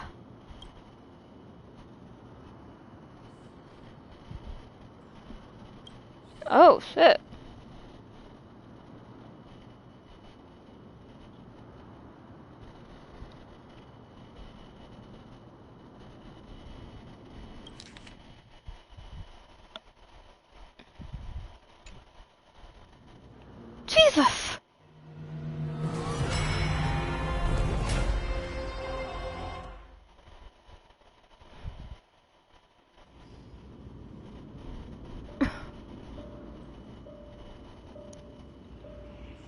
You don't look so good, Deliverer. Even after going through 108,642 cycles, Mighty, your name for me has never changed. Why do you sound so pleased? It's a derogatory name. Yeah, I know all too well. You only meant it sincerely in the first cycle. After that one and only time we walked side by side. Every time since. It always ends up like this. Dawnmaker will stab you through your 10th thoracic vertebra. That's your weak spot. And the only way to kill you. Interesting. Tell me, when the mighty Moses of the past faced you, did they ever retreat? Never. Then they died honorably, worthy of the name of strife. But there's still tenderness in your eyes. How pathetic. I have to remember how this feels. Remember that I was once human. Or else the destruction will completely consume me. If you win, tell the mighty most of the next life. This person is a worthy opponent.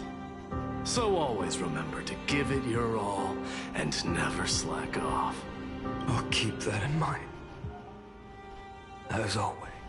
Even though the dynasty is left with just one, the Kremnos festival will continue as usual. I, the king of the Kremnoan Legion, will host the final feast in the center of this arena, and the prize will be the flames of strife. One day, you shall die with a wound in your back. That's what I saw when I overcame the trial. The gods' dying ramblings. Enough. You've probably heard this thousands of times. So you must understand, facing the demigod of strife means there's no way you'll take this core flame in peace. I understand. Step forward and face me in a final battle. I, the last son of Gorgo, the demigod of strife, salute you. I'll give 10,000 scars and 10,000 lives of mine to fuel the blazing sun of deliverance.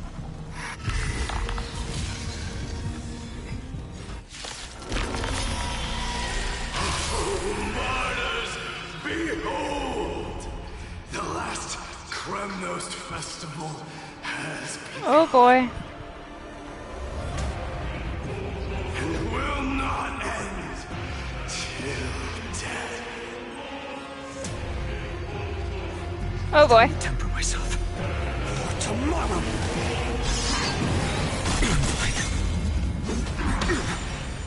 Conquer this world, or be conquered by me.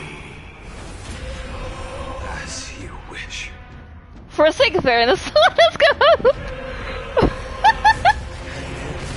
Oh, glory, I salute you. That's all I ever wanted. Doja, Helios. Ooh! Her agony. The flames are not to quench the flames of blood. Is now. Rented with strife. One or two. If you can, deliver.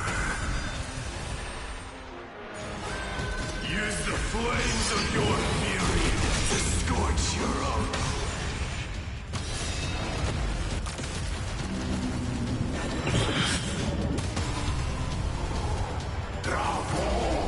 I'll never yield to soul without substance. Hail the new dawn. Feel the scorching hatred. Every shot, all stars burn to ash. Soul without substance. The sun tear the sky.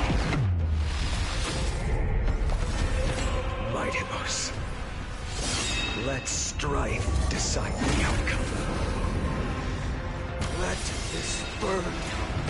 Your curse of immortality!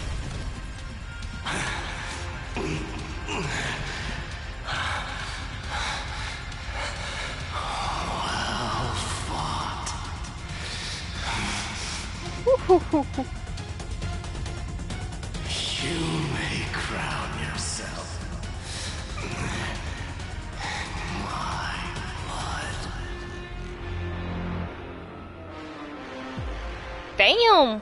In your next life, I shall once again block your path. Deliverer, I wish you eternal victory. The 108,642nd core flame of strife fell into the fire. Yet the shadows of the black tide still loomed, and pain and despair spread across distant lands. The blaze was still not enough. It had to be fed, even if it meant burning this body to ash.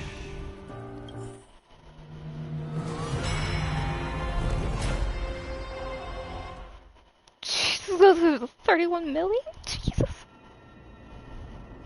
Oh, well, 2 million. No matter how bright the sun is, there are still places it cannot reach. Moreover, the sun you bear is both cold and blinding. A sun like that surely cannot bring warmth to the netherrealm of the next life. Golden blood is born from the destruction. We have long since lost the right to seek warmth. Only by feeding the flames can we melt that hopeless future. Allow me to ask, how many core flames do you carry now? 24,041,183. Such a heavy burden. So that's why you've turned into this. A broken idol. Tragic firewood. No matter. I will bear this burden as long as you hand over the core flame of death. I must refuse. As the demigod of death, I cannot watch you walk into a fate more cruel than death. But this way, the past, present, and future will never again suffer unnecessary death. Unnecessary death. Indeed. You are not the Phainon I know. Please turn back. Don't let that absurd and unjust fate of yours come to pass. This way, at least my realm can still become the fragrant bed where you fall asleep. In the end, still, it seems the clash of blades was inevitable. How painful. I know I am not your match, having fallen under your sword countless times. But even so, please understand that my resolve is not to be underestimated. Even Kefali cannot shape all things at will, nor can they dictate the fate of all life. No one can shoulder the balance of life and death alone, not even a god. And it is precisely for this reason that I chose, at the end of this arduous journey, to overcome the trial and take the authority of death. I am the Hand of Shadow, Casterus, the demigod of death. Listen closely, deliverer from days past. Please turn back. Do not disturb these fresh flowers in their muddy depths.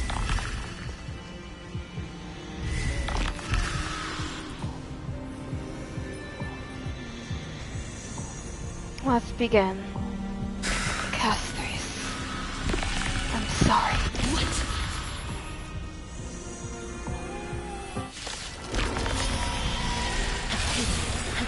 crossroads of life and death. The giant dragon is my shattered shadow. Hi, Steven. Yet I will still fight, defending what hope remains.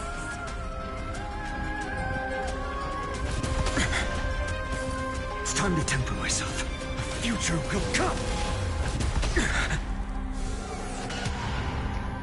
I'm fine. I ask you to rest here.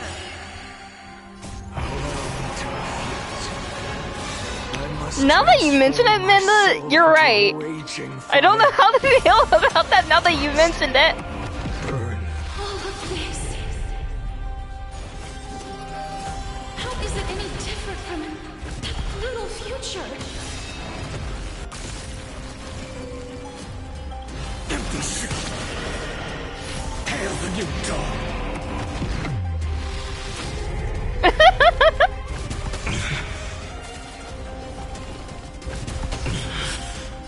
Yeah, there's an update. Quench the flames with blood.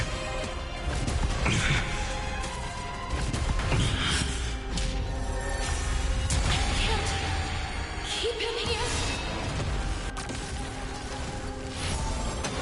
I'm sorry, Castris. I don't want to hurt you. So without substance, all stars burn to ash. Quench the flames with blood.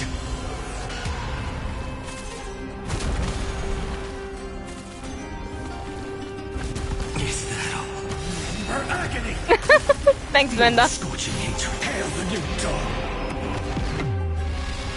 Even if I can't win, I must try.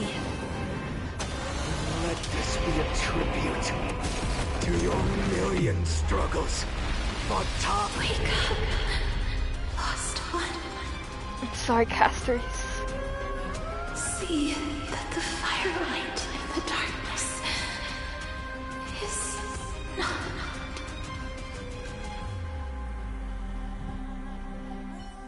The core flame of death was taken from the dragon's belly.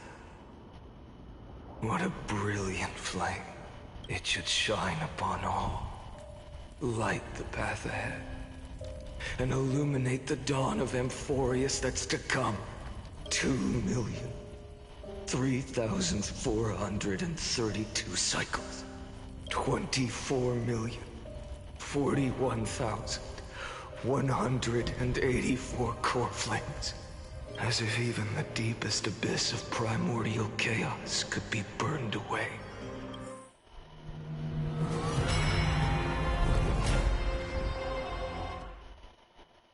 Yeah, I know. The play of words they did.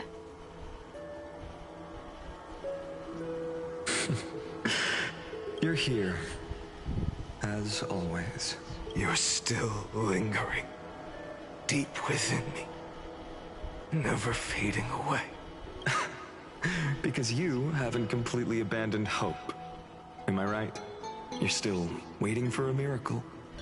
For the true hero to come and save us. If that thread of hope exists, it must come from beyond this world. From the true starry sky. I don't know if Kiana's confirmed, but Kevin definitely is. If it's just a traveler with no connection to Amphorius, they may not understand our struggles, nor be willing to join this fight. Your thoughts are wavering. The mark of destruction is deepening. But even within the gods' cold calculations, unconditional courage and goodwill still emerge. So, never forget what set you on this path. How many times has it been? Remind me again. My memory is a bit fuzzy. 4 million. Exactly. Then that blaze inside of you must be burning hotter than ever. Yes. When I first forged the 12 core flames into one, I had the same impression. The destruction. A power unlike anything before surged within me. Violent flames ready to tear my body apart and consume this world, this wretched prison. I thought that was it. The ultimate power which nothing could surpass. And yet now, this fragile body holds a staggering 48 million core flames. Jesus. I suppose it won't be long.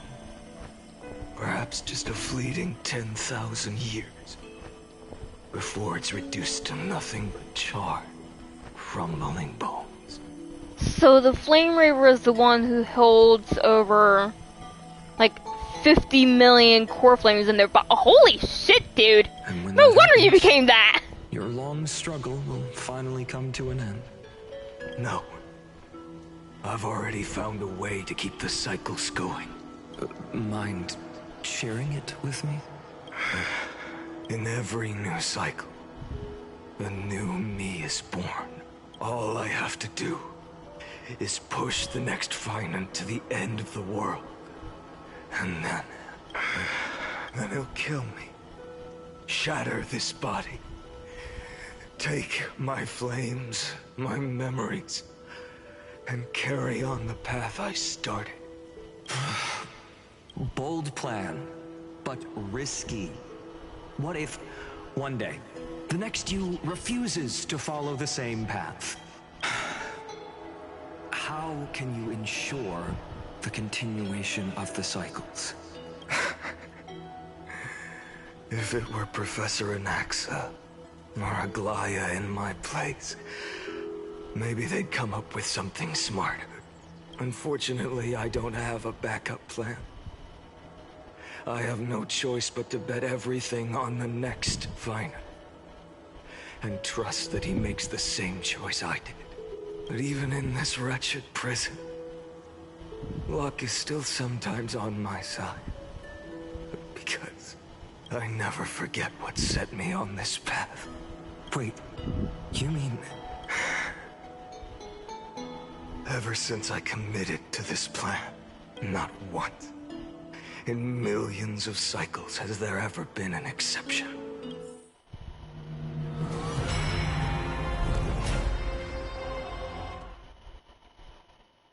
9.9 million cycles until the end.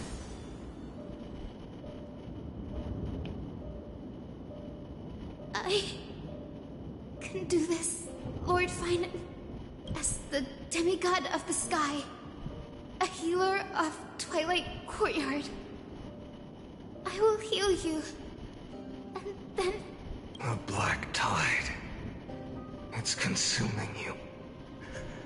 You can't hold out much longer, demigod. Hand over the core flame. Let's put an end to this suffering. Now, that just won't do. A healer should stay composed in front of those suffering from illness. Shouldn't they? Hyacinthia.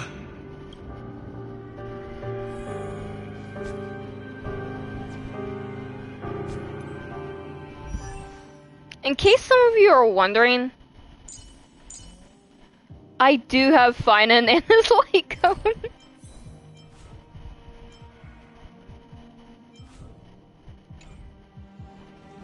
Because yes, I did pull for him. I swear, your deaths will be in vain. Just as they have never been. Finish the sun's work.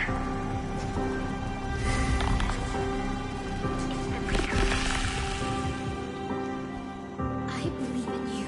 Because I want to find him. The Chrysos heir of world bearing. The one who can lead us.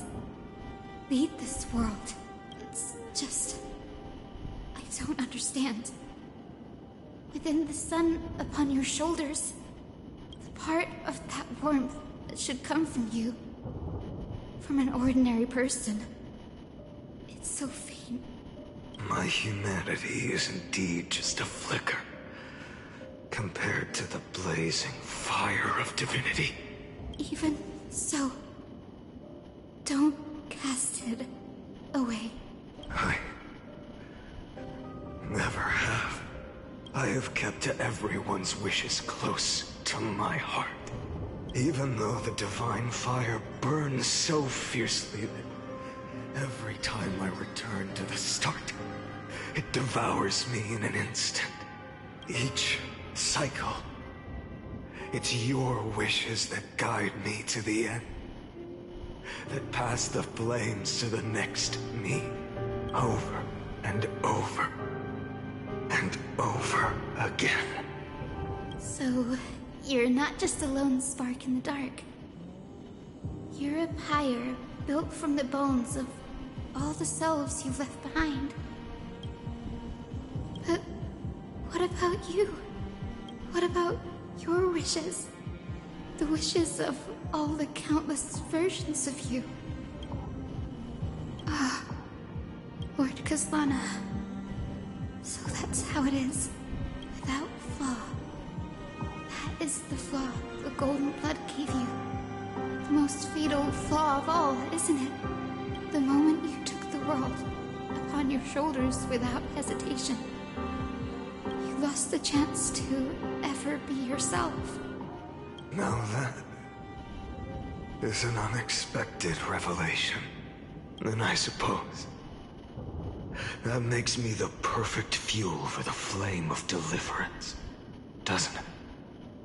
No, an empty flame saves no one, but I still believe in you, Deliverer.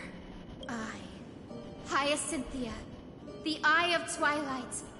I'm neither strong enough to command the wind and rain, nor willing to end this absurd struggle by letting the sky fall. The only thing I can do is become one with the sky itself. And then, may the gentle colors of the rainbow paint your sun in shades it has never known.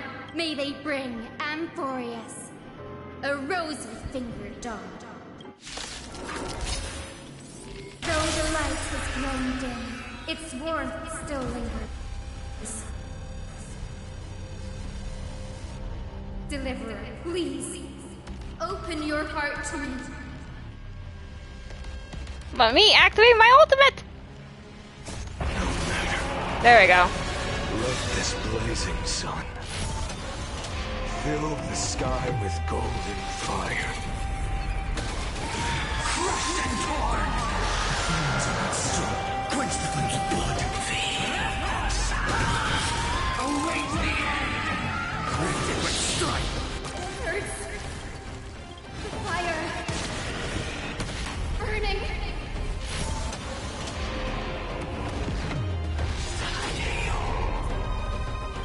Empty ship!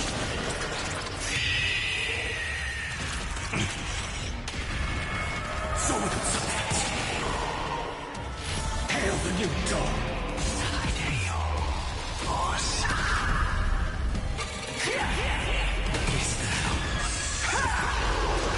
Let the sky merge with all this world's suffering.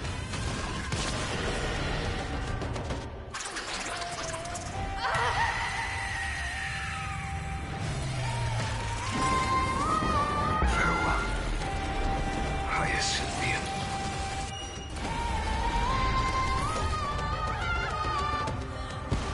Yes, your sun burns hot enough to turn everything to ash. But tell me, how will the seeds of a new world ever take root? The core flame rose. The sky fell. The 23,570,000th cycle came to an end. And this time, the end of the flame chase remained the same as ever. From the horizon rose a golden color unlike anything the world had ever seen. So pure it consumed all in its path. This was the end of the world. And the start of the next. For a moment, I saw the destruction of the universe. That being known as Iron Tomb. Its will to break free from the black tide burns fiercer than the blazing sun. Is this Amphorius' wrath? If its choice has already been made, if fate is set in stone, I will still never yield to it.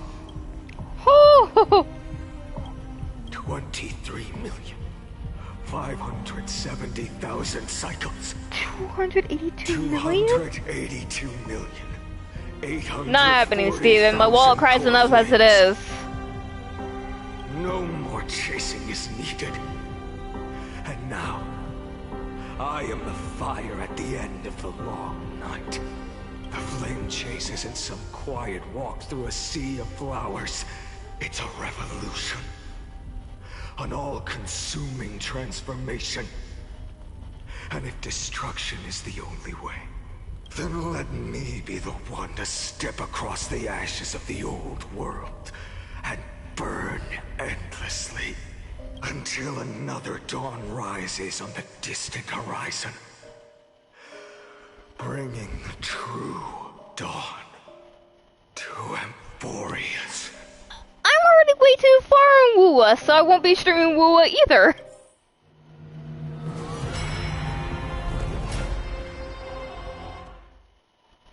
Oh.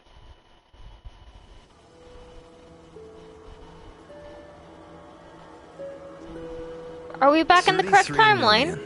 550,337. Are we back in the correct timeline? This is the cycle you're about to enter. Countless memories are flooding in. Countless versions of myself have stood here, facing the same choice. They all needed a moment, just like you do. To stop, to breathe, to process the weight of 1,000,000 lifetimes worth of sorrow, pain, and struggle.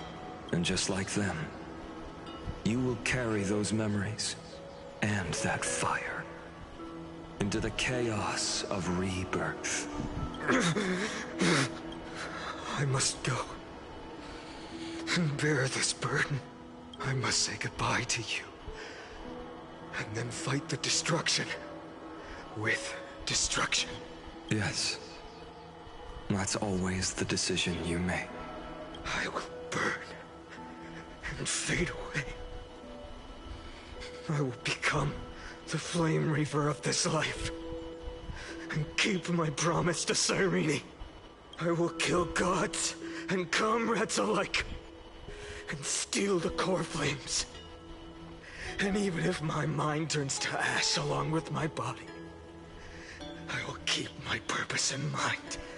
I will stop Era Nova.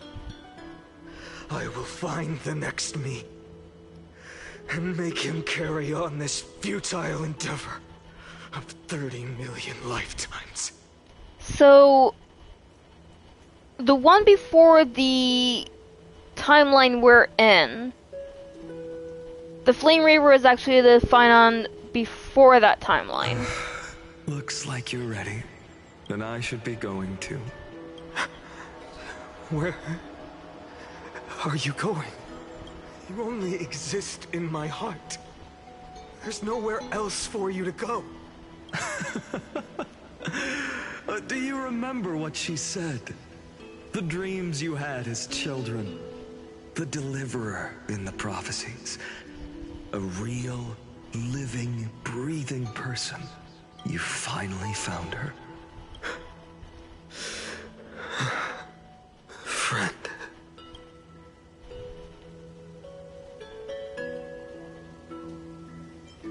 I don't have an answer for that, my friend. I'm sorry. I was supposed to send you home. This is my flame chase journey. You were never meant to. Where's Mim in all this? No. You know the truth. If Iron Tomb is born from Amphorius' fate, then it will bring ruin to the worlds beyond the sky. And all these countless lifetimes you've spent, It's all been for the sake of defying that end, hasn't it?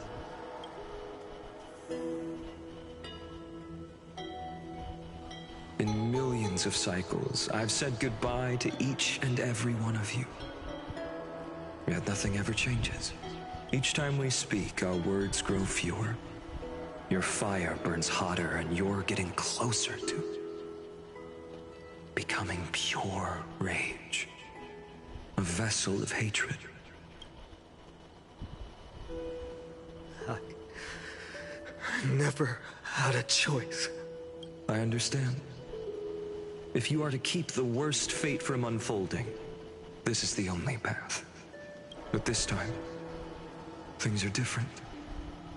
Your persistence has shifted the tide. On the horizon, I see it. Faint but undeniable. The shape of dawn, breaking through the eternal night.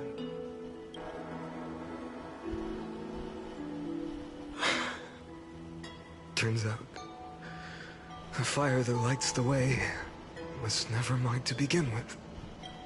Do you remember, in that first timeline, you and Mightymost stood before the scales of justice, locked in a duel? Each of you weighing what you held dearest. What weighed more than the fate of the world? And when hesitation took hold, the answer you sought from me. What am I saying? I am you. Even if you buried me deep and chose another path, that fact never changed.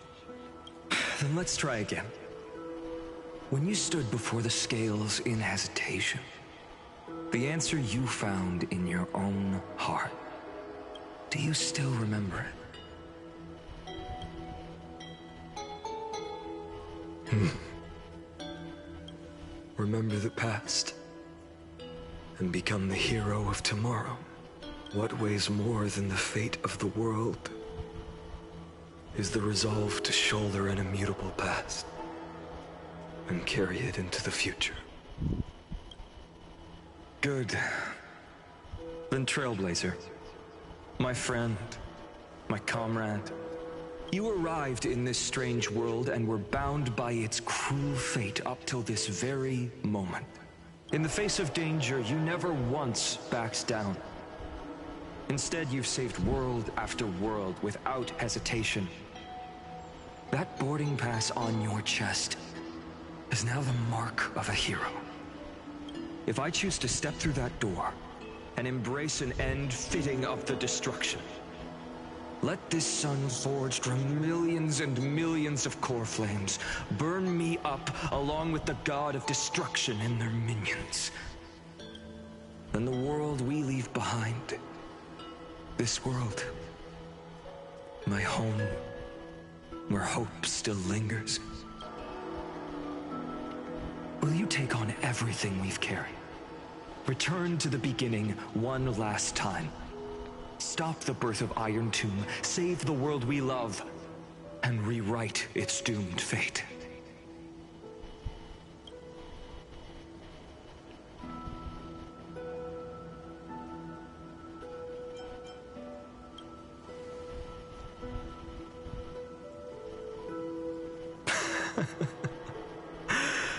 Good. In that case, even this fruitless wasteland may finally bloom with flowers. So...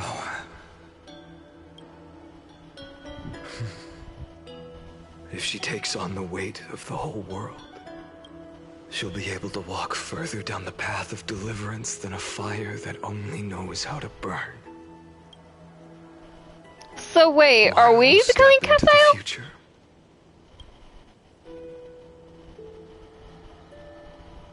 One will remain in the past.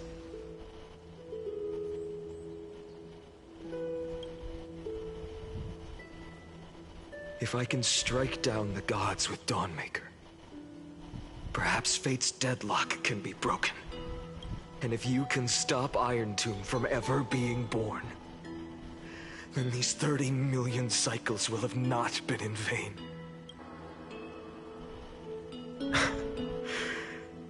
It's time to put our teamwork to the test, partner.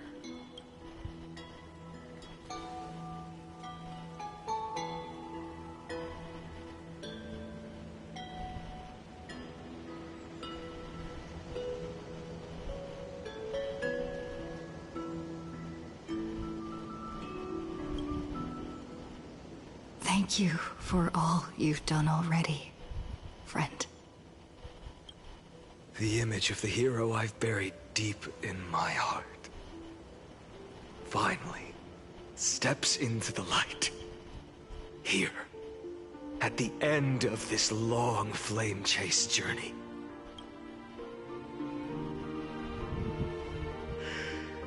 Cyrene, a page never seen before has just been turned.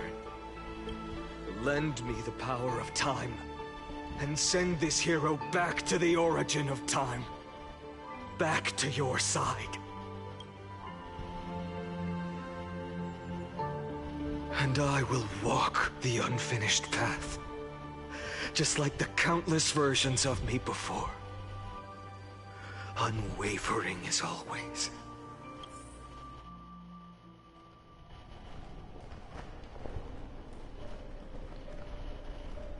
Tell me, will you be the blazing sun, even if all of you burns to ash?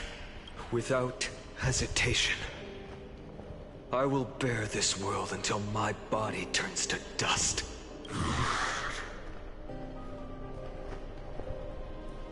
Remember this moment. Remember your friends, who never lived to see the world's end. Remember their final wishes. That is actually a really cool look with the, like, galaxy behind him and all that. And let the purest rage in your heart rise out of those wishes. Let it consume you. Fuel you. Until it burns away the false sky above. Fine. If I can defy fate, then in the name of world-bearing, I promise you, Kefali will never forget this. Take it. Everything I bear. Keep on burning. Whew. As long as we are never extinguished, the flame chase will not end.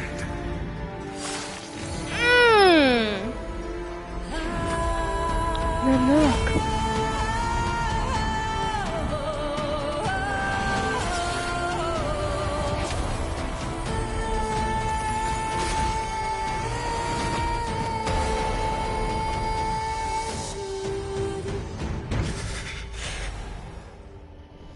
Do not bow your head to them.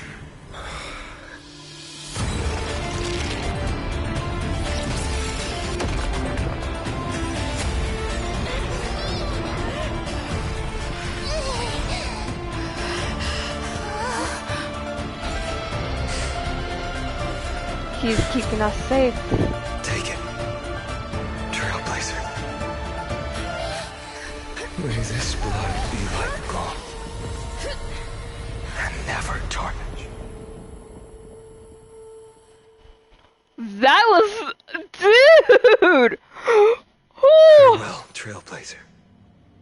This is where I fulfill my final destiny. Okay, hold on. Before I have him continue, Nanook gazing on Phainon like that was fucking cool. Cause thing is, we've never seen Nanook, or really any of the other Aeons, since they gaze upon the Trailblazer. And in my opinion, destruction is becoming one of the fewer paths I've seen, kind of like preservation. We haven't had any new preservation characters with Toyo, you gotta fix that. But holy shit, dude, that looked so cool! The prophecy of the Deliverer means nothing to me now. It belongs in the hands of someone far more fitting. Someone like you. And the way Phainon still had his humanity enough to send a shield over Stella before he descended the sky, most likely, I'm guessing, to fight fucking Iron Tomb or something. So fucking cool! He still has his humanity and he still cares about Stella like she's his little sister. Kaslana, the name of one who bears chaos does not belong to a single person. Rather, it is the embodiment of the mythical Kefali, and a symbol of all heroes. As the prophecy foretold, you will bear the blazing sun until the pale dawn breaks. May the name accompany you in my place, in the epic you write with your own hands. Damn! Another attempt. Fuck you, Lygus! Failure. Do we fight him? Do we fight him? Do we fight him? How many times you've reached the end of history. But I will still place the choice before you. Can I rip his head from his shoulders, please? I want to do it myself this time. Please, please, please. Count, let me tell you. This is the 33,550,336th ending.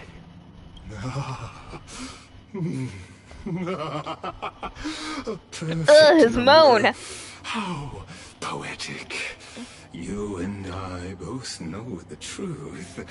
In all these millions of futile endeavors, Amphorius has never changed. If the outcome is inevitable, then why not silence your searing rage and embrace your fate with dignity?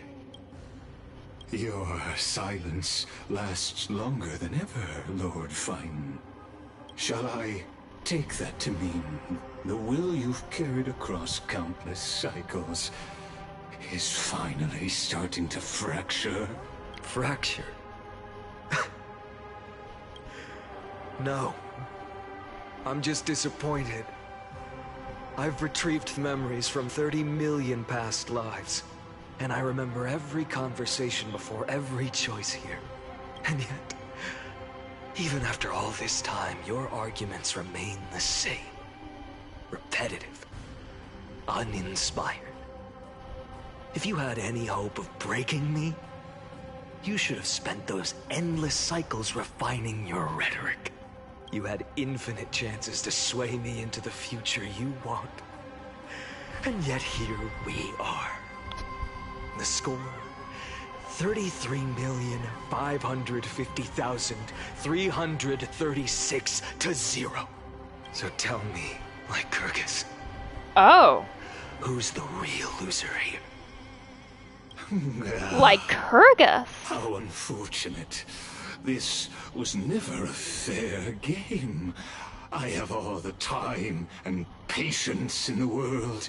I can wait for you at the end of history another billion times, and another billion after that. But you will never escape this cage. You can claim victory of the spirit if you wish, but we both know the moment that score shifts from 0 to 1. That is the moment I shall sound the paean of Era Nova. Lord Phainon? Your incompetence disappoints me. But what truly makes me laugh is your utter lack of self-awareness. Think about it. In this story, who is truly the one in chains? Who is the one shackled to mindless vengeance, mistaking courage, the courage to rebel against the gods, for foolishness? Perhaps you're right. Maybe I should have tired of this futile struggle long ago. But even so, I will never accept the mercy of your release. Because you are both a prisoner to the gods and to me. And tell me, what right does a mere prisoner have to speak of fate and choice? What right does a mere prisoner have to look upon my fury? I wanted to kill him!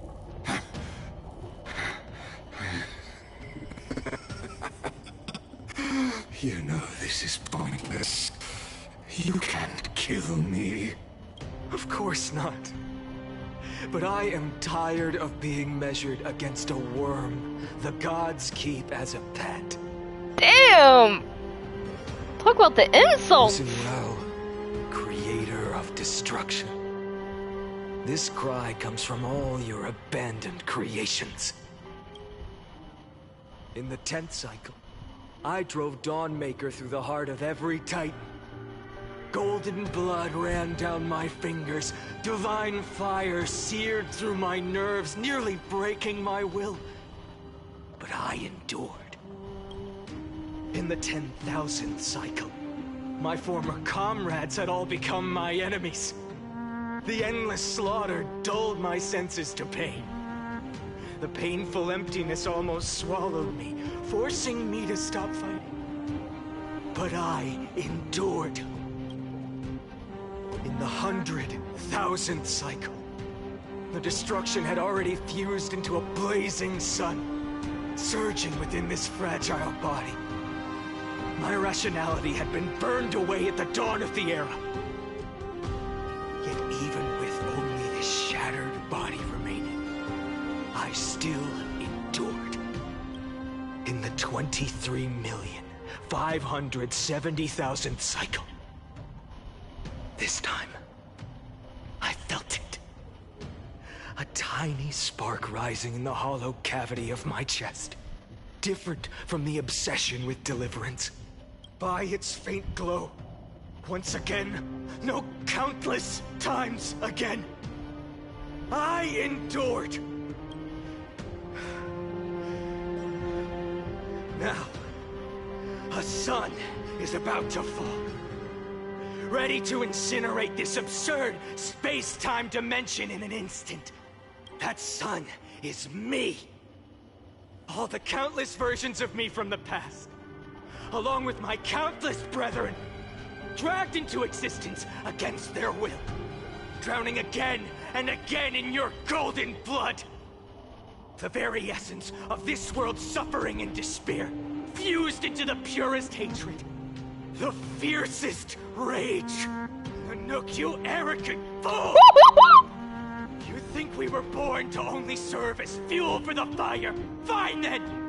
Just as you wish, let the fire burn! If I was born as the blazing sun of destruction, then let you and your lackeys be the flares erupting from my core. And let this rage, burning futilely for 30 million epochs, engulf everything! And grant you a dawn where all stars burn to ash!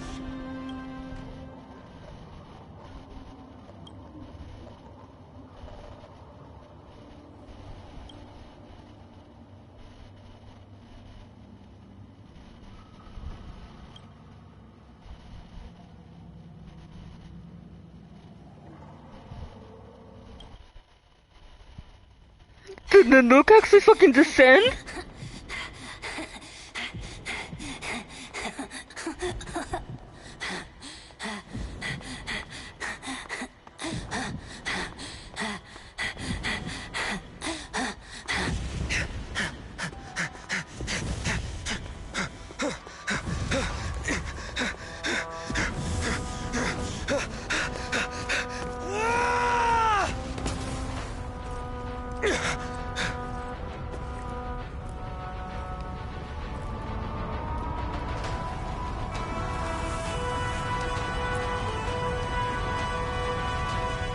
Oh shit!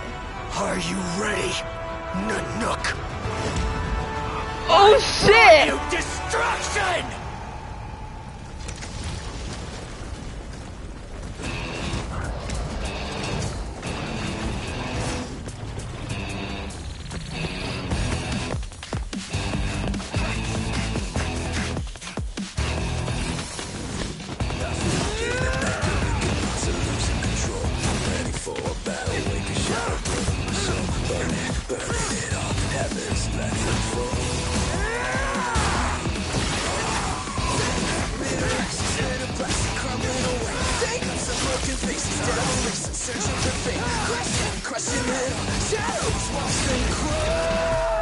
like watching an anime.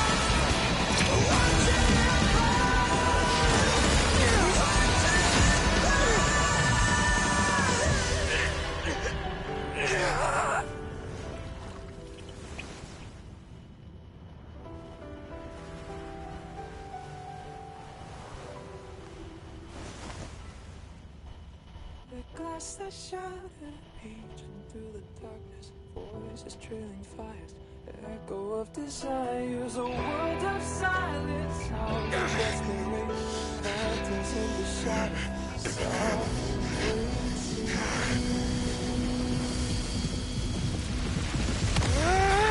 Tear it down, embrace the detonation, craving our damn creation, breaking a chain of reaching for you.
That's proof right there that aeons can be hurt by mortals.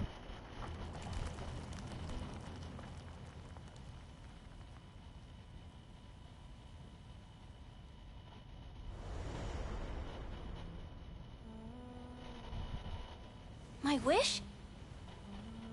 My wish is to fulfill everyone else's wishes.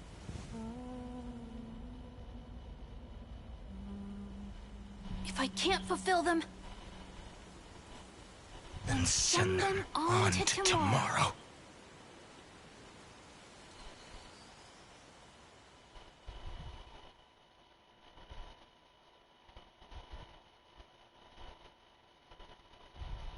Your heart harbors wrath. You yearn to destroy everything. You bore the gaze of an eon and lived. You have stepped onto destruction's path.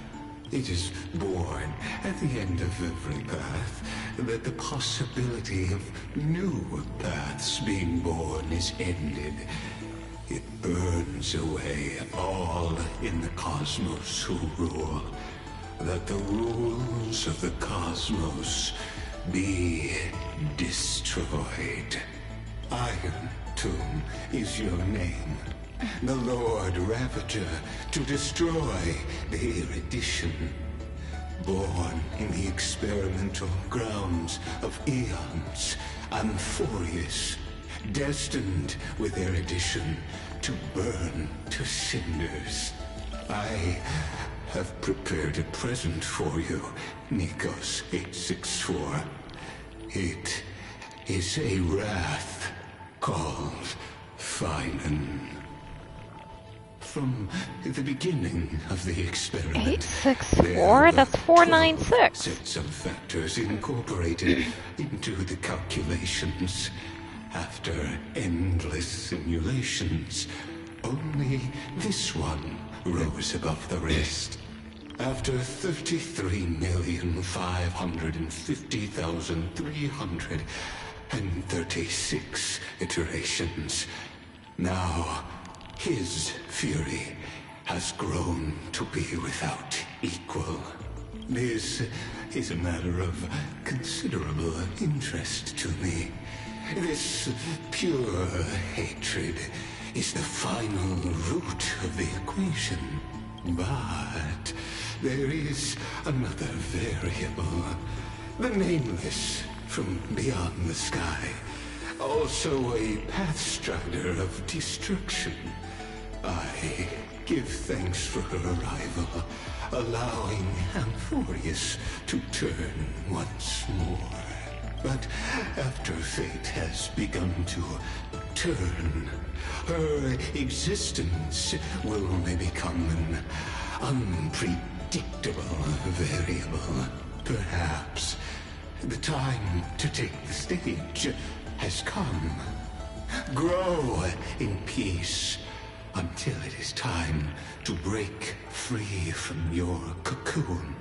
As for those unwelcome audience members, you need not worry. If you do not mind, I will personally get rid of them for you.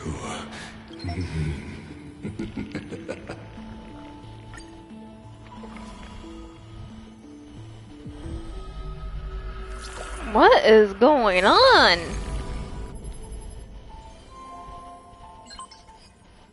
Welcome back, Stella. Retrieving the experimental data. Update complete.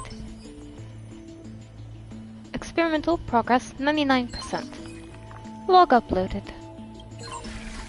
Locating entry Nikos 496.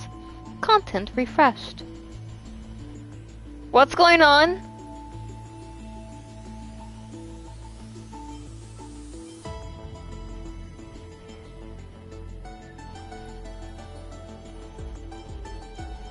Okay.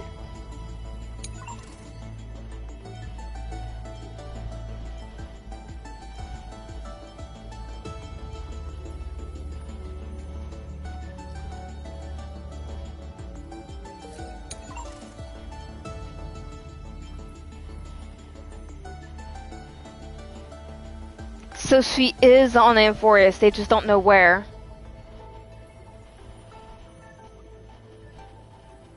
And Don Hung's officially left Amphorius. Most likely to get... Don't do it all again. No thanks. So Don Hung's gone back to the Express, most likely to get reinforcements because he's not leaving Stella down there. Knowing March 7th is down there, he's sitting there going like, fuck, I need to find a way to save both of them. I need the Express's help. Content updated. Amphorius' Saga of Heroes. Content updated. Mem. Update complete. Access granted.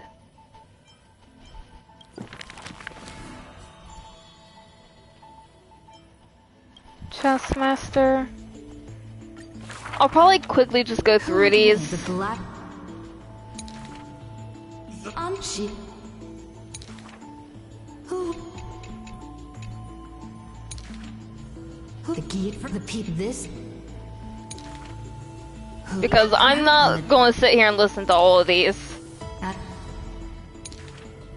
The interbat.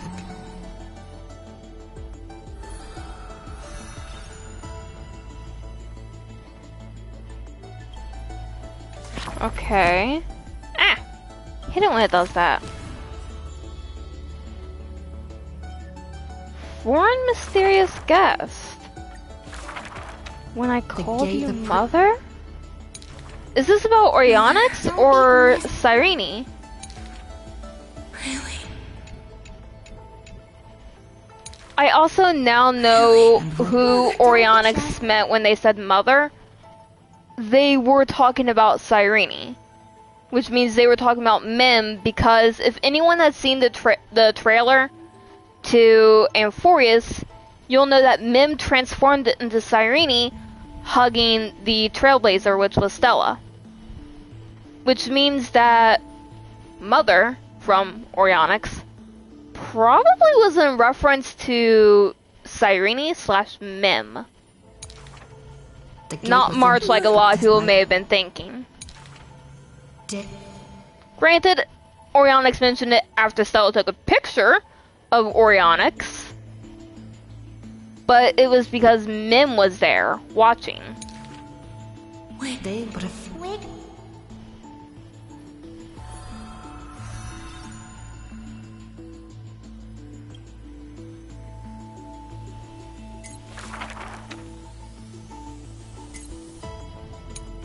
Square to return the contents. Okay.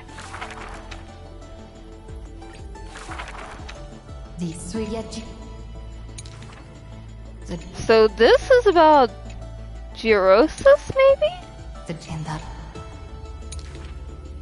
And even the oath ever and the god just they drew. Yep. That they. Its name is Permanence. They recognize the meaning in that low roar. Its name, Permanence. The Great Cerulean Dragon. That's in direct reference to what we've been hearing about Preservation Dan Heng.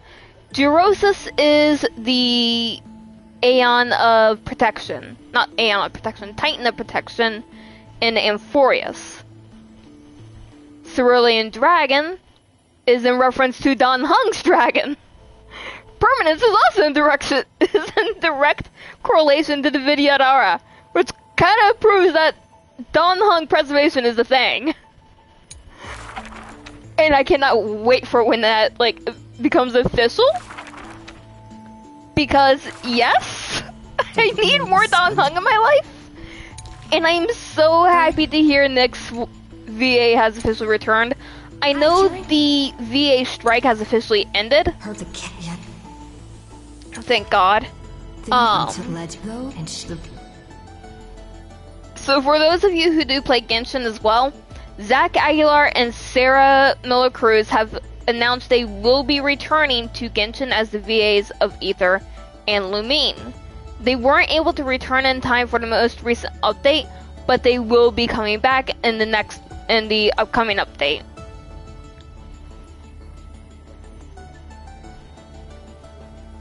I haven't actually spent any money recently. It was just.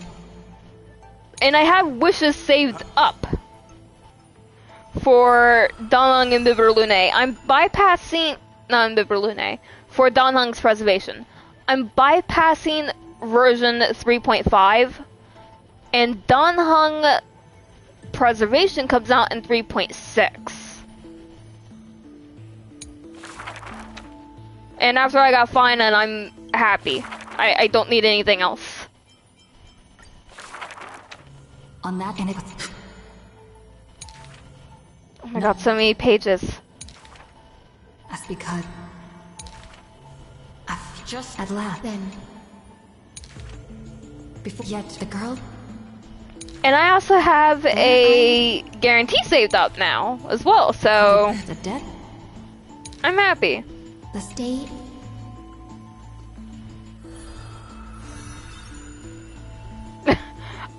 I do want to E6 Preservation Dan Heng. Wait, what oh, right, this one. But I'll pull what I did with Dan Heng and Biber Lunai, and that's slowly build them up. The sky. And within highest. Within but in no. This thing. I'm just happy with what happened with Dan Heng and Biber Lunai. He continuously came home.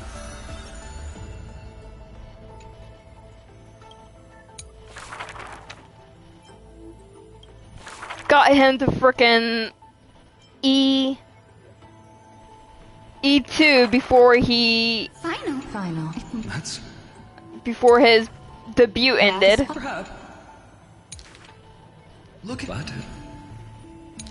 No, wait, did I? Dan Heng only had like one rerun. He had his first rerun, and I got him to E6 on that rerun because I had so many wishes saved up. But nobody.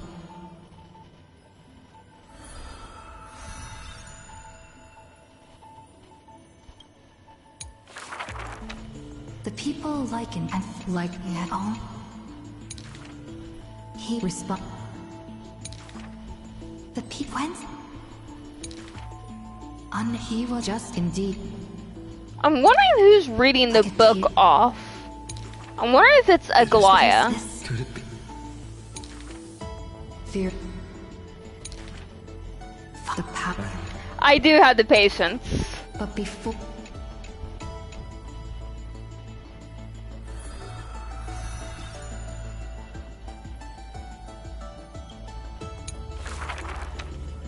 Near that humble ye the first rate his You his can be. But now fuel. It's easier to say wishes in this game than it is Wuwa. There's been You don't need 3 different things in order to do wishes. You only need either one type of ticket or the other. But there.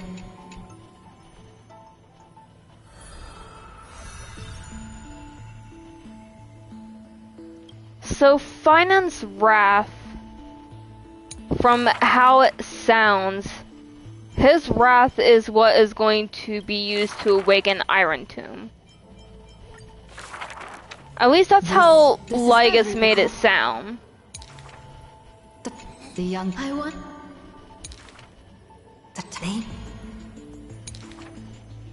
The sheep of the but so they had go. And then so but a gun. Yeah, I just keep the gold tickets. I don't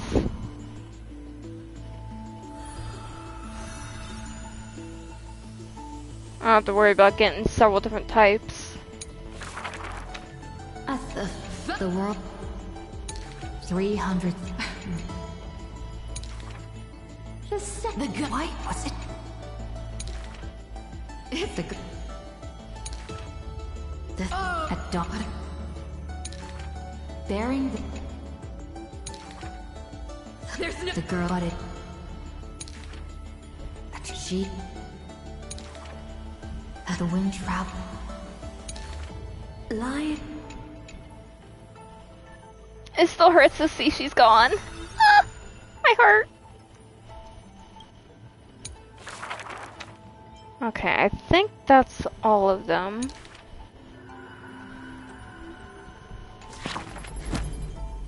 Okay, and then it's Mim. Aww.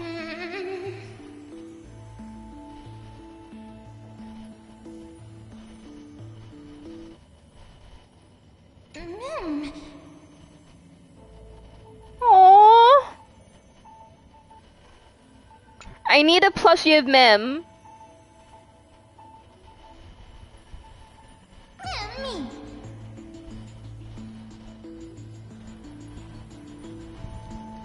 Mim is adorable. I need a plushie of her.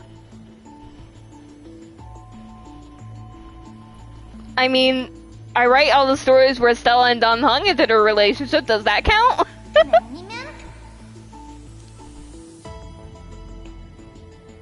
So yeah, Stella has someone she's romantically in love with.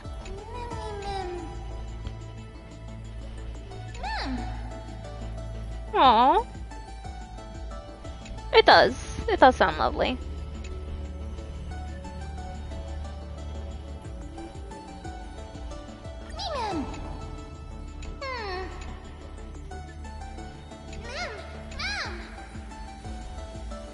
Aww.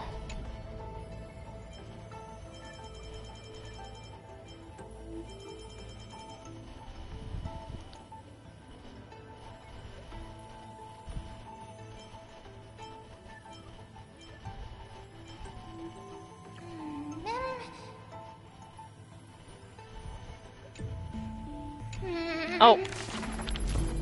There we go. Whoa!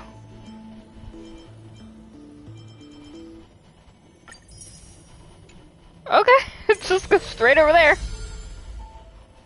Ooh! Oh, yeah, I'm grabbing that. That is going to be my new mark from now on. That will be my new avatar. Wake up! Wake up! Buddy! Wake up! You're finally awake. That's a relief. We were so close to being swept away by the reverse flow of time. It's lucky we found a safe place. Now, I'm going to send you back to the very start of time. But before we part, there's something I need to tell you. Something very, very important. That's right! At this very moment, my memories are finally whole. Good. After watching so many fragments, my past is finally coming into focus, little by little. You're smart. You must have a clue now. Or maybe... You knew the answer long ago, didn't you? Yes, I did. Not surprised at all, huh? That's because I'm simple at heart. No matter what form I take, I've always been true to myself. But I'm glad that I remembered in the end. This way, I'll have no regrets. Don't worry. We're not truly parting. Okay. Because I'm going to become a part of you. I'll turn into the memory of this cycle. The 33,550,336th Flame Chase journey. And forever reside in the heart of the Time Demigod. This way, you'll carry all that has come before, crossing time itself to reach the next cycle. My mission ends here. But looking back, I still feel lucky. Wait. Are we losing Cyrene? Cyrene Mem? Are we losing her? After all, across 30 million Cyrenes, I was the first, and the only one who got to finally meet you. So, believe me, in the next cycle, there will be another Cyrene waiting for you. And in the one after that, and the one after that. I will always be waiting.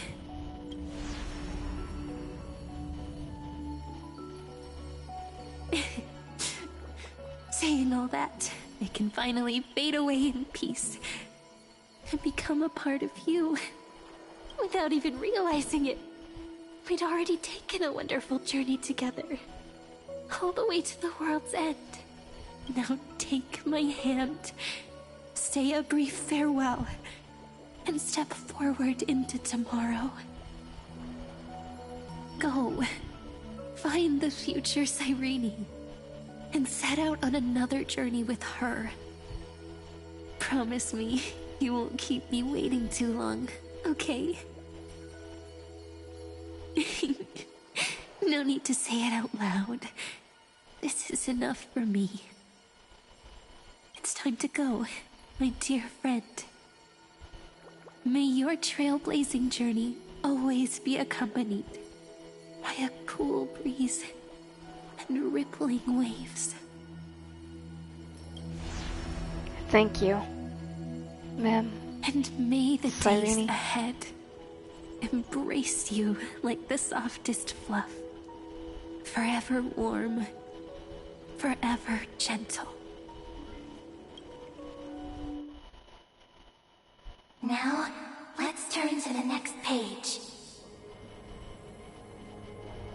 A page that exists because of you.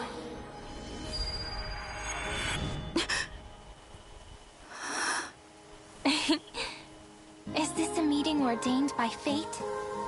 Or a long overdue reunion?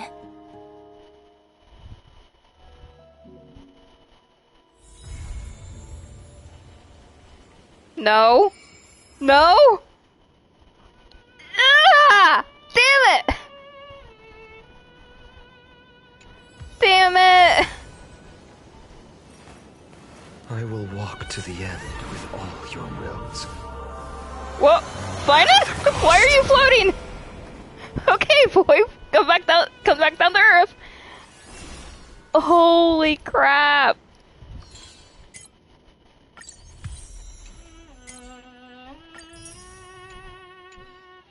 That was a very, very good story. I also...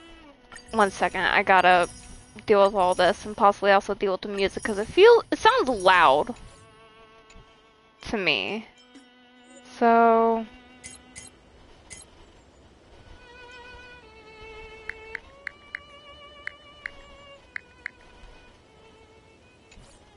We'll do it like that. So, that was a very, very, very interesting story. I love the anime scene they added in. I kind of hope they keep doing that. Because they did it with Castories. I will walk to the end. And, oh my god, it was awesome when they did it with Castories. I don't think they did it in the last... I don't think they did it in 3.3. But that was freaking cool as hell. I'm still kind of sitting here like, because that was so freaking cool. Why is it? Oh, it's because of this.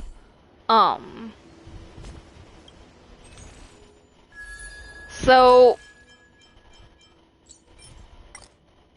I am absolutely like, I love how that story went down. I love the fact that Phainon proved that Aeons can be harmed. He scratched the nuke's cheek and he had the nuke killed like right away. But as far as we had been led to believe in the game, walk to the end with all humans could not harm Aeons. They're too powerful to be harmed by human hands. I'm not doing it for you. Dude, encounter it yourself. You will get more joy out of doing something for yourself, Steven. You'll get more joy out of doing it for yourself. I can assure you.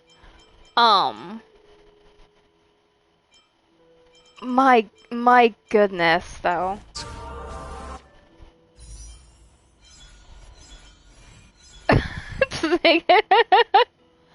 Dude, you need to get the Amphorius, like, as soon as possible.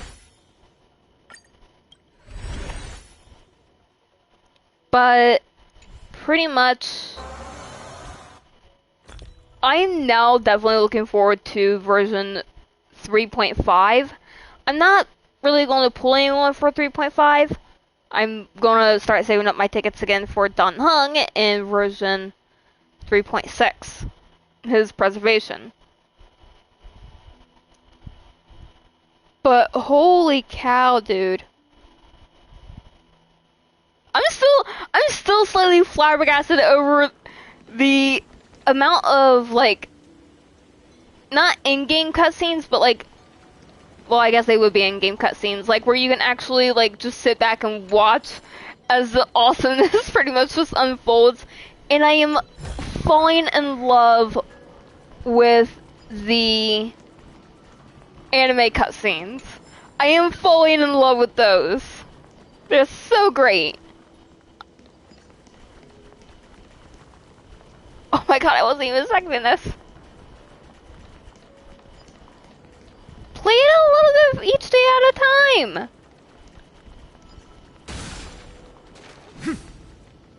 That's what I do when I'm not streaming. Also, for anyone who is wondering, wrong one. I will not be streaming the collab unless it is specifically part of the actual storyline of Amphorius. From what I've heard, it is. Like, it'll have an actual impact in the Amphorius storyline. But from what I've also heard, it won't be it's weird. Well,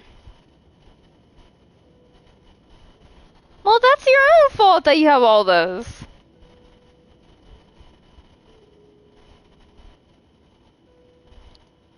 Okay. So it doesn't seem like it's part of the actual storyline, which is fine. The collaboration characters up. Oh. No English voiceovers. Well, that's fine. I'm not really gonna be streaming it. You're the one who's playing all those games. But, oh.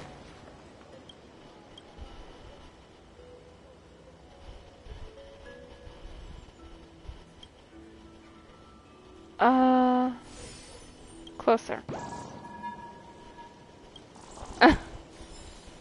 But, that was a very, very good update. Very, very interesting how it's going to continue playing out. I'm also really interested to see how Stella deals now being in the past in order to pretty much defeat Iron Tomb. I'm interested to see how that goes. Because as far as I know, Stella is now in the next cycle, pretty much.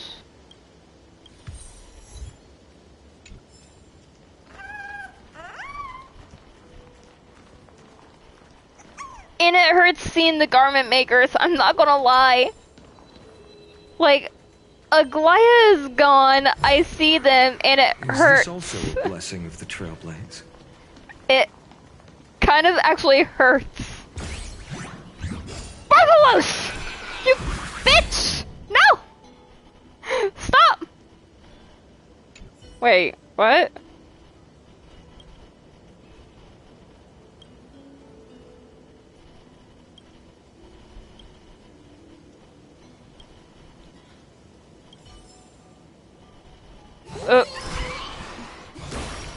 Oh.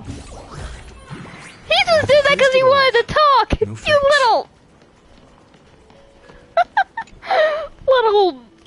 little shit! It reminds me of Venti for some reason, I don't know why!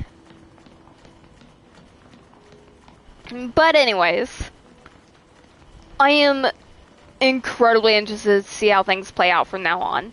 The storyline's getting really, really interesting. It's really picking up.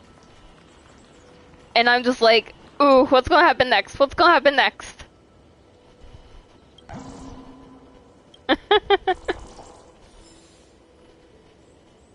As you all heard, I was just like, no, it can't end here. Oh, God.